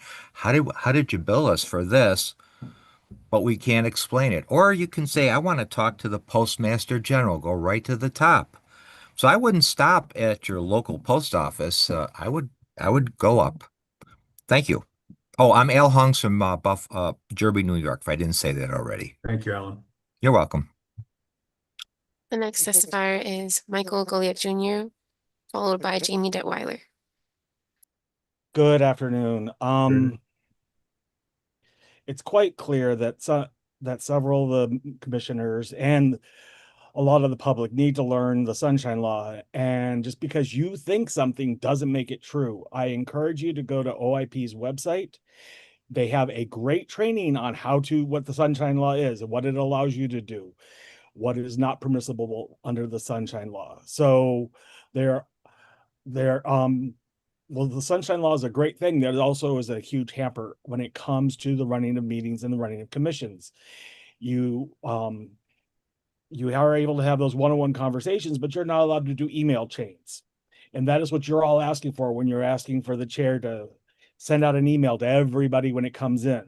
That's not how this process works. That's not how the Sunshine Law allows it to work. So I will say I've been listening to most of the conversation this afternoon, and there are a couple of commissioners on here who speak like they know everything, and then they didn't even know who actually controls the postal box, who's actually in charge of the accounts. When they come out here and they're like, oh, there's fraud, there's this, you got to trust us, we just know it's there. But they don't even have the simplest answers to things that they've supposedly been discussing for years, and this has been a long time coming. So I encourage all the commissioners to back up, learn exactly what your role is, understand the Sunshine Law. Don't just do something because someone tells you you can. Make sure that it's there. It's there because it's legal. And question your sources, because I've heard that multiple times. Oh, I've heard of this person tell me that. I've heard that person tell me this, and that's where you get your fraud from. And everybody who keeps on repeating one commissioner's name like it is a godsend. He wrote the textbook on voter fraud, has no background in voter integrity. He already had a preconceived idea before he was on this commission, and he's been driving it home ever since. And he has poisoned the well to certain people that are just listening to that. And you can see it in his letter that we're discussing here. And that just because a commissioner does something, it doesn't make it an official action of this commission. You guys haven't voted for it and you didn't approve it. It's not an official action of this commission. That is a commission, that is an individual resident going off and overdoing here. And just because the postmaster doesn't return or somebody doesn't return a phone call to you, don't get all upset because you're just an individual person the way the rest of us all are, unless it's coming directly from the commission. So I encourage you, do your homework, and thank you. Thank you, Michael. The next testifier is Jamie Detweiler, followed by Junior Nakua. Aloha, Chair and Commissioners. Thank you for this opportunity to testify. There are two items that I want to focus on with regards to the letter from Commissioner Kushney. First of all, the items that he's requesting on his 4 bullet points are all items that make sense to the voter. These items are looking for accountability and transparency. So why wouldn't we move forward with the items in this letter from Commissioner Cushnie. These all make sense. These all lead to confirming that things are in order or detecting if things are not in order. The second item I want to address is something that I addressed at the October 1st meeting. The gaslighting by commissioners has got to stop. You interrupted Commissioner Cushnie, Chair Curtis, and you called him out of order, and you have the right to do that as chair. Now, when another commissioner is putting down people who testify, who have experience as election observers, as fellow commissioners, how can you allow another commissioner to go on and call it conspiracy theories? I'm sick and tired of the gaslighting. We all are. I yield. Thank you, Ms. Detweiler. Next testifier is Junior Nakoa, followed by Pam Elders. So, you can hear me? Hi, Junior. Okay, how you guys there, bro? Oh well. You guys know that this is sickening. Okay. You guys really like do this job? Because again, you're not getting paid. You know, you guys didn't to be there. You didn't ask to be there. You know what I mean? And are you guys actually for the people? Because that is what this thing is for, gang. This shit's all for, and I keep saying them every time I come away and testify. I'm getting sick when I'm trying my best just to get everybody to register to vote and vote. Just watching this, I hope the guys that are asking vote no watch this because you turning away the voters, gang. Okay, everything you're doing over here, just turning away the voters. Okay, Curtis, dude.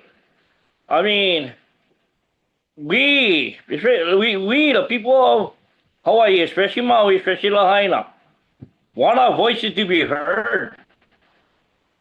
And you is stopping that from happening.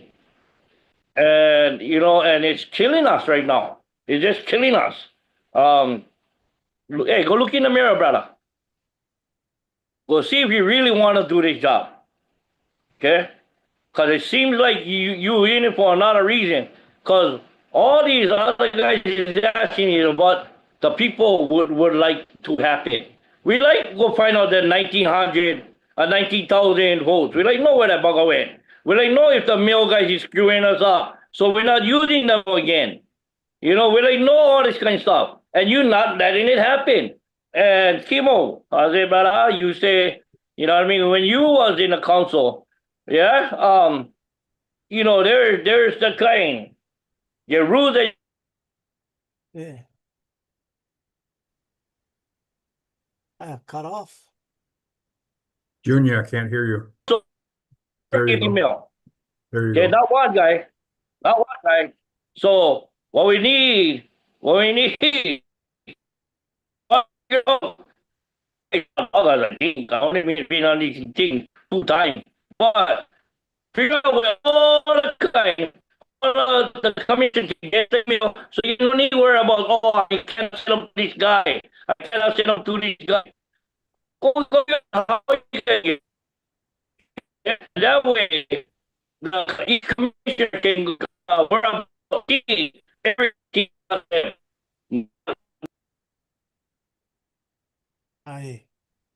What lost Junior? The next testifier is Pam Elders, followed by Susan Strom. Need to unmute. There you go. Yeah. Oh, I can't. Wait a minute. We can hear you. Okay, great. Well, I want to say that I appreciate the testimony of Janet Mason. It's the first kind of seemingly correct information that's been given today. And also the testimony of Michael. And Michael, I'm sorry if I'm, anyway, I'll just say Michael G, because I don't know how to pronounce your last name. I'm concerned or troubled by the amount of evidence and opinions that are given in the meetings that really can't be verified. I think that creates a lot of distrust and suspicion of the commission's actions. So I would encourage you to maybe get together and find somebody who is, maybe Janet could be the reference person, to, you know, inform commission members of the actual processes and, you know, mechanisms of the election process.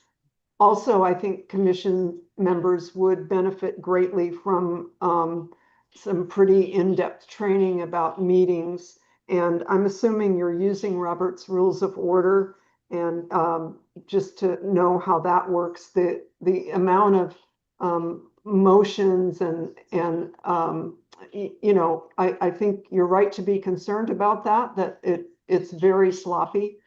And I think, you know, it would be worth it to ask the county to provide a professional facilitator to you, which you could all agree on, maybe select from a slate of people who know about Robert's Rules of Order. And it would take a lot of the personal aspect, because there's a lot of, you know, personal kind of attacks going on here, and which isn't very productive. And so mainly around the chair and a couple other members. So it would be helpful to have somebody who really knows how to facilitate a meeting. The fact that you have spent 7 hours in the meeting today is, I was on a school board and we never had meetings longer than 3.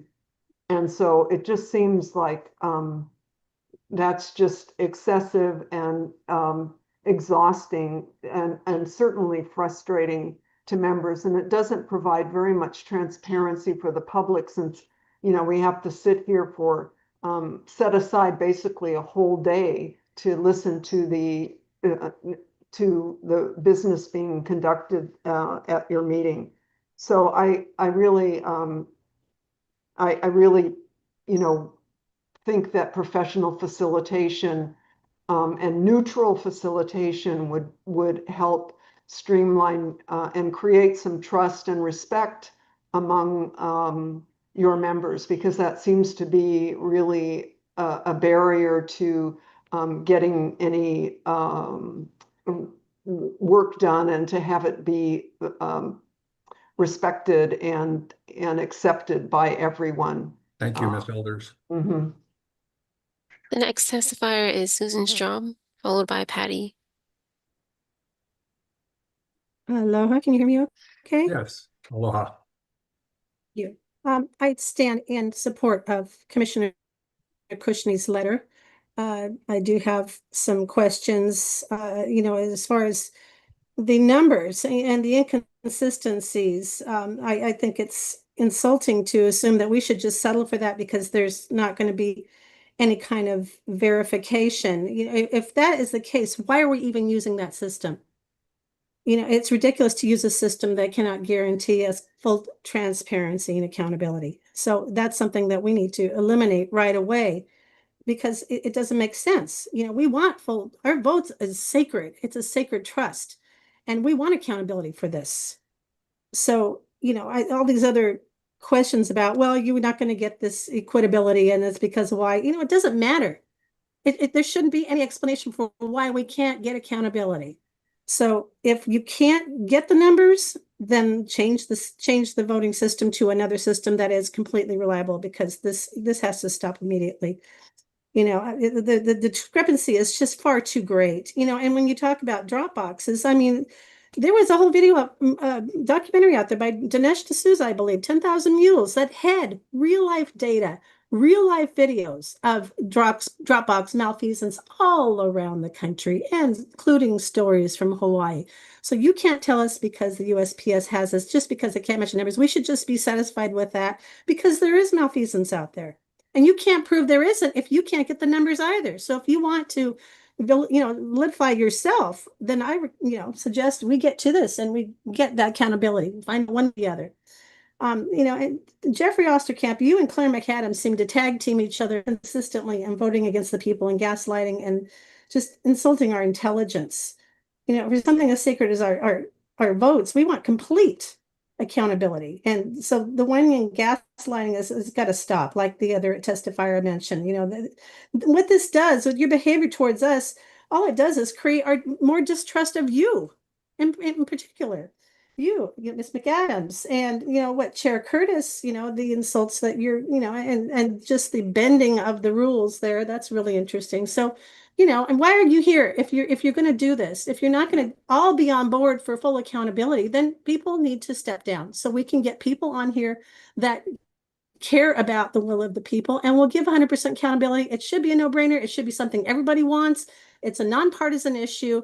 Let's get this straightened out, please. We don't keep going in these ridiculous circles. And I yield. Thank you, Ms. Strom. The next testifier is Patty, followed by Robin N.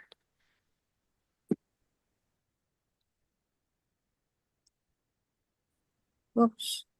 I'm addressing Commissioner Jeffrey Osterkamp on my comment when he was discrediting Ralph Cushne's conspiring against the election committee integrity. And you left out a very important part of my when I testified. Mail-in voting would be valid if I could trust the process and had transparency. You left out transparency. And if you can just Commissioner Austin, you only said it. You said the first part, but the transparency part is the main issue.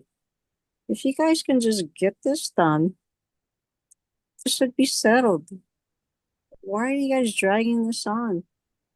It just really seems like there's so much things you guys are hiding, and you guys can't get anything done for the people. So, yeah, resign or correct your mistakes. Thank you. Thank you, Patty. The next testifier is Robin N., followed by Terry Bullocken. Aloha and good afternoon. Aloha. I just want to share that this is very disheartening, and the fact that this meeting is going on for so long. I missed last month, but I did hear that it was 6 hours, and I cannot fathom having a meeting for so long. And so just the lack of professionalism and the lack of you need more training to be able to run a meeting so that it doesn't run this long and that we don't go in circles. It's pretty obvious that the chair has difficulty in even knowing what motion is on the floor. And that happened too many times. And the people have been asking for a while for Scott Nago to resign. And I think that you should really all consider listening to the people and start that process, as well as Michael Curtis, because and maybe as well as others, they should just resign. The comment made by Jeffrey O about conspiracy theorists, right there, that just shuts the door, and you're closed off to really listening and finding out what the problem is. If you're really concerned, you would want to find out if there really is a problem or not, because this is what the people want: transparency, responsibility, accountability, and that's not happening. And so you guys need to get your act together, because this just causes more distrust of the people. And I hope that we don't have another 7-hour meeting next time around, and that, yes, you all learn and get some training so that you can behave in a more professional, adult-like manner. Thank you. Thank you. The next testifier is Terry Bullocken, followed by Tamara Mackay. Hello. Aloha. Hi, my name is Terry Bullocken, and regarding correspondence and complaints, it states that it's placed on the agenda and forwarded to the Office of Elections for to respond. But what if it doesn't have to do with the Office of Elections? It's a urgent request for investigation by the commission. And the reason why I submitted mine and it's not on the agenda for the last two meetings, it's the number 004. I placed an urgent request to investigate McAdams for having a serious conflict of interest, being that she's an auditor for the office of the mayor for Hawaii County and duly serving as a commissioner on this commission. In addition, she's been assigned to a pig to investigate the Big Island. That is some serious conflict of interest, and that needs to be investigated immediately. So why isn't that on the agenda? So that the commissioners and the public can see. I yield. Thank you. The next testifier is Tamara Mackay. Thank you, commissioners. I'll keep this, slightly brief. I just wanted to echo a lot of what has been said in regards to what we see as citizens and organizations in the state of Hawaii. We have people all over the nation who gets clips of the performance and how we interact here in the state of Hawaii. And it really doesn't represent the state properly with the spirit of aloha. Each commissioner here, from Osterkamp to Apana, Dylan, Kihiolani, and everybody, you should be nonpartisan in your conversations. And the last thing you should be doing is attacking the citizens that are watching this and that, are looking for you for resolve.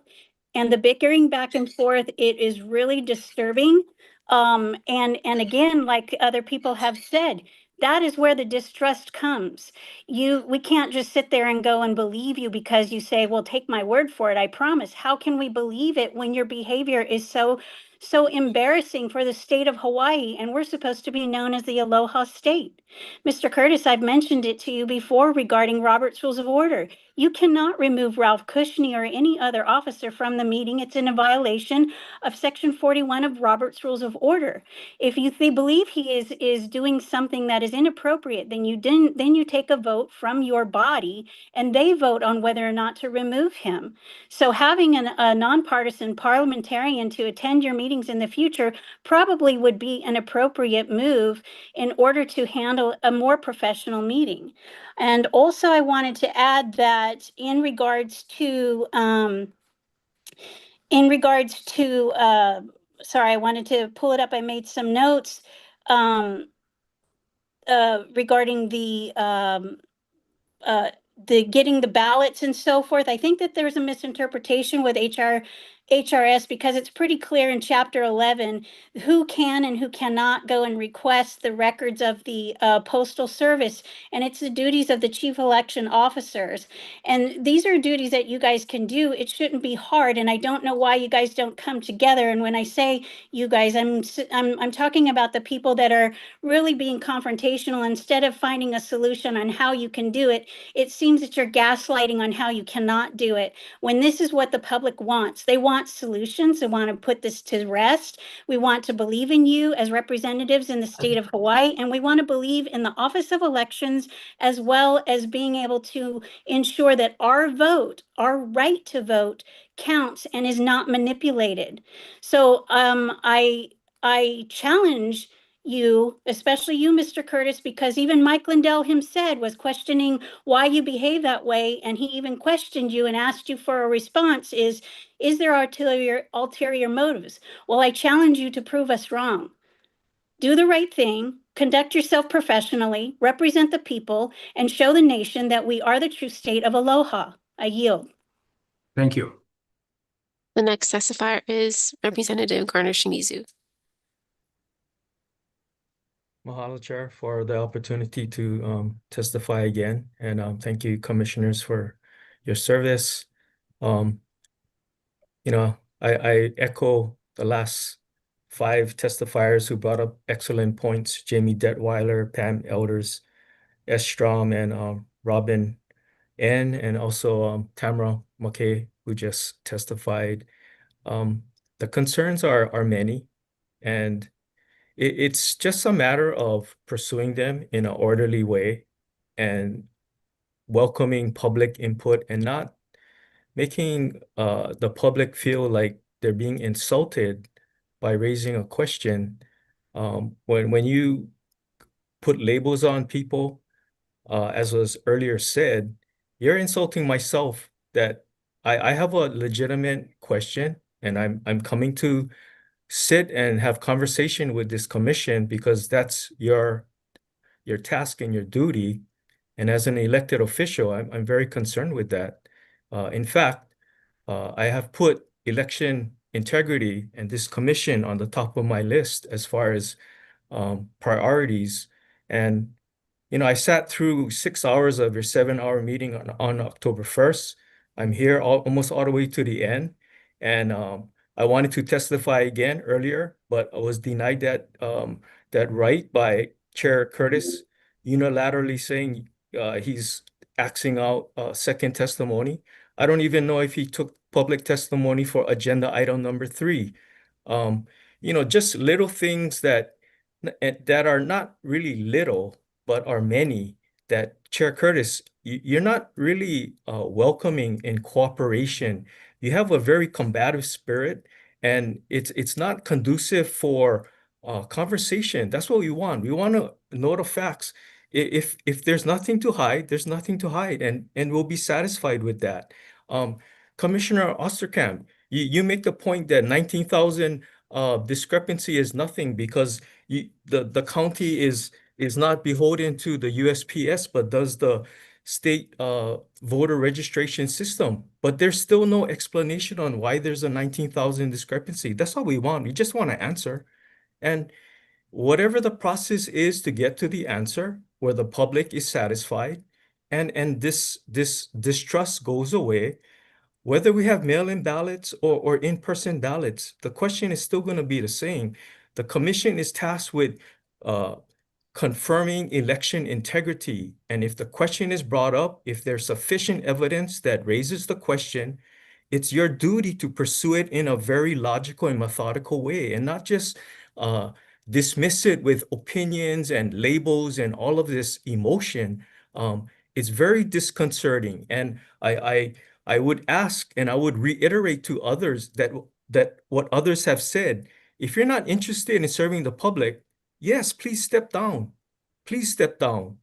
This shouldn't go on for 7 hours. We should be able to handle the meeting in an orderly way and address things and take care of business. But we just keep going in circles, meeting after meeting, month after month, year after year. Yeah. And there are people on this Thank you, meeting that Representative. are part of the public who have endured for a long time, and I give them props because they are Thank you, patriots. Representative Shimizu. Thank you, Chair. And if you would like to step down, please do so.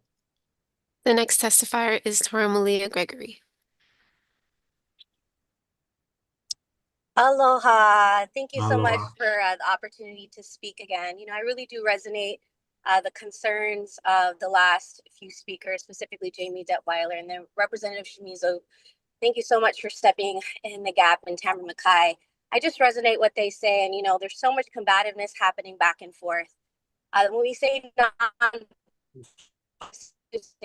the people first, I would just really encourage specifically Osterkamp, Mike Curtis, just if there is anything in your heart that is like, man, you know what, they're asking for it. Let's do our due diligence with Scott Nagel to just make it happen. Just manifest whatever receipts are available if they exist, so we can just put this to rest and we can move forward. I really do believe that in good faith, there are people on this call that don't want to argue, that don't want to make this an issue. You know, I heard from Ms. Mason. She has some really great theoretical things that are just seen as, oh, you know, let's just, you know, make sure that we're doing righteously and pono and in decency and order. Well, we have that opportunity right here, right now, with what's been developed already. So, you know, just in regards to the finger pointing and just the name calling, you know, with Tamara Mackay, at the end of the day, if we can all just come together and just have a move of pono and grace for the people, if you can just for a moment put the people first. Let's just get those receipts if they exist. And Scott Nago and Mr. Curtis, if that's not something that would move your heart to want to materialize that for the people, it would be in everyone's best interest that you do step down and we do find other people that want to step in and really just bridge this gap of all the arguing for 7 hours plus. Mahalo for the time to speak. Thank you, Tara. Chair, there are no further testifiers. Ms. Mason, we didn't allow second testimonies previously, so we won't allow it now. For the record, I want to quote Sunshine Law, Chapter 92, Public Agency Meetings and stuff, Section 92-3. It says that provided that the removal of any person or persons who willfully disrupts a meeting to prevent or compromise the conduct of a meeting shall not be prohibitive. It may not be allowed in Robert's Rules of Order, but the Sunshine Law allows me to remove disruptive personalities and behavior, which I've done. Not unilaterally, though. It should be the wish. It should be the will of the commission, not a unilateral move by the chair to reject somebody.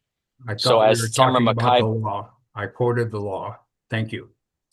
We ignored the law earlier today.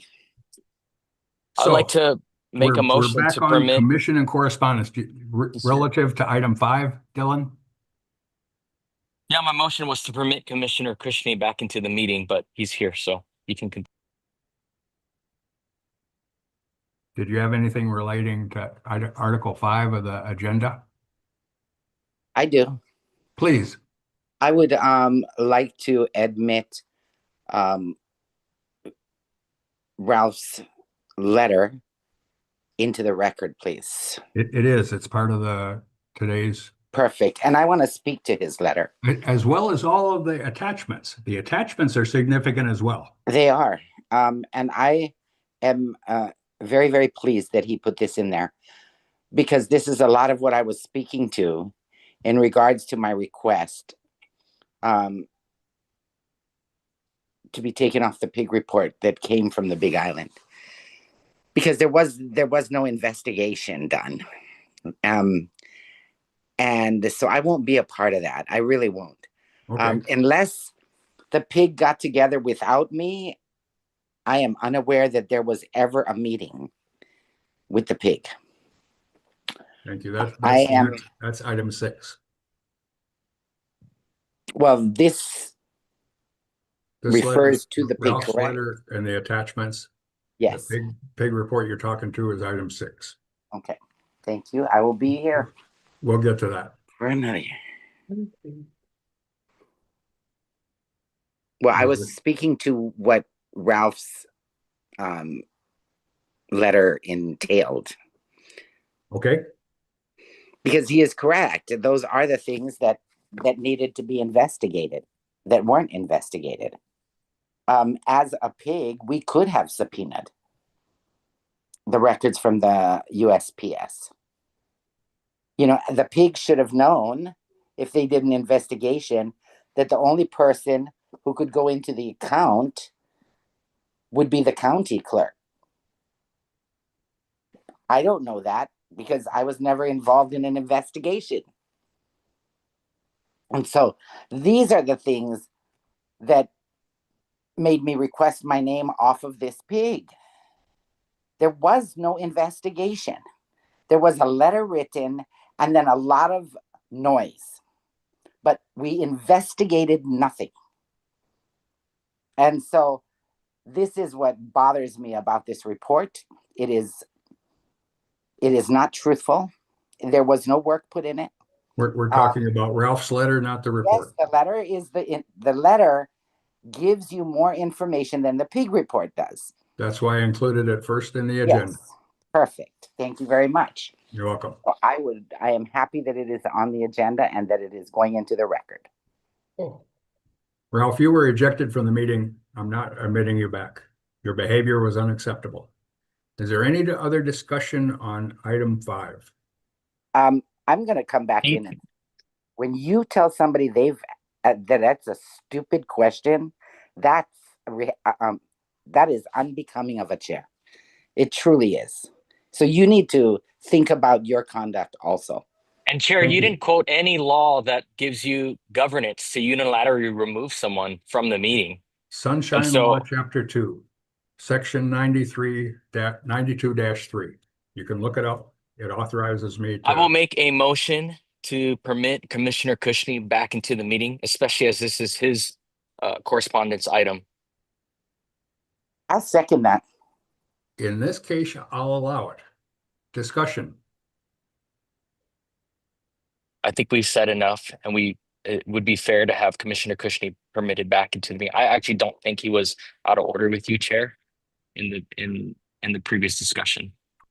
Is there any discussion on the motion? I have discussion. Yes, Jeffrey. So for whatever reason, the chair seems to attract the venom of some of the commissioners and Venom. Yes, venom. Wait. It is not Jeffrey Osterkamp has the floor. Yeah. And, you know, he's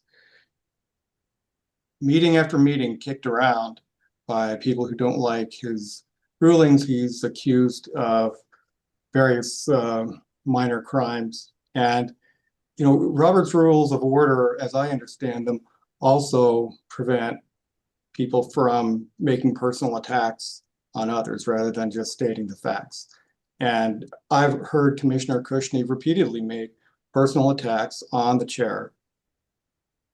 No repercussions, but I think it needs to be understood that, in fact, the chair has been very open to allowing Commissioner Kushney to speak his mind, attack him personally over and over, without, for the most part, shushing him. Occasionally, Commissioner Kushney has been so disruptive that I think the chair has had no choice other than to eject him from the meeting, and that occurred today. I see no reason why the chair should let him back in now. Other discussion?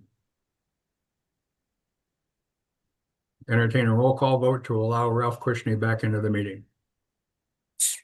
Commissioner Andrian, Aye. Commissioner Opana. If you could unmute Commissioner Opana.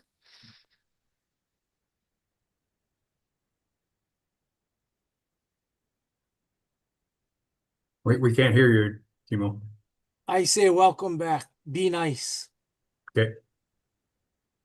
That was an aye. Yes. Commissioner Kushney excused. Aye. Commissioner I. Okay. Commissioner Cam. Yes. Commissioner McAdam. No. Commissioner Osterkamp.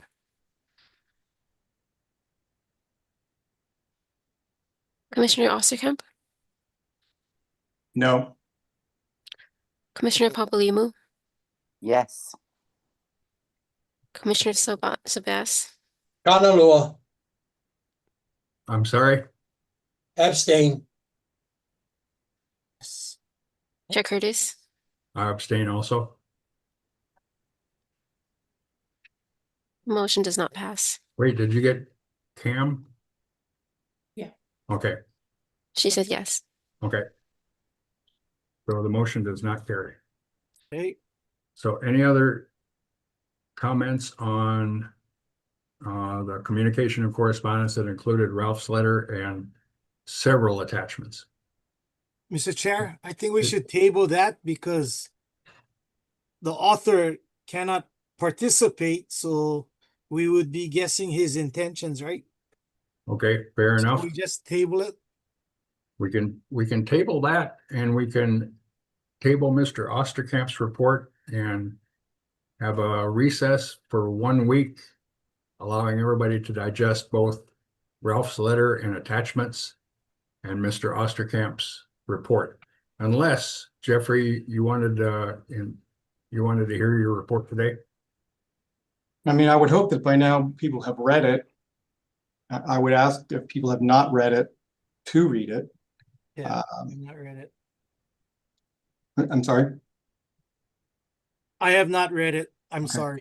Well, then I would say it's best to, given that we do have two new commissioners, I think it would be best to table it for a week. Ralph will be back and can respond himself to the extent needed. But, most importantly, it's not a long report, although it does have numerous appendices. I would ask for people to take a look at all that. So in that case, unless there's any serious objection, I'll recess for 1 week until 10 o'clock next Wednesday. The staff will again publish the remainder of the agenda and the attachments, and we'll re-adjourn 10 o'clock next week, Wednesday, unless there's any serious objection. Mr. Chair? Yes. Just so the public knows, if you recess, you're not required to take testimony because it's an ongoing meeting. Or are you going to take testimony so people know if they're going to sign up or not? We've had testimony on item 4. We haven't had testimony on item 5. Okay. We just did. We had item 4 was what we discussed with Ralph's letter and attachments. That was the discussion. Item 5, Mr. Osterkamp's report will have testimony at next week's meeting, the reconvening of this recessed meeting. Chair, you're off a number. 6. Yeah, you're off on a number. It's 5 and 6, not 4 and 5. 5 and 6. I'm sorry. I'm off. Thank you for your correction. That's a correct point of order. If there's nothing else, we'll see you next week and adjourn them and recess the meeting. Aloha. Aloha.